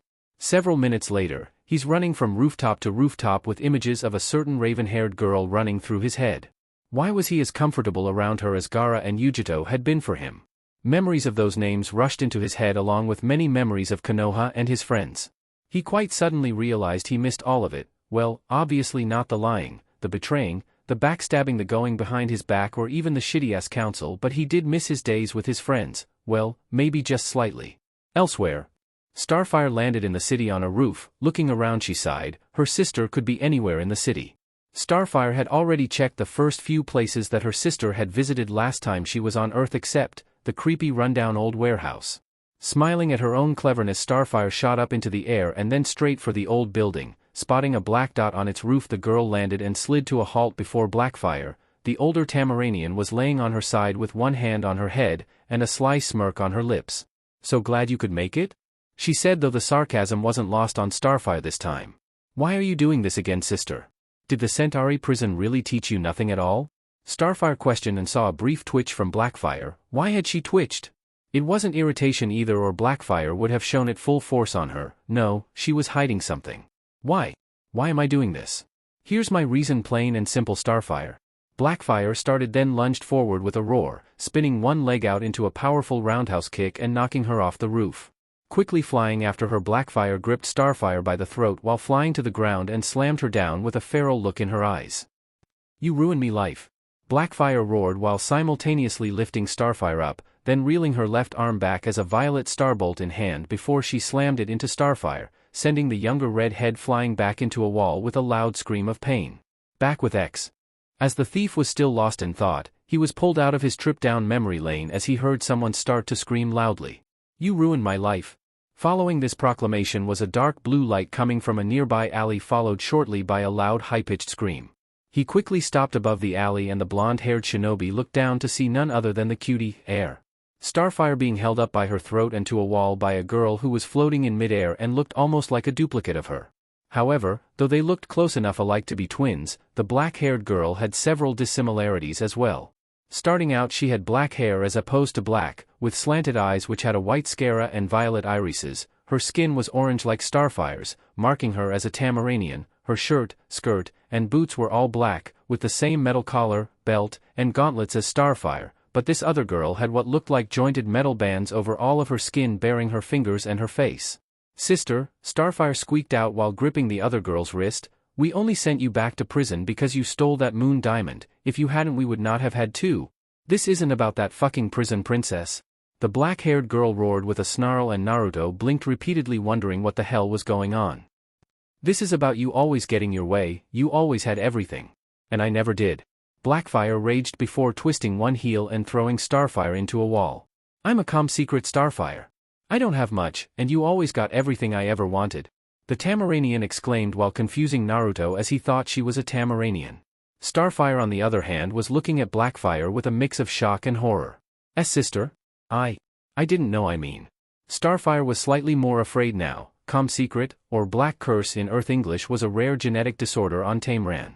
Its symptoms included black hair, violet eyes, never reaching 2 or above 6 feet tall, a very weak immune system, and no way to store solar energy for use of their powers. Yes, Starfire, I'm a secret. And do you have any idea how bad it is in a Centauri prison? Blackfire said, then demanded, and Starfire winced slightly. A Centauri prison was the nastiest, most brutal place you could ever be, and that wasn't even the prison. The world was cold as ice with a sun that's light barely reached it, making it a breeding ground for more germs than there ever was on Earth or Tameran. Her sister could have died being both powerless and very susceptible to the germs. Sister, I really had not idea. I merely thought that you disliked training with our powers. Anne. Starfire started while getting to her feet, only to duck to the side when her sister kicked the lid of a trash can towards her. She was referring to when they were little. Whenever she would try and have her sister help her, Blackfire would go off and say she'd help her later. But this isn't about that, hell, Starfire. No. This is about the fact you still get everything. I've had to fight tooth and nail just to survive. I had to hire an alien scientist to make this suit just so I could fight like a Tamaranian while learning martial arts to protect myself. Blackfire said, then grabbed Starfire by then shirt and tossed her over her shoulder into a metal grate, Naruto narrowing his eyes and leaning forward. This is about getting you back for all the crap I've had to put up with that you never had to deal with. My life's been a living hell, so why not make yours the same? Blackfire exclaimed before lunging at Starfire once more, and Naruto had enough of this and lunged down. Blackfire suddenly finds Naruto in front of her, her fist in his clenched fist as his masked eyes shift from glowing neon green to a burning fiery red. Don't mean to break up this sibling rivalry, babe, but the cutie there looks like she needs a bit of a break before you continue, Naruto says in a firm tone before lashing out with a palm strike to Blackfire's chest, sending her flying back. What the fuck? Who in the nebula are you? The black-haired girl demands while Naruto raises a brow at the nebular part, but decides it must be alien slang. Looking at the girl, however, Naruto has a flashback of him and Sasuke back at the Valley of the End, how he was tittering on the edge of sanity back then as well. This girl, however, seems to have had a rough life. Her own anger and pain is clouding her judgment, so while similar to Sasuke, he knows she can still be saved. Nobody to someone like you, just a shinobi, Naruto says simply before quickly drawing his sword and lunging forward, his vertical slash missing her by a fraction of an inch as she flips into the air. Narrowing his eyes, the blonde ex-ninja then flips onto the building and runs on the side of it, jumping into a spinning slash, which Blackfire uses her gauntlets to block, surprising the blonde as he never knew just how tough those damn gauntlets they wore actually were. Not bad, huh? It's made from a flexible, but durable metal, 20 times more effective than steel. It's also one of the rarest ores in the known galaxy, Blackfire said before throwing her arms forward, sending Naruto back, but the teen flipped in midair and landed in a crouch on the side of the building. I must say, I didn't know that. Think you could get me some, babe? Naruto questioned with a sly smirk and was greatly surprised when the girl smirked back. She looked thoughtful before looking down with a smile. Maybe if you be good and move so I can get rid of Starfire over there, she offered, and Naruto blinked several times. Well, damn, a girl who flirts back. Sorry, babe, she may not be my type, but the cutie's too damn cute to just let you hurt her, the blonde said with a shrug, seeing Blackfire frown before charging a dark bolt in both hands and lunging at the masked blonde. Then I'll just have to make you get out of my way then. Blackfire roared before lunging at the masked teen, slamming her fist into the building, causing a large chunk to fall towards Naruto. Ah shit, the blonde thought before teleporting out of the way and to the roof. Taking a second to catch his breath, Naruto finds the girl's fist connecting with his face and sending him skidding back. Alright, no more Mr. Nice Guy, Naruto then thought to himself before flipping back to his feet and swinging his sword into its sheath. Taking a breath, the blonde then formed into a fighting stance and saw Blackfire smirk. I am a master of over 5 martial arts. Do you honestly think you can stop me with your bare hands if a sword wouldn't cut it? Blackfire questions, and the spikes on Naruto's knuckles come from his gauntlets, both those and his greaves beginning to glow as electricity arched across them. Maybe not bare-handed, babe, but I think these will do nicely, Naruto says with a smirk before crouching and lunging at Blackfire, while Starfire peeked over the buildings as Naruto threw a punch towards Blackfire. The alien girl twisted to the side, however, and smirked as she ducked into a low sweeping kick, knocking Naruto off his feet and to the ground. Man, why can't I ever get a decent sparring partner like this when I want to? The blonde wondered to himself with a chuckle before flipping back to his feet and taking another stance. This again? Why don't you just quit while you're ahead? I'm in a whole other league compared to little Starfire. Blackfire stated to Naruto with her arms crossed and a smug smirk on her lips, making the blonde smirk as well. Good, then I really don't need to hold back, do I? Naruto quipped, surprising Blackfire as he suddenly shifted stances, his body seeming to relax as he took several deep breaths. Concentrate on your center, focus the power from within. Naruto said to himself as he closed his eyes, and breathed out, then in once more. At that moment, the blonde seemed to simply vanish before Blackfire and Starfire, and then the strange chanting began all around them once more. Inu, Akuma, Usagi, Hibe, Ukami, Tori, Tanuki, Haku, Taka, Itachi, Mangusu, Kitsune, Yama, Tori, Inu, Taka, Nico, Karasu, Hoshi, Hige, Kuma, Saru, Nezumi, Tori, Tora. The voice carried over the winds, as then Naruto seemed to slip out of the shadows behind Blackfire, and lashed out with his elbow to Blackfire's back. However, he wasn't done yet as in a single fluid motion he suddenly twirled into a sweeping kick that ended in him kicking Blackfire into the air. Seemingly vanishing into the shadows once more, Starfire watched as X appeared behind Blackfire, grabbing her by one arm and tossing straight to the ground before vanishing once more. He reappeared below Blackfire, catching her with one fist to the girl's gut as she hit, coughing up spit in the process before he then tossed her into the air and lashed out with a double roundhouse kick. Shadow Claw Taijutsu, Style 2? The Art of the Shadow Dance? The blonde said cryptically while slowly moving into a new stance while Blackfire was coughing up what felt like a lung. What was that? Blackfire demanded with wide eyes towards the ex-shinobi. Long ago, my mother and I lived together, we created this style together, to become one with the shadows, but she never got the chance to see it completed. Naruto said softly, though they both heard, as the blonde then took a breath then exhaled. I've only ever used this style against one opponent. I never fully trusted Style 2 fully, but I don't think I could forgive myself for only using it without ever testing its full potential. Naruto said darkly while moving his arms, the shadows literally moving as he did. How is it that you're doing that? Blackfire questioned while taking a few shaky steps back. My style is rather unique, instead of focusing on strength of body. I focus on strength of mind. Using the fears of another is simple when you can read them like an open book, which is why this is Style 1. The Art of True Fear. Naruto said darkly and Blackfire shot into the air then formed a dark bolt in one hand. I'm not afraid of anything. She shouted tossing the energy ball towards the young former Nin who simply moved in a smooth motion and unsheathed his sword. Spinning arm and body into a single turn it looked as if the blonde suddenly caught the dark bolt with the blade of his sword. Surprising and scaring both Star and Blackfire, the blonde then spun his sword above him before throwing the bolt straight back at Blackfire. The bolt hit its mark, knocking Blackfire back while Naruto swung his sword back into its sheath and took a breath. Shimmering once before seeming to meld with the shadows around him once more, Starfire looks around for the teen, and when she is able to be certain he is no longer on the roof rushes off to find her sister. Meanwhile, Blackfire groaned lightly in pain while slowly pushing a piece of rubble off of her.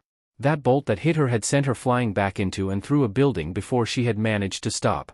Slowly getting to her feet, the girl looked up and turned pale seeing the face of death itself in the form of RedX Death's head mask. Why are you doing this?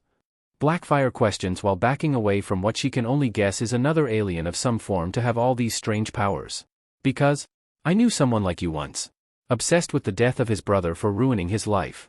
He sought out vengeance for years, living only for the purpose of that man's death. Naruto said darkly while walking closer and closer to Blackfire whose back hit a wall as he cornered her like a cat would a mouse. He was so caught up in revenge, so consumed by it, that he lost sight of what he had in front of him. Naruto said and looked through his mask's lenses into the eyes of Blackfire. What do I care if some loon you knew went crazy? Blackfire demanded and Naruto gripped her by the throat before glaring into her eyes. He was like you are like him, they're both true statements, for once Sasuke had his vengeance, it wasn't enough. He was still angry, he was still alone, and killing his brother only made him empty inside. He tried to fill that emptiness, fill it with people, fill it with battle, fill it with missions, but even after all that, he was never any less empty. Naruto explained darkly while glaring into Blackfire's eyes heatedly. Sasuke had fallen so far into darkness because of his quest for revenge that he no longer knew the way out. All that was left of my friend was an empty husk? Naruto said before dropping Blackfire on her ass. Now, do you honestly believe that by killing your sister, your own flesh and blood, things will be magically fixed for you? He questions while looking down at the girl who grits her teeth. What else do I have? All my life I've never had anything, I had no powers, no respect, and no real love from our father, only our mother even openly acknowledged my damn existence. Blackfire angrily told the blonde while standing up, shaking with rage. I had to fight tooth and nail to get the respect of my father, I had to train myself into the dirt to learn my skills, I had to resort to theft just to get what I needed for this suit so I could have my powers, I had to fight for everything I've ever had, and yet Starfire always had all of that, her powers, father's love, the people's respect. What did I have? Nothing, because I'm a calm secret. Blackfire roared and found Naruto's face in front of hers, a hand beside her head. Then what will revenge bring you? Naruto questioned, and Blackfire openly gaped at him before she replied. It'll prove I'm better than her, that I deserve the same attention she gets for free. Blackfire states, and Naruto shakes his head from side to side. I was like that once. I thought if I could beat someone, a girl I liked would love me, but she never really did. All you'll get from this, Blackfire, is the death of someone who truly does love and respect your little sister.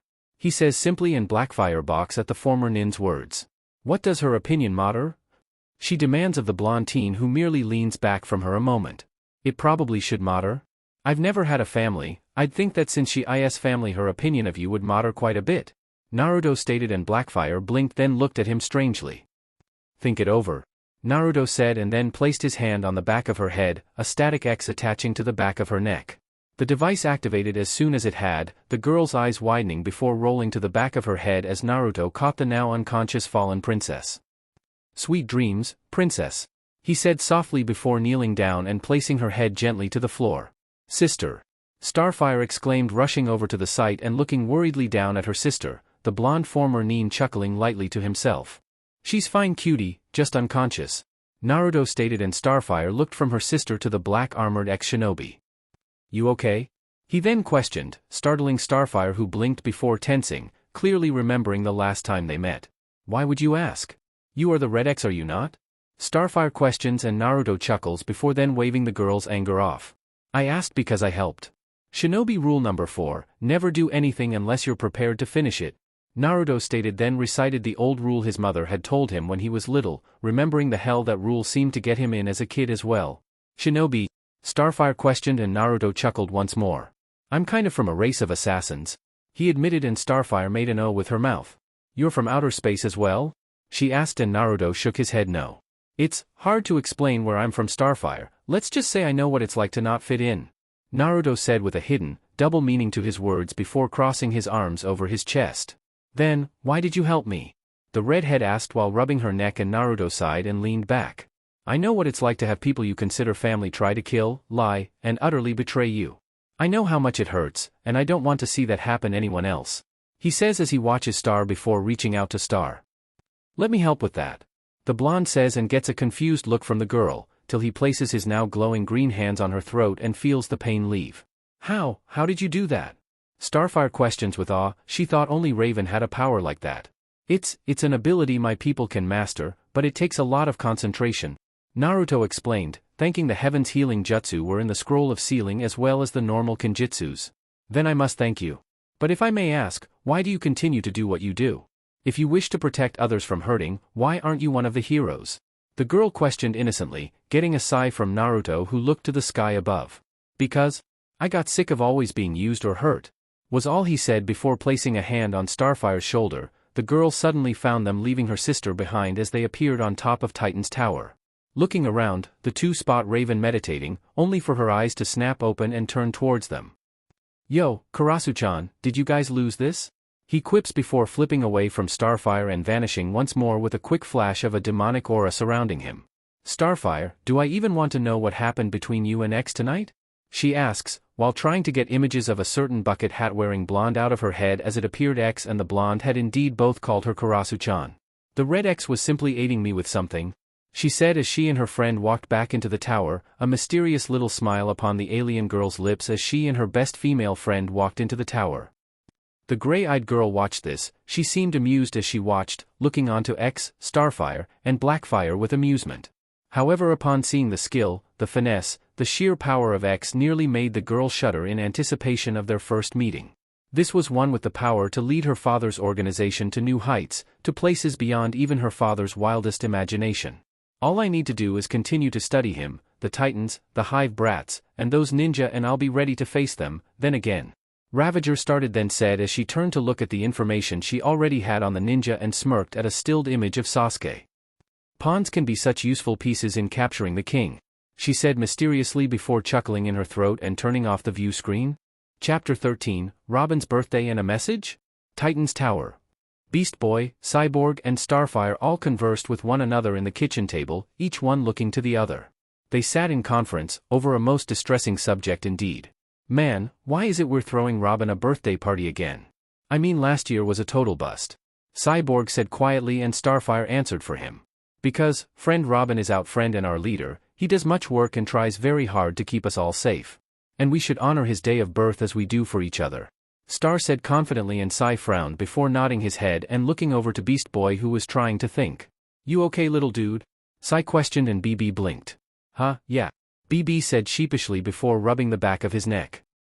Guys, I know we kind of throw a big bash for Rob all the time here at the tower, but what he really needs, if you ask me, is to get out more. BB said, and Cy blinked, then looked to Star, who suddenly started grinning widely. You mean we could have the large earthly parties in the large places? Glorious. I shall make the crown of meat for Robin immediately. She asked, then said excitedly, and Cy rubbed his chin. It cost a lot to rent a place for something like that, but if it was like a gift from all of them, it'd be worth it to get Robin off his workaholic kick for at least his birthday. BB, that might actually be the smartest thing you've ever said or suggested in your life. Cyborg praised, and BB grinned, before then blinking and gaping at him. Hey, he called out indignantly, and Cy chuckled to himself before looking to Starfire and BB with a serious expression. Alright, how do we get people to come to this big blowout then? And where exactly do you plan on holding it? Cy questioned with his arms crossed, and both Star and BB tried to think of someplace that they knew, that they could get in touch with, and would have a decent enough crowd for a party anyways. Hey, why not Piano Pizza? It's always a hotspot for high school kids around our age and such. They even have that old DJ stuff and a karaoke set still around inside the main building, and they used to be a party place for teens. Maybe we could get the owners to throw a bash for Robin. BB offered, and Star grinned while Cy nodded his head slowly with a thoughtful expression. We have saved that place a lot, and the owner is really friendly. Cy said thoughtfully before frowning to himself. Well, that solves that problem. Next problem, he said, and BB groaned, Star looking to him confused. Raven, whenever we go out to parties she's always by herself. Now who here wants Raven to be lonely while the rest of us are out jamming? Cy questioned, and both Star and BB's faces fell. If only friend Raven had a friend of her own to speak with at the parties, then perhaps she would not be so lonely. Star said mostly to herself when BB's eyes lit up and a grin crossed over his face. Cy, what about that blonde guy she was hanging out with a couple days ago? BB said, and Cyborg blinked once, and then raised his flesh and blood brow to the green furry jester. What about him? Cy questioned, and BB began to rub his hands together with an evil chuckle. Think about it, Cy. If he was her boyfriend, maybe we could get him to come and keep Ray company. BB said, and Cy blinked, then slowly a smirk formed on his own lips as he leaned back in his seat. Yeah, and even if he was only a friend, he could still keep Raven company? BB, you're on a roll today, Cy said to his green-furred friend, and BB smiled with his arms crossed over his chest. Meaning you get to be the one to go out and find him while me and Star set up the party of the century in Robin's honor. Cy stated, then called out while Starfire happily giggled, and BB slammed his head into the table repeatedly, wondering why he even bothered to mention that guy. He didn't want to be the one to face one of Raven's friends alone. Streets of Jump City. Naruto was currently roaming the shelves in a local Karma. It was a record store that he had found only a few days ago when he got bored, and Gizmo was still working on a training room for him. So far, he had built up a modest collection of CDs by using his stolen cash from the string of robberies he pulled prior to being found out as RedX by the Teen Titans. He was currently looking at the cover to a new album called Chinese Democracy. Guns N' Roses, huh? Personally, I like their old stuff better. A slightly familiar voice right next to him says. Naruto turns his head to his left, a stick of dark chocolate Pocky sticking out of his mouth, and who should he see but none other than the Green Titan himself, Beast Boy. Yeah, they're pretty good, Naruto says, while placing the CD back on the shelf before reaching for a Metallica album instead. Is there anything you need? Or are you just here to bug me? He asks, not looking back at the green furry shapeshifter. Hearing this, Beast Boy temporarily scratches his head for a few seconds before snapping his fingers in recollection and asking a question. Are you and Raven really dating? He asks the blonde, hoping he won't get hit for the rather candid question. He is rather surprised though when Naruto reaches into the pocket of the new dark brown flak jacket he'd gotten recently and pulled out a box of Pocky, offering him a stick. Thanks, the green kid says, while quietly taking the offered pastry. Did Raven say we were or something? Naruto asks, fixing BB with a cool-eyed look to ensure he wouldn't lie. Beast Boy himself starts to sweat a little, realizing that if this guy can talk to the dark girl and not be scared, then what else can he do? Suddenly the green jester finds himself with a dry throat of thoughts of somehow being sent to a nightmare world from whence there is no escape came to mind. No. She actually said she was just asking you a few questions. BB says demurely while taking a bite of the Pocky, so his mouth wouldn't say something he doesn't want it to as seemed to happen at the worst of times. She was telling the truth then. Now, calm down, I'm not going to bite your head off or something. The blonde tells him, smiling a small bit and betting that was what he was thinking. Upon hearing this, BB stops sweating and actually smiles towards the older blonde-haired teen. This Naruto, at least Raven told them that was his name, after much coaxing and prodding of course, seemed to be pretty cool. So, is that all you wanted to ask, or is there something else? Naruto then asks, while putting the CD back and deciding on getting a copy of Appetite for Destruction.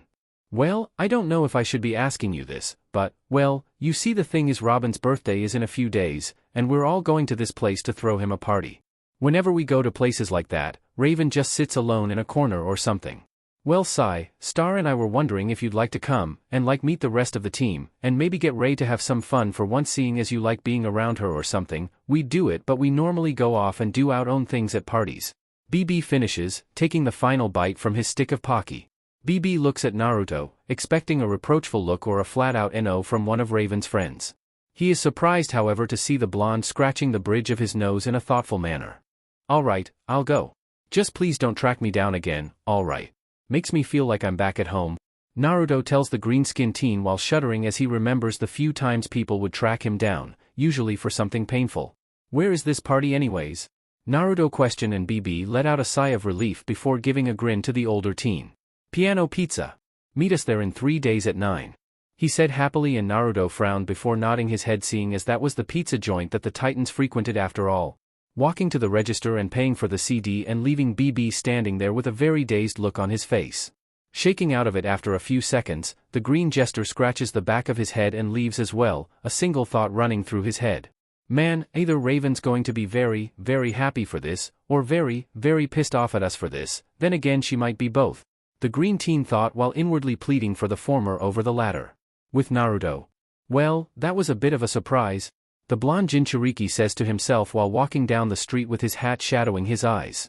Besides, hanging out with the kids can't be that bad. I mean, Raven is pretty interesting to talk to, Starfire isn't as ditzy as I thought she was, naive yes, ditzy no. And hell, Beast Boy seems like he has good tastes in music. Naruto thinks to himself then looks around as he hears an eerily familiar sound, the sound of flesh hitting wood at a velocity not usually coming from mortal man. Looking around for the sound, Naruto eventually finds himself standing before a dojo of all things, a lot like the one that Lee had set up back home after he had saved up some money. Of course I helped him, he said he'd pay me back but it wasn't a hassle to help Lee, he's always been a real friend after all. The blonde teen thinks to himself while looking over the building with a slight interest. It is a small, square building made completely from wood, with a window at the front curtained off, a sign just above the entrance saying Lair of the Dragon. What's even weirder is that Naruto has somehow found himself in Chinatown. A section of Jump City with most architecture based off of Chinese buildings and a high concentration of Asians due to it. Curious despite being a master of his very own personal style of taijutsu, he walks to the large double doors and slides them open. Inside, he finds a large room with none other than Robin himself beating on a training dummy. The traffic light is surprisingly not dressed in his usual attire, instead he is dressed in a plain white GI, mask still on, repeatedly hitting the training post. He must be thinking of someone to hit a lot, hope it's not me. Naruto thinks to himself as he watches for a few minutes, analyzing the boy blunder as he runs through the same series of lightning-quick punches and kicks with deadly accuracy. When the kid stops for a break, panting and sweating, Naruto starts to clap his hands slowly yet loudly. Not bad, man, not bad at all.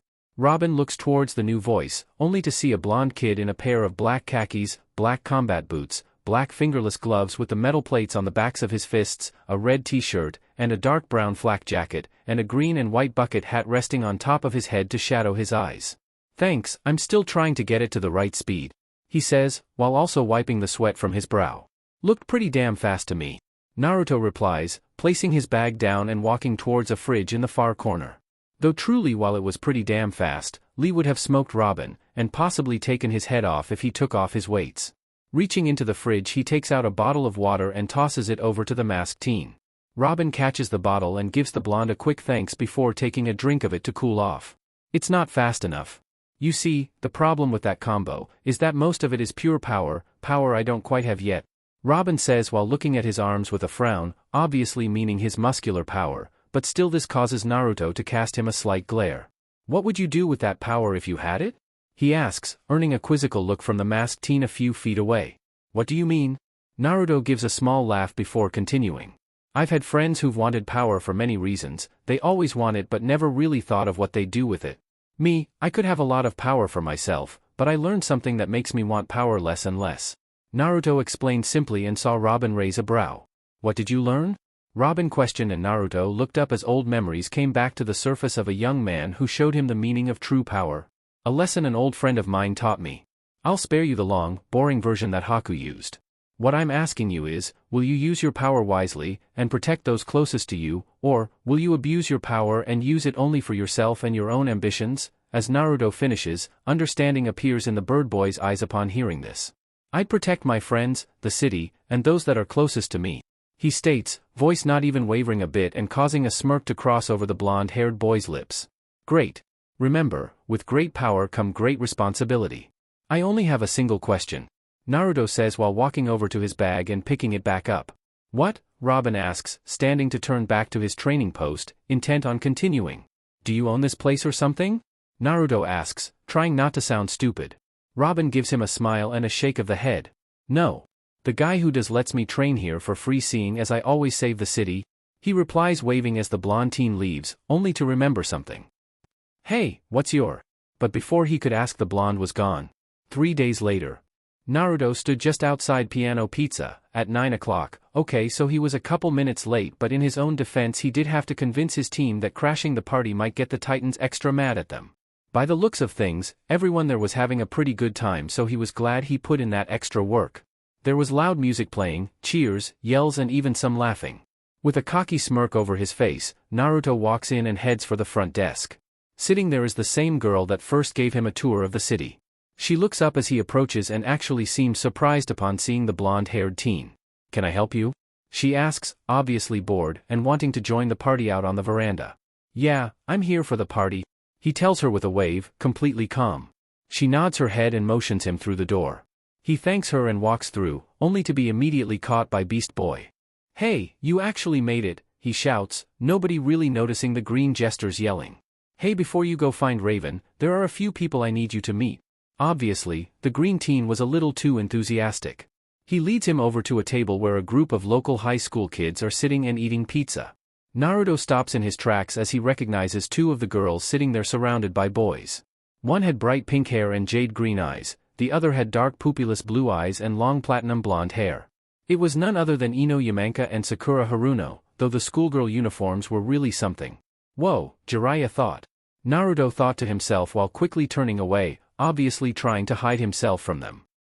Actually, I think I'll just go and find Raven, he says, confusing BB as he walks away very quickly seemingly trying to avoid the table like it held the plague.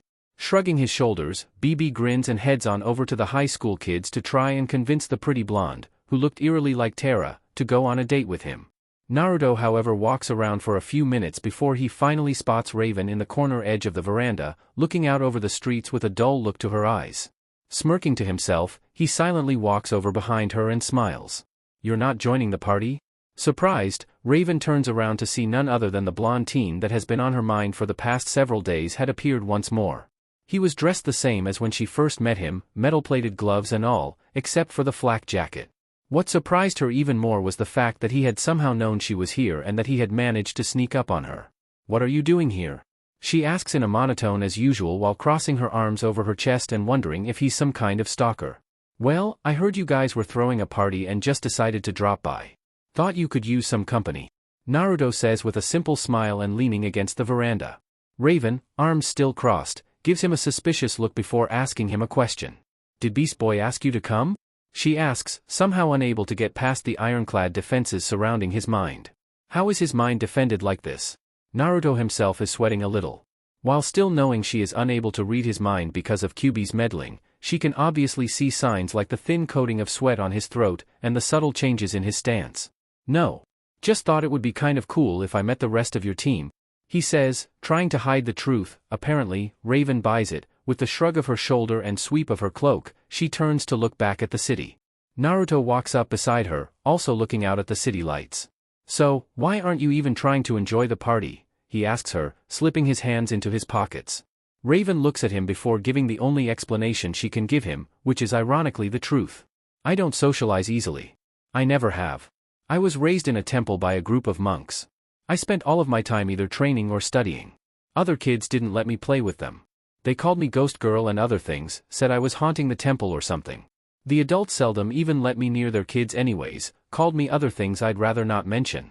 Raven explained and didn't see Naruto's eye flash crimson for a second before they returned back to normal. "I guess that, whenever we go to parties, that fear of being hated still follows me. Besides, I'm not really all that pretty," she explains, then says, showing Naruto that they had similar childhoods. He looks at her, her beautifully pale skin, deep violet eyes, silky dark hair, and smiles. "She's pretty, gorgeous actually. Maybe she just needs someone to actually tell her that.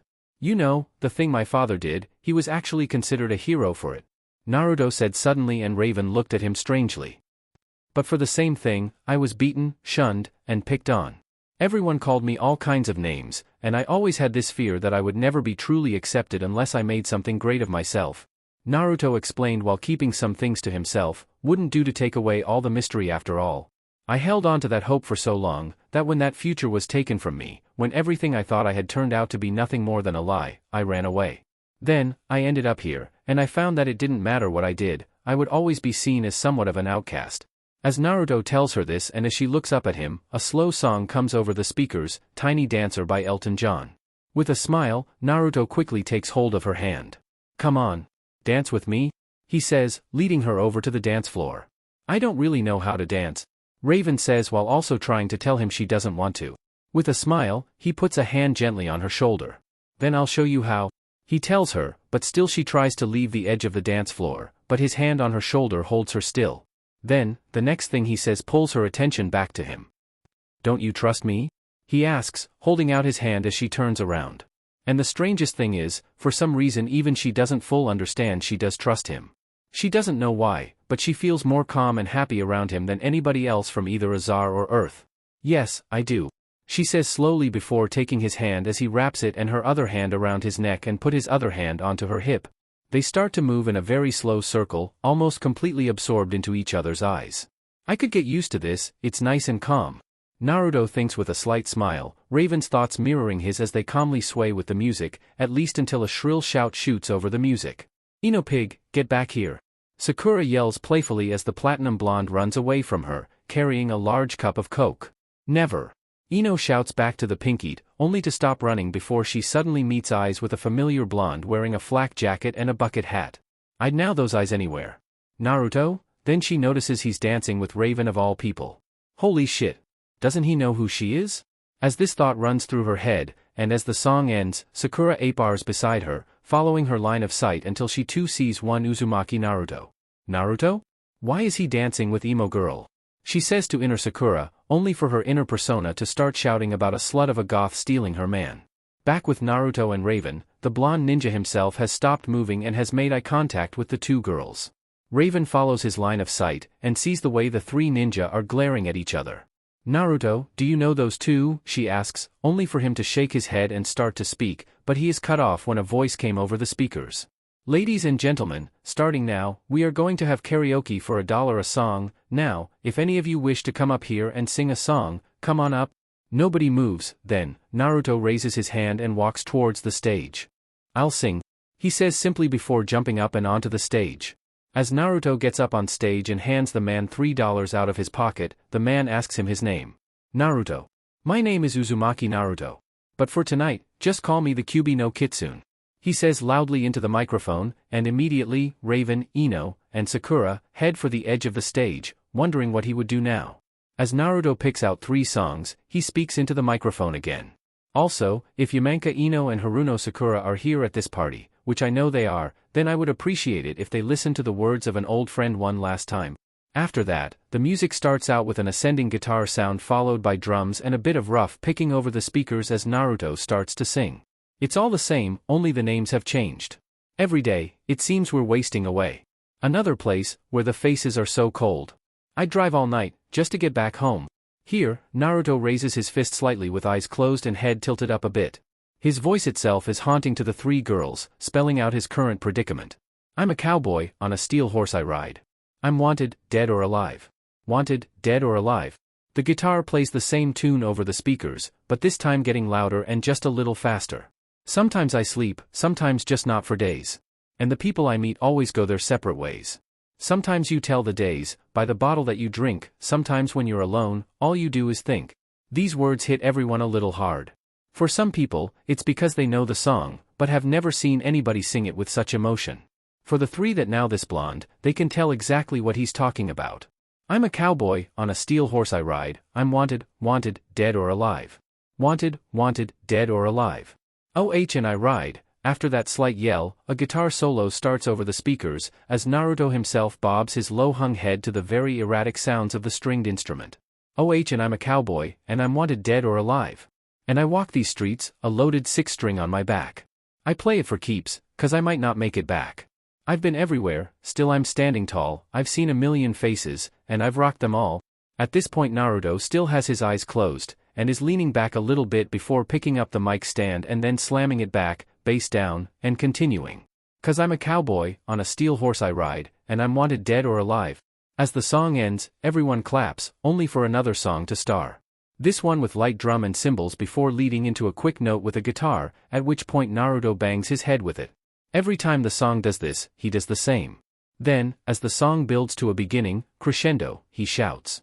Yeah. The music continues with an alternative sound, including a heavy background accompaniment of a guitar, bass, and drums. Then, as the Naruto kicks the mic stand to the side and takes the mic in hand, he starts to sing. I know what darkness means. And the void you left for me. The isolation stings. So I think it wants to bleed. The echoes in my brain. Of the things you said to me. You took my everything. Now I'm coming for you. Naruto shouts the final part, banging his head again, and the continuing. I won't back down. I will not bow. I've come to bring you hell. And I can't forget the things you did. I've come to bring you hell. Here Ino and Sakura start to get a bit scared at what he's saying. They clearly get the message. The only thing they can really do is try to talk to him calmly. He starts to sing again. This time, he's glaring directly at the two of them, who are standing right next to Raven. The shadows that you see, in the places that you sleep, are memories of me. You better pray your soul to keep the truth behind your eyes. You know that place you ever see. Your darkest little lies are coming for you. Naruto shouts again. Raven can obviously tell that he does know the two girls next to her. She would have to find out about this. Moreover, he seems to be royally pissed at the two of them for some reason. She sighs as he starts on the chorus again. I won't back down. I will not bow. I've come to bring you hell. And I can't forget the things you did. I've come to bring you hell. All the scars that will not heal, all the wounds that will not seal. I will not forget the day, these memories never fall. Naruto keeps singing with a lot of emotion, as the song goes into a quick solo with the guitar before he finishes the song with a repeat of the chorus. And ending with a single phrase. I've come to bring you hell. Then, the next song begins, going completely alternative with a very heavy combination of drums, bass, and guitar. Then Naruto starts to sing once more. Circling you head, contemplating everything you ever said. Now I see the truth, I got a doubt. A different motive in your eyes and now I'm out. See you later. I see your fantasy, you want to make it a reality, paved in gold sea inside of our heads. Yeah, well, now that's over. I see you motive inside, decisions to hide. At the end of this opening, he jumps up and then leaps over as he hits the ground, head hanging over the teens that had been partying and dancing harder than before, since the beginning of the second song. Back off, I'll take you on. Headstrong, I'll take on anyone. I know that you are wrong. Headstrong, we're headstrong. Back off, I'll take you on, headstrong to take on anyone. I know that you are wrong, and this is not where you belong. I can't give everything away. I won't give everything away. As Naruto finishes the first chorus, Ino and Sakura get it into their heads that Naruto is only bluffing about taking them all on, while Naruto himself is fairly confident he could take them all on. After all, he'd never used Sage Mode to fight them before. With a look and a nod to each other, Sakura and Ino agree to put his words to the test after he leaves. Conclusions manifest, first impressions got to be your very best. I see you're full of shit, and that's alright. That's how you play, I guess you'll get through every night. Well now that's over, I see your fantasy, you want to make it a reality. Paved in gold, see inside of our heads. Well now that over. I see your motives inside, decisions to hide. With a few more continuations of the chorus, Naruto finishes the song, and, breathing heavily looks up, blinking when some call for an encore and looks to the manager. What the hell, go ahead kid, give him one for the road. He says to Naruto with a grin, which Naruto returns and looks for a song before grinning as he finds one he likes. As he picks it, a slow song seems to start with a strange kind of techno beat to it. It starts with, one thing, I don't know why. It doesn't even matter how hard you try, keep that in mind. I designed this rhyme, to explain in due time. Naruto sang while thinking of the ninja searching for him, standing under the lights and looking down on the Konohanin coldly. Both Ino and Sakura looked to one another briefly, wondering what the blonde was doing now. All I know. Time is a valuable thing. Watch it fly by as the pendulum swings. Watch it count down to the end of the day. The clock ticks life away. It's so unreal. The blonde sang out before taking a breath of air to continue. Didn't look out below. Watch the time go right out the window. Trying to hold on. But didn't even know. Wasted it all just to watch you go. Naruto sang out loud, thinking of how he found Sakura and Sasuke together before he left them that day, how he had wasted all those years of trying to get Sakura, only for him to toss him away at the first chance she got. I kept everything inside, and even though I tried so hard, it all fell apart. What it meant to me will eventually be a memory of a time when I tried so hard. Naruto sang out before taking a quick breath and going on, knowing he'd also forget about his old home and former love for himself. I tried so hard and got so far. But in the end, it doesn't even matter. I had to fall to lose it all. But in the end, it doesn't even matter. Naruto sang out loudly, while moving animatedly over the stage, a grin crossing his lips as that part reminded him of how he had to betray Konoha in order to lose his feelings for Sakura. Then again, it didn't matter anymore. One thing, I don't know why. Doesn't even matter how hard you try. Keep that in mind, I designed this rhyme to remind myself how I tried so hard. Naruto sang in a slightly softer voice with his shadowed eyes glaring out towards a slightly frightened Sakura and Ino. In spite of the way you were mocking me. Acting like I was a part of your property.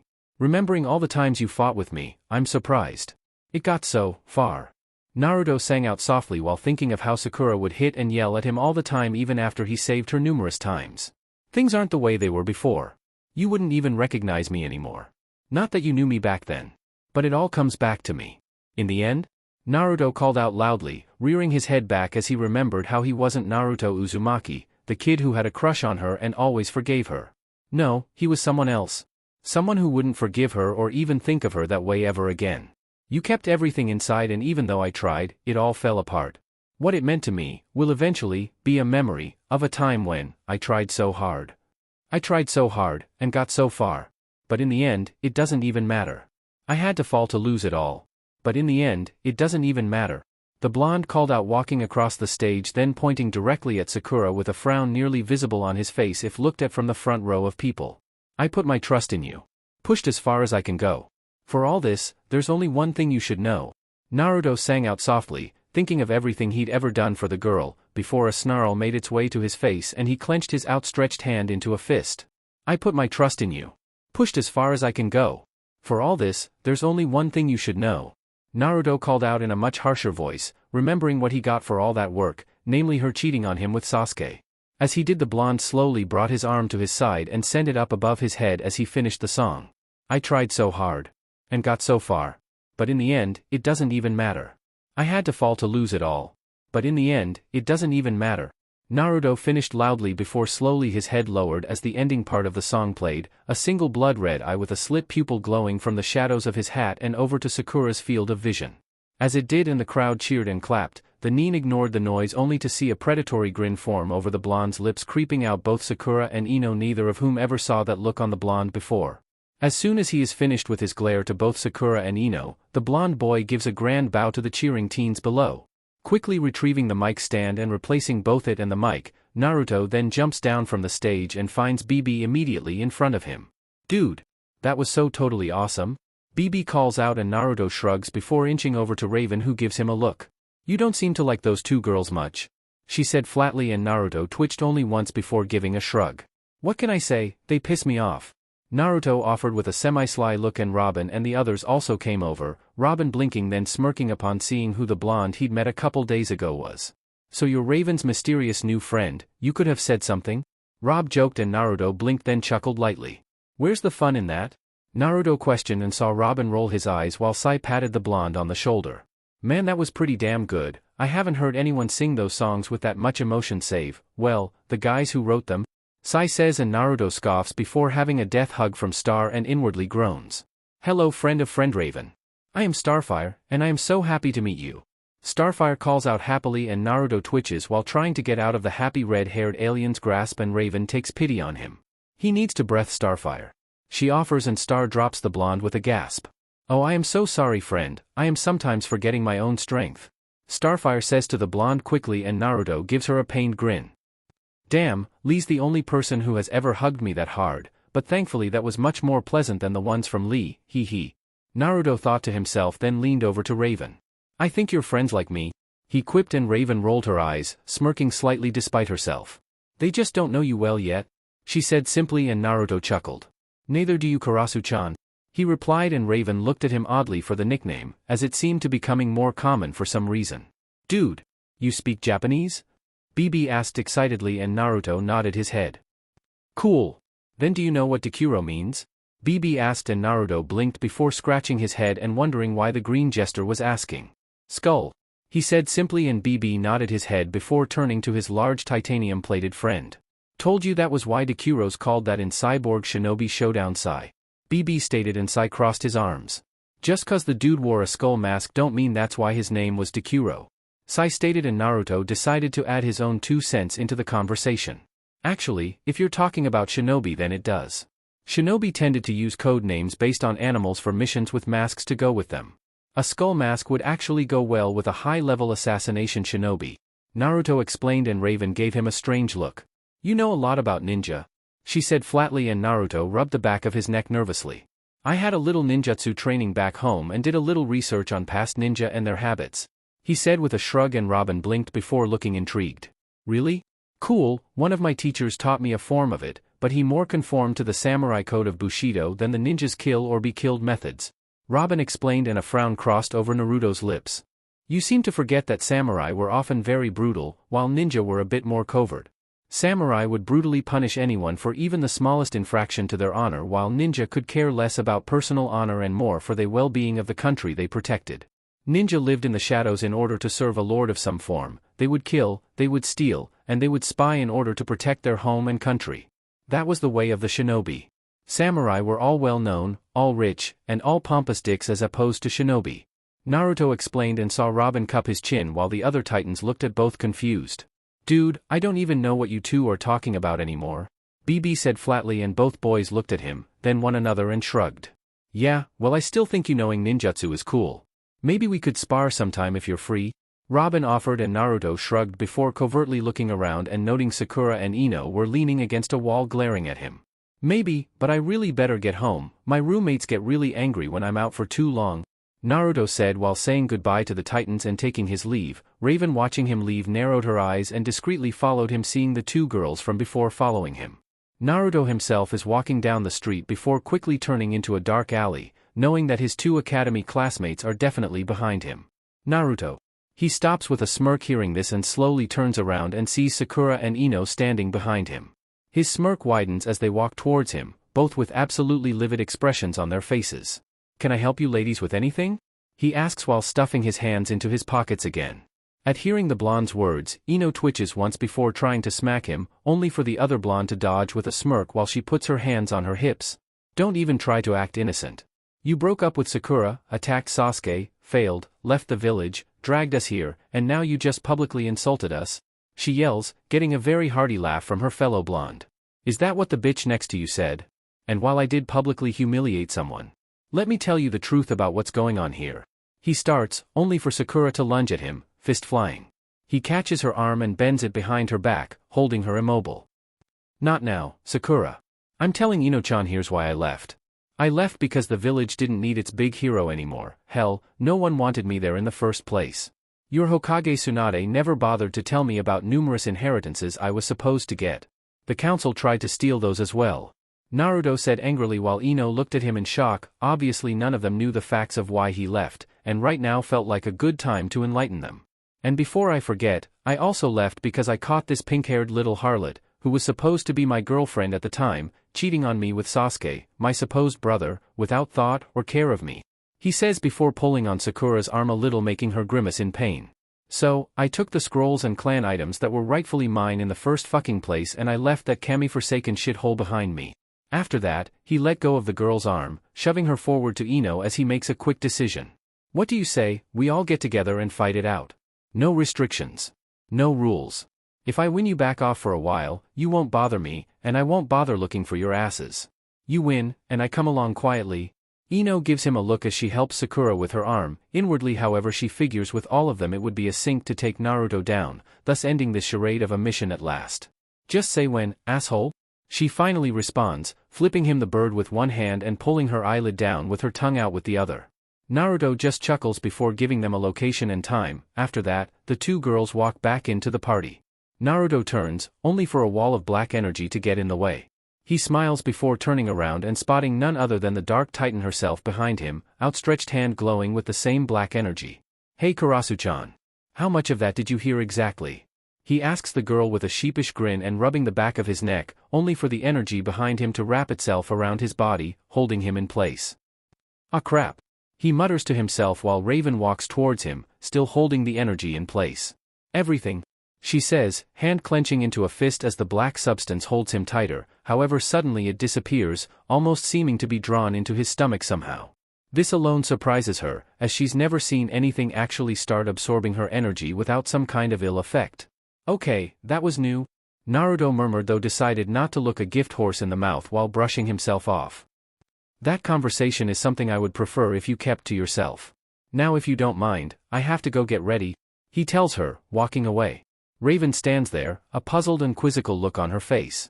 Just who are you, Naruto Uzumaki? She wondered to herself with a frown before teleporting back to the tower. Chapter 14, The Nightmare Reborn. Hive HQ. The blonde teen was moving from scroll to scroll, placing those he was finished with into his duffel bag all day. At the moment he was sitting in the middle of the room looking at several scrolls all at once. Alright, it's high time I deal with the Nitwit Neen Brigade. Obviously even if I do win and they back off they'll keep trying to capture me at some point in the foreseeable future, but I can't kill them, that just isn't my style. Besides, I'd be no better than Sasuke if I actually killed them. Naruto thought to himself while frowning, then heard someone knock on his door. Who is it? He asked from his spot without turning away from the scrolls. Jinx. The girl's voice came simply, though she sounded like she had a migraine, and Naruto turned an eye to the door and let out a soft sigh. Come on in, Jinx, he said, and the door opened, the girl entering and looking around the teen's finally furnished and decorated room for the first time. The room was of average size, with a simple gray carpet over the floor. The walls were painted black, due only because Naruto hated the idea of white walls because they made him think of hospitals. Red just didn't look right, and any other color he had access to was stupid. He had a row of shelves placed on one wall with numerous trinkets and photos covering them, an average bed off to the side with a couple plain sheets, a door to her left led to a private bathroom, and he had a closet to her right where he stored his clothes, while near his bed was a dresser where he put his ninja gear, and a device Gizmo made was the last thing in the room, which was a container for the X-suit when it wasn't in use. At the moment however the room was covered by dozens of scrolls lying everywhere around it, Naruto smack dab in the middle. What's up? Naruto asked from his spot while still looking over the scrolls, and the girl looked around, noting the dozens of scrolls lying around and that he was reading one of them while sitting cross-legged on the floor. Do I want to know what you're doing with this place? She questioned, and Naruto shook his head no with an amused smirk on his lips. Alright then, I won't bother asking, but how was your trip last night, temp? Jinx questioned, and Naruto blinked before a smirk came to his lips. Interesting, was all he said before returning to his scrolls, and Jinx huffed before looking at the scrolls once more. What are you doing in here anyways? Jinx asked while flipping onto the teen's bed and looking over his shoulder. I thought you weren't going to ask, but if you really must know, I'm checking some of my mom's old family scrolls, he said simply while rolling one up before tossing it into his duffel bag. What for? Jinx then questioned, one hand holding her head up while the rest of her body was straight out on his bed. Checking on some of the tricks I use, a few of them I only have a basic knowledge of, most jutsu are pretty complex, so I'm making sure I haven't missed something important about any of them. Naruto said simply while looking at one about the chakra claws, noting that it had a big brother in terms of power that let you push wind into the claws to allow them to stretch out for a wider range of attack. Might have to try that one. Naruto mused to himself, then rolled that scroll up and put it into his nightstand to read up on the technique later. Why haven't you done that before, Temp? She questioned while leaning forward, her chin resting on his shoulder. Because I didn't feel like it. Besides that, at the time I didn't have to worry about Sasuke team. Naruto grumbled angrily while Jinx giggled at the nickname for her friend's former best friend. Don't worry Tempest, he ever comes around here, you got all of us to help you deal with him. Jinx said with a smile and a fist in the air, Naruto chuckling with a shake of his head at her own antics. Hearing the confidence in her voice made Naruto briefly consider telling Jinx about his upcoming battle with the Konoha flunkies and asking for her help, but shook the idea off. This is my problem, I can't let her or the others get involved with things from my past, or let them get hurt because of them. The blonde thought to himself before looking to his side with a frown. Yeah, I know. Naruto said, then took a thoughtful expression while looking at his X-suit. Speaking of which. With that Naruto got up, Jinx falling face first from his bed and glaring at the teen's back before quickly closing her legs and flipping forward to her feet, thankful the blonde hadn't been able to see her with her skirt hanging down again. I need to get Gizmo to cheek this thing, that fight with Blackfire really did a number on the helmet. Naruto said, then muttered the end while walking out of the room while seemingly ignoring the fact Jinx wasn't on the bed anymore. Jinx let out a quick breath once the blonde was gone, only to yelp when he stuck his head back inside. Also, black panties today? What's the occasion? Naruto asked with a grin before ducking out of the room, as Jinx blushed bright red before turning around and saw a mirror near the X-suit. I hate it when he does that. She muttered while crossing her arms. I really need to stop wearing skirts around that boy.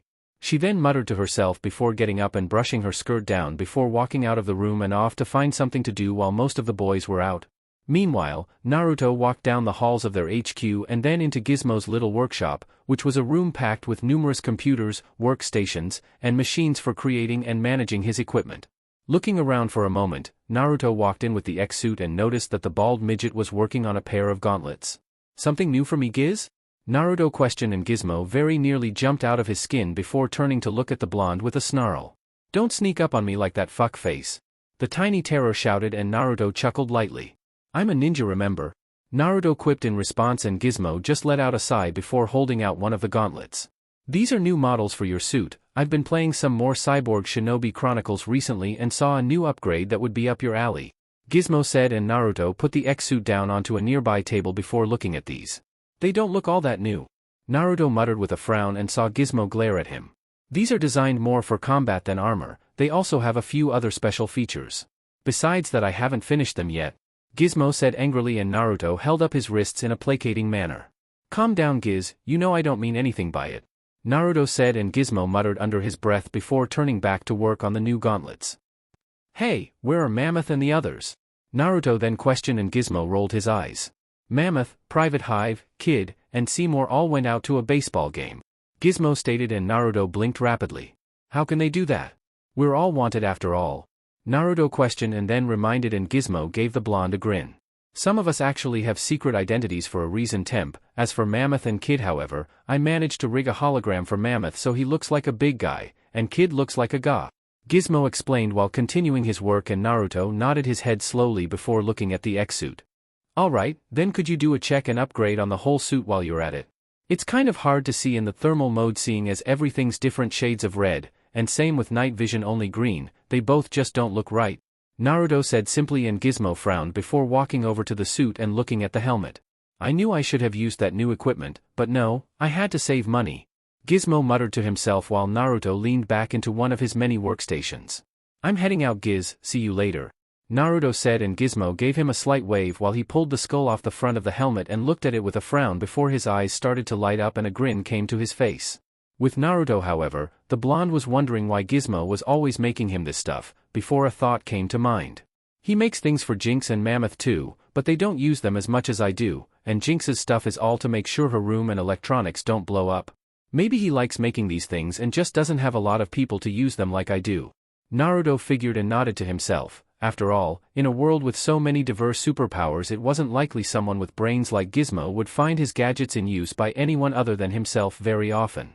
Ignoring that actually depressing thought, Naruto frowned when he remembered he still had to deal with the Konoha Nin and walked into his room. Seeing as RedX is on the sidelines for the night, looks like Tempest is making another show. Naruto mused with a smirk as he walked over to his closet and pulled out his old costume. First he got out of his civvies, then he pulled on the tight black umbu shirt with the mask up, he then pulled on his black shinobi pants with his kunai case placed on his right thigh, then his old studded belt around his waist with his 2 equipment pouches at his lower back. Stretching some the blonde then pulled his red t-shirt with the black spiral on the right shoulder over that, his black fingerless gloves were next, he then pulled on his Robin-like steel-plated combat boots, and then his black headband with the red spiral at his forehead. Last Naruto pulled on his black shin guards and gauntlets, and finally he pulled his black body armor on, zipping it up the front then snapping the 2 sets of buckles together to hold it on tightly. Naruto then reached into his closet once more and pulled out his old ninja similar in design to his current one, only with his old sheath having a Y-shaped harness over his chest to stay on tightly. Checking the blade, the blonde then sheathed it with a click and nodded his head while pulling the straps together at his chest with a nod. Going somewhere, Tempest? Jinx's voice came and Naruto turned his head to see the girl leaning against the doorframe with a frown. Why are you in here again? Naruto questioned and Jinx frowned once more. I wanted to see if you wanted to do something, it's boring around here with all the guys out tonight. She stated before walking over to the blonde who inwardly cursed his luck as she then poked him in the chest. Now, care to explain what the hell you're doing dressed up in full ninja gear? She questioned with an edge to her tone, pink eyes narrowed on the blonde Nin dangerously. Just taking a stroll? Naruto offered with a shrug and saw Jinx frown while fixing him with a disbelieving look. You're going to fight someone dangerous, aren't you? She stated while crossing her arms and Naruto hung his head with a groan. How can you tell? Naruto questioned and Jinx smirked. 1. You're dressed in full ninja gear. 2. You were researching your techniques all morning long, even skipping lunch and dinner. 3. As far back as I've known you, you never stay in your room all day. 4. You just told me. Jinx explained with a cat-like smirk over her lips and Naruto could swear the girl only needed cat ears and could pass off as one. So, why weren't you going to tell the rest of us about this? Jinx questioned with a frown and Naruto let out a sigh of breath. It's my problem, I don't want the rest of you getting hurt in one of my fights, Naruto said simply and Jinx gave him a look before sighing. Just please, be careful, Tempest, she said, and before Naruto could come up with a witty retort the girl had grabbed him, pulled his mask down and given him another kiss directly on the lips. The boy was still as Jinx then released him and smiled at the stunned blonde. For luck? She said simply before walking off with a sway to her hips while Naruto merely looked after her in shock before shaking his head and pulling his mask back up over his lower face. Why are girls all so confusing? I mean, I like Raven and yet here Jinx is kissing me at every chance she can. What is with my luck with women lately? I mean I like Jinx, but do I really like her like that? Naruto started to think before shaking his head furiously and frowning to himself. Alright Naruto, let's get back to the problem with Konoha's flunkies and then worry about your love life. Wait a second, what am I thinking? Raven and I are just friends. Same with Jinx and me, there's nothing romantic going on between us. Well, Jinx did kiss me, twice now, and she is. Arg. What the hell is wrong with me? Why can't I fucking focus? Naruto inwardly demanded while wondering why his thoughts were such a jumble while rubbing his temples. Taking his mind away from those confusing thoughts and looking at his reflection in his mirror, the blonde couldn't help a frown that crossed over his features. Something's missing, he muttered, then looked at a scroll he'd had with him since before he found out about Konoha's betrayal. Looks like I'm going to be reviving Konoha's worst nightmare, Naruto whispered while walking over to the scroll. Picking it up he shivered seeing it was an ominous black color, with a red cloud printed onto the front. Titan's Tower. Raven was frowning to herself as she looked in a book on demons. The reason she was even bothering to look was because of the name Naruto had used. Kyubi no Kitsune, Lord of the Fifth Layer of Hell, representing the sin of wrath, and leader of the nine-tailed beasts known as Bijou in the mortal world. Not much is known of the beast other than it is a large fox with 9 tails, said to be able to cause tsunamis, hurricanes, and earthquakes with a few flicks of its tails. Raven read to herself with a frown while looking at a picture of a massive rust-red fox with black around its eyes that curled into its long ears and almost hand-shaped frontal paws. Closing the book with a frown, Raven wondered why anyone would want to use the name Kyubi no Kitsune. Lying back with a sigh, Raven looked over what she knew about the odd boy known to her as Naruto. He was sarcastic at times, fun when you really got to know him, knowledgeable in many things, didn't seem very serious, and most surprising he didn't mind her company and she didn't mind his. Why am I so worked up over this guy? He's just another civilian anyways. She thought to herself, then frowned, remembering the blonde's talk with those two girls from before. Even as a civilian, I can't believe that one girl could willingly cheat on him. I mean, yeah, he can be annoying when he wants to be, but he's really nice otherwise. She thought, then blushed as she shook her head and groaned to herself. As if falling for that damn dragon Malchier wasn't bad enough, now I can't get a guy off my mind. But he does grow on you, yeah, like a fungus. Raven thought, and inwardly she could hear Happy laughing at the joke she had made. Groaning, as now she couldn't think with her happy self, all giddy, Raven looked at a clock in her room and frowned. She then remembered that Naruto had set up a meeting to fight with those two girls. Possibly they were ninja as well and they could also have help. I could probably go and check out what he's doing, maybe see how much of a ninja this boy actually is. Besides, if he gets into some kind of trouble he'll need some help, right? Raven wondered to herself, but shuddered once as an ominous feeling overtook her body entirely. Somehow, I doubt I'll be needed to help him, but I'm still going. She stated, then got up and walked over to her window, then flew out of it to go to the place Naruto would be meeting with his pursuers. The desert was fairly cool with a nice breeze. The breeze blew by as 5 figures walked out into the desert, soon slowing down as they approached their target. Raven appeared at that moment, and quickly ducked down into a ridge, just high enough to where she could watch the ensuing fight. First, however, she quickly took note of the 5 ninja who were already present. At least she guessed they were ninja from the odd clothing that they were wearing.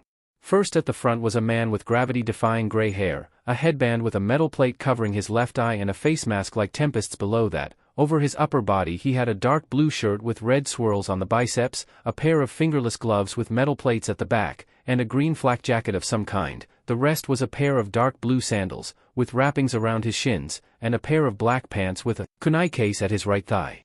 Next to him was a girl with short bubblegum pink hair that could easily pass off as Jinx's sister. She had bright green eyes, however, with a red headband holding her hair back with a metal plate on it, a red zip-up top, gray elbow pads, black leather gloves, tight black shorts, a strange skirt over the shorts that was a light pink color with straps around it and had slits at the sides, and a pair of shin-high sandals, with a kunai case placed on her own right thigh and a tanto placed at her lower back next to a pouch. Then was another boy. This one was fairly good-looking, with long dark hair, but his creepy white eyes put her on edge. He wore a headband like the others with a white robe-like top and pants, a black cloth wrapped around his waist and black sandals like the rest of them. He seemed to wear traditional garb if Jinx could place the type of outfit that the strange young man was wearing. Then came a platinum blonde whose hair covered one eye that looked like a duplicate of that Terra girl who used to be on the Titans team. She wore a purple button-up tank top that left her midriff bare, a purple skirt that had only one button done in the front with a black skirt under it, with mesh covering her elbows, knees, and under her skirt, a pair of black sandals like the rest of them and a kunai case on her right thigh, while it seemed she didn't have the headband that the rest of them wore. Last was a girl with a bluish hue to her long hair, and light lavender eyes. She wore a baggy purple and white jacket that barely hid her well-endowed chest, a mesh shirt visible where it was left slightly open, a headband around her neck instead of on her head. Her pants were a bluish color and her sandals were different than the rest of the groups, and had a kunai case on her right thigh like them. Meanwhile, behind her ridge and cloaked in shadows, Raven saw the ninja and frowned, noting that one was dressed in similar garb to that Sasuke guy. Does that mean they work together? If so, then this is more serious than I thought it was. That Sasuke character was ruthless and Naruto is taking on a group of them while he's all alone. Raven thought with a shudder while the ninja were looking around, probably for Naruto himself. Where is that baka? The pink-haired one, Sakura, if Raven remembered correctly, questioned, and the violet-eyed sorceress twitched. Somehow, I know she just insulted him and I don't like that. She thought to herself with narrowed eyes while the gray-haired man was looking at an erotica book of all things. Pervert. Raven thought with a frown while narrowing her eyes towards the man. Calm down, Sakura-chan, he'll be along, eventually. Kakashi started, then looked up and stopped, his single eye going wide as it took in a figure whose back was to the full moon out. Kakashi Taicho, what's? The blonde, Ino, started only to look up and gasp, the rest of the ninja and Raven looking to what had them so freaked out. Raven recognized them as well as a Hive student she had seen, but he was now wearing 10 rings with kanji on them, one placed on each finger with a long tattered black cloak with a hood and red on the inside of it, the cloak having a single red cloud at the front of his chest while an orange spiral mask covered his face from view, leaving a single eye hole to stare out at them ominously on the right. He looks like Madara. Kakashi whispered as Naruto sat cross-legged with his arms crossed, the rings of the Akatsuki still plainly visible. How did he recover the Akatsuki's rings? Better yet, why did he recover their rings? Kakashi couldn't help but wonder while looking up towards the ominous figure sitting above them. I see you didn't bring Sasuke team with you. Naruto stated simply, and Raven blinked then groaned to herself. Alright, so they are Sasuke's allies. This could get more messy than I thought. She thought to herself while Kakashi, as she heard it, shrugged his shoulders for a moment. Sasuke's still healing from his last battle. He needs to learn a lesson, and we felt it would be better for him to be left out of this fight. Besides, we need you alive and he'd have killed you on the spot. Kakashi said simply, and Raven twitched once more, wondering why she was getting so mad. Naruto, however, merely rolled his eyes while placing his hands onto his knees, the colored gems of the 10 rings on his fingers glowing ominously in the moonlight. Kakashi, I'll tell all of you Konoha flunkies one last time. Naruto said darkly while rising to his feet, and Kakashi and the other nin quickly moved into defensive positions. Leave me the fuck alone and I won't have to hurt you. Naruto said darkly, and Kakashi shivered before narrowing his eye. Sorry Naruto, we can't do that and you know it. You're at least an S-class missing nin, and normally I wouldn't go anywhere near someone with that amount of skill, but Hokage-sama wants you returned to the village alive and I'll do as Hokage-sama wants. Kakashi said simply, and Naruto frowned behind Madara's old mask while looking down at them. Then you leave me no choice, but to revive Konoha's worst nightmare tonight. The blonde said before vanishing, Kakashi's eyes wide as the blonde now stood beside him and Niji. Shadow Claw Taijutsu, Style 2, the art of the shadow dance. With that said, Naruto lashed out, sending both Kakashi and Niji flying to the sides while the boy seemingly vanished once more. However, after looking around, Raven spotted Naruto running at amazing speeds for a civilian, as he then ducked under Kakashi and kicked upward, sending the man flying up into the sky above. He's fast, was all Raven could think as Naruto then jumped up into the air, grabbing Kakashi by his throat. As they came down, Naruto plunged his fist into the man's face, driving him deep into the ground as they landed. Sakura attacked at that moment with a swing of her fist, but the blonde teen easily evaded her as her fist hit the ground, breaking it apart. She's stronger than Star. Raven thought with shock as Naruto then grabbed Sakura by her wrist. I'm through allowing you to hit me, Haruno. With that, Naruto spun on in the air and judo tossed the pinkette from his shoulder and straight into the side of a nearby cliff, Raven grimacing at the sight as the cliff fell down. He doesn't know the meaning of holding back with her, does he? She thought to herself while Naruto shimmered for a second when an orb of energy seemed to hit him in the back. Got him. Naruto then said while Ino fell over, and Raven was surprised to see someone shoot her soul self out of his or her own body and into that of another person. Okay, so maybe he does know people weirder than I am. She aloud then saw that Kakashi guy slowly get up with a groan while rubbing his throat and face. Impressive Ino-chan, but I don't think you got the right person. Kakashi said with a light chuckle, and Naruto's body poofed into a plume of smoke, becoming Kakashi's body instead while Kakashi shimmered into Naruto's form. I think you got your Taicho instead. Naruto said darkly before crouching and lunging forward with a fist to Kakashi's gut, sending him and the girl presently possessing his body flying back into her real body. Niji decided to attack at that moment, throwing his palms out towards the boy in a Juken strike, but the ex-nin deftly dodged and rolled to the side. Shadow Claw Taijutsu, Style 4? The art of the open palm. Naruto suddenly said while taking a strange stance as Niji came at him, only for the blonde to spin around him and push him to the ground with an open palm. Niji quickly got back to his feet and into a Juken stance before lunging at the blonde-haired nin, only to be shocked when Naruto moved his palms into an intricate pattern, diverting every one of his strikes before then slamming his palm into Niji's chest and sending him flying back into Sakura as the girl was getting back up. Kakashi and Ino then got up, but Naruto lashed out quickly, tossing several kunai towards them. The two evaded them but went wide-eyed seeing the explosive notes wrapped around the handles. Boom! Naruto said darkly, and the tags exploded, sending both flying away as he turned his back to the flames and stalked towards Niji and Sakura. Art is a bang. Naruto said with a dark chuckle as he formed a Rasengan into his left hand. Wouldn't you two say so? With that, the blonde jumped into the air and slammed his Rasengan into the ground, sending a shockwave rippling through the ground and creating a massive spiral-shaped crater around them. Note to self, do not allow the others to piss Naruto off unless they have some kind of deep-seated need to have their asses kicked. Raven thought to herself dryly with a nearly gaping jaw as the blonde stood with his back to the flames of the explosion where Kakashi and Ino had been, painting an ominous picture as his entire form was cloaked in shadow. Niji however groaned as he got back to his feet and stared at the form of Naruto in the center of the new crater around them. Throughout this entire fight he's limited himself to Tai and Kenjutsu, the only ninjutsu he's used besides a Kawamari and Henge is his Rasengan. He's not even using his shadow clones and he's tearing us apart, although he hasn't given us time to let us try any of our own jutsu. This is still very troubling. At this rate we'll need to kill him just to survive. Niji thought while panting, and Sakura groaned, her head still ringing from being slammed into a hill and then having Niji slammed into her also. Still think Naruto-kun is weak? Is quipped dryly, and Sakura muttered a simple shut up under her breath while looking at the blonde with a frown. If you give up now, I won't have to go full force and critically harm you. Naruto then said simply while he looked to his left to see Hinata was staring at him from the ground. We can't. The girl said with a stutter, and Naruto shook his head, then turned it when he noticed Kakashi getting up finally pull his Hittite up. Then I'm sorry, but I cannot allow myself to lose to any of you tonight. Naruto said darkly, moving quickly and chopped at the girl's neck, knocking her out and catching her before she hit to place her down gently. Nighty-night Hinata, sweet dreams. He thought to himself while turning towards Kakashi. The man growled and quickly began to form hand seals for a jutsu, but Naruto's eyes narrowed. And if that means I have to beat you all to within an inch of your lives, then I sadly have no other option. Naruto said while reaching to his shoulder and pulled his sword free from the hole he'd made in his cloak for its hilt. But to fight you all like I would my true enemies. With that, Naruto crouched and swung his sword, sending a bust of wind from its blade that knocked Kakashi onto his back. Sealless wind jutsu. Kakashi said mostly to himself, then cursed as a blade of wind came towards him from the blade of his former student. This is bad. Wind jutsu are perfect for attacking long range by extending the reach of his sword or even using them to knock us back. With Naruto using them seamlessly, we have to worry about what jutsu he's going to use next.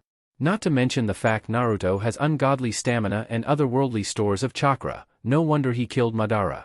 Kakashi thought to himself while watching the blonde-haired boy spin on his heels, then lash out at Niji, sending him flying back before spinning gracefully and lashing out with another burst of wind to Sakura, knocking he off her feet.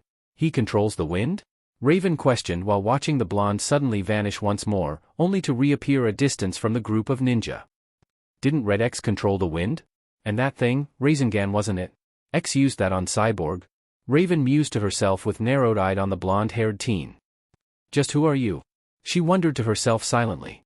Naruto, we can't lose tonight either. Kakashi said as his eye changed, and Naruto instantly tensed. He hated that fucking Mangekyo. So I'm sorry, but... With that, Kakashi tried to use his dimensional rift on the blonde's left arm, hoping to stop the boy from using any truly dangerous jutsu, only to miss when Naruto moved at the last second, taking his sword apart instead. The blonde landed in a crouch and breathed a silent, relieved sigh while looking at his sword's hilt and tossed it to one side. So I have to deal with that fucking Mangekyo Sharingan of yours too then? Naruto mused with a frown, and Raven frowned. Sharingan was something Sasuke had, and since this gray-haired guy had it, wouldn't that mean they're somehow related or working together? Also, RedX had mentioned the Sharingan. That would mean that not only was Naruto an actual ninja from the look of it, but RedX as well? I didn't want to have to use it, Naruto, but we must return you to Konoha immediately, Kakashi stated, and Naruto frowned darkly beneath his mask before crouching down further. Well then, Kakashi Baka, looks like I have to deal with you like I would Sasuke or Madara. Naruto said darkly, and Kakashi inwardly grimaced while quickly pulling a kunai from his thigh and held it at the ready. However, Naruto quickly shimmered out of existence as he had many times before, appearing behind the man whose eyes widened. Before the man could react, Naruto had already moved, grabbing him by the neck. The teen then tossed him over his shoulder and formed a swirling sphere in his hand. Rasengan, he called out as he slammed the sphere into the old man's gut, sending him flying back and into the side of a cliff where the Rasengan shredded his flak jacket and left him falling forward, only to poof out of existence. Kage Bunshin, that's my thing. Naruto said mostly to himself, then quickly turned when he saw Kakashi finish with several seals. Shit, he thought until Kakashi quickly placed his hands to the ground. Kochios, Tsuga no Jutsu. Kakashi called out as his nin dogs appeared and moved forward quickly, latching onto Naruto as the blonde grunted in pain.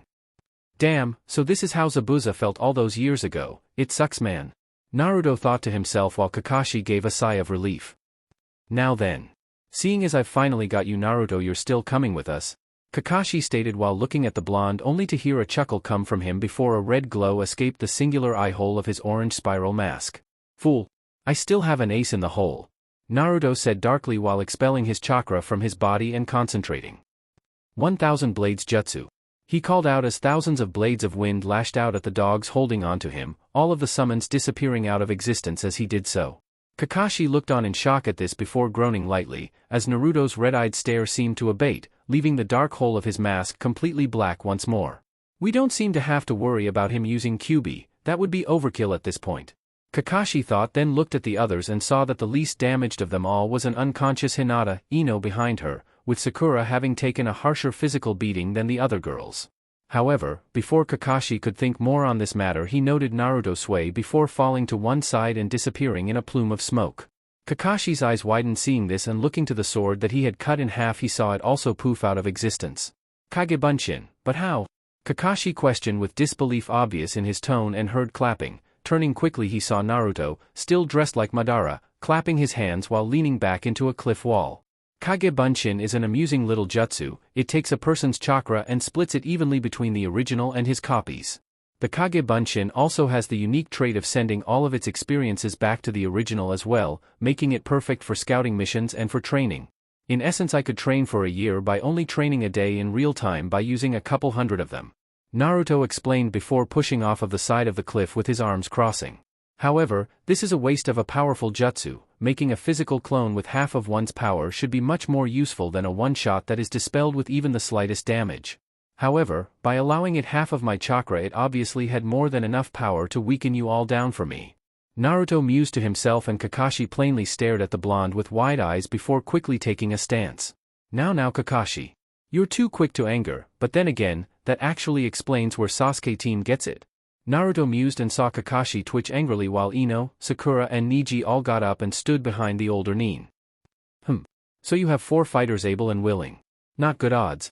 Naruto mused before forming 3 hand seals, much to Kakashi's shock. For you? Chidori. Naruto said darkly, then exclaimed while holding his lightning-coated fist at his side. But, how? I never taught you the Chidori. Kakashi said with obvious shock and very thinly hidden anger in his voice, making Naruto chuckle. I have a wind and lightning affinity, Kakashi Baka. I am not only well versed in wind jutsu, but lightning as well. They're merely more destructive than my wind jutsu, so I don't tend to use them too often. As for how I know Chidori, however, Naruto explained, then started with obvious annoyance. I've had a Chidori rammed through both sides of my chest, through my gut, through my heart and very nearly my head. I fucking remember what it felt like. That was the first part of recreating it. Then add to the fact I've seen it more than a half dozen times and actually have a photographic memory. It was pretty easy to learn in the end. Naruto said simply with a grin hidden behind his mask. So you're going to use that against me? Kakashi questioned, and Naruto scoffed. No. I wouldn't use your own attack against you. I want to show you how I improved it, however. Naruto said darkly as he held the Chidori up and began to weave the lightning chakra, forming an electrified Rasengan. Chidori no Rasengan. Swirling sphere of the 1,000 birds. Naruto said, shocking Kakashi before the blonde then lunged forward, and then slammed the new attack into Kakashi's gut, sending the man screaming back. The attack also ripped the ground around Kakashi apart, bolts of lightning spreading out before the Rasengan dug into his body as he hit the side of another cliff with an explosion. Kakashi-sensei. Sakura called out before rushing over to help the man while Naruto looked at Ino and then Neji. Do you really think you stand half a chance? He questioned, and both looked to one another and slowly went to pick up Hinata. If you think we'll be gone for good, don't count on it. We'll be back even stronger next time. Ino said quickly before she and Neji both moved over to Sakura and Kakashi, all 3 shunshin out of the area while Naruto merely watched, a grin crawling over his lips as he did. I'm counting on it. I can always use a good workout here and there after all. Naruto said before turning and shaking his head. Karasu-chan, you can both stop hiding now. He said with a slightly amused tone as Raven appeared out of the shadows with a frown on her face. How long did you know I was there? The violet-eyed empathy questioned, and Naruto chuckled. Since the beginning. Did you like the show? Naruto said, then questioned, and Raven frowned once more. You could have killed them? Raven said flatly while crossing her arms, and Naruto nodded his head in agreement. I could have, but then again, they could have killed me as well if I hadn't known them all so well. Besides, I'd be no better than Sasuke team if I did kill them. Naruto stated rather plainly and watched as Raven grimaced while conceding his point. I also now know you're at least a member of the Hive, Tempest, right? Raven said, then questioned, and Naruto gave a curt bow before reaching up and pushing down his cloak's hood while removing his orange spiral mask. Yeah, I bet Stone told you, huh? Naruto questioned, and Raven nodded her head slowly while crossing her arms. He said Tempest was some kind of a wind elemental ninja. That was all he said, other than he was probably going to break his legs for what happened between him and Jinx. Raven said, then mused, and Naruto blinked before snickering. Oh yeah, I broke one of her boyfriend's legs for being a dick to her. After she broke up with him and gave me the okay at least. Naruto mused, and Raven looked at the blonde before shuddering to herself. That's a little on the psychotic side, she said, and Naruto frowned. Nobody fucks with my friend so long as I gotta say about it, he said simply, and Raven couldn't help but admire that. She was the same way when it came to her own friends after all. So, what exactly have our meetings been about then? Raven then asked with narrowed eyes, and Naruto blinked before frowning. Honestly, he knew Raven would be on edge. Who wouldn't be if they found out a new friend was also a part-time criminal? I just like hanging out with you, and everything I told you was the truth, so I wasn't trying to get info on your friends or anything like that, Naruto stated simply while crossing his own arms, and Raven frowned before sighing. So do you honestly expect me to lie to my friends about who you really are then? Raven questioned, and Naruto rubbed his chin. Well, you have no proof of anything beyond me being Tempest, and Tempest has never done anything beyond blow up the old Hive Academy and beat up the accomplices to Sasuke team, and even then it's only your word, Naruto offered, and saw an annoyed look on Raven's face. I hate technicalities, she muttered, and Naruto chuckled lightly. I love them, he said while walking off, Raven at his side. So what now? She questioned, and Naruto took a thoughtful expression. You free tomorrow? He asked, and Raven raised a brow while giving him a strange look. Pending that nobody threatens to destroy the city, of course, Naruto then amended, and Raven bit her lip before nodding. Then how about I take you to catch a flick in town? Naruto offered with a smirk, and Raven looked at him strangely once more before frowning. Why is it we seem to go on excursions that seem a little too much like dates when we're just acquaintances? Raven questioned of the blonde-haired boy, who looked mock thoughtful for a few moments. Maybe we're not just acquaintances, he offered with a smirk, and Raven twitched before crossing her arms and looking at him with one eye. I barely know you, she stated, and Naruto scoffed.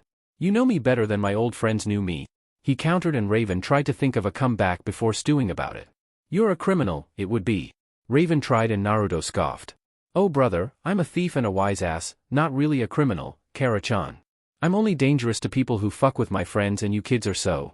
Naruto would have said a couple things but thought better of it until Raven spoke up. You could tear most of us apart with only a minor effort? She offered with a slight frown, and Naruto rubbed the back of his neck. I wouldn't have put it so brutally, but that's one of the things I like about you, Kara-chan, Naruto said with a smile, and Raven blushed while looking away from the blonde-haired young man.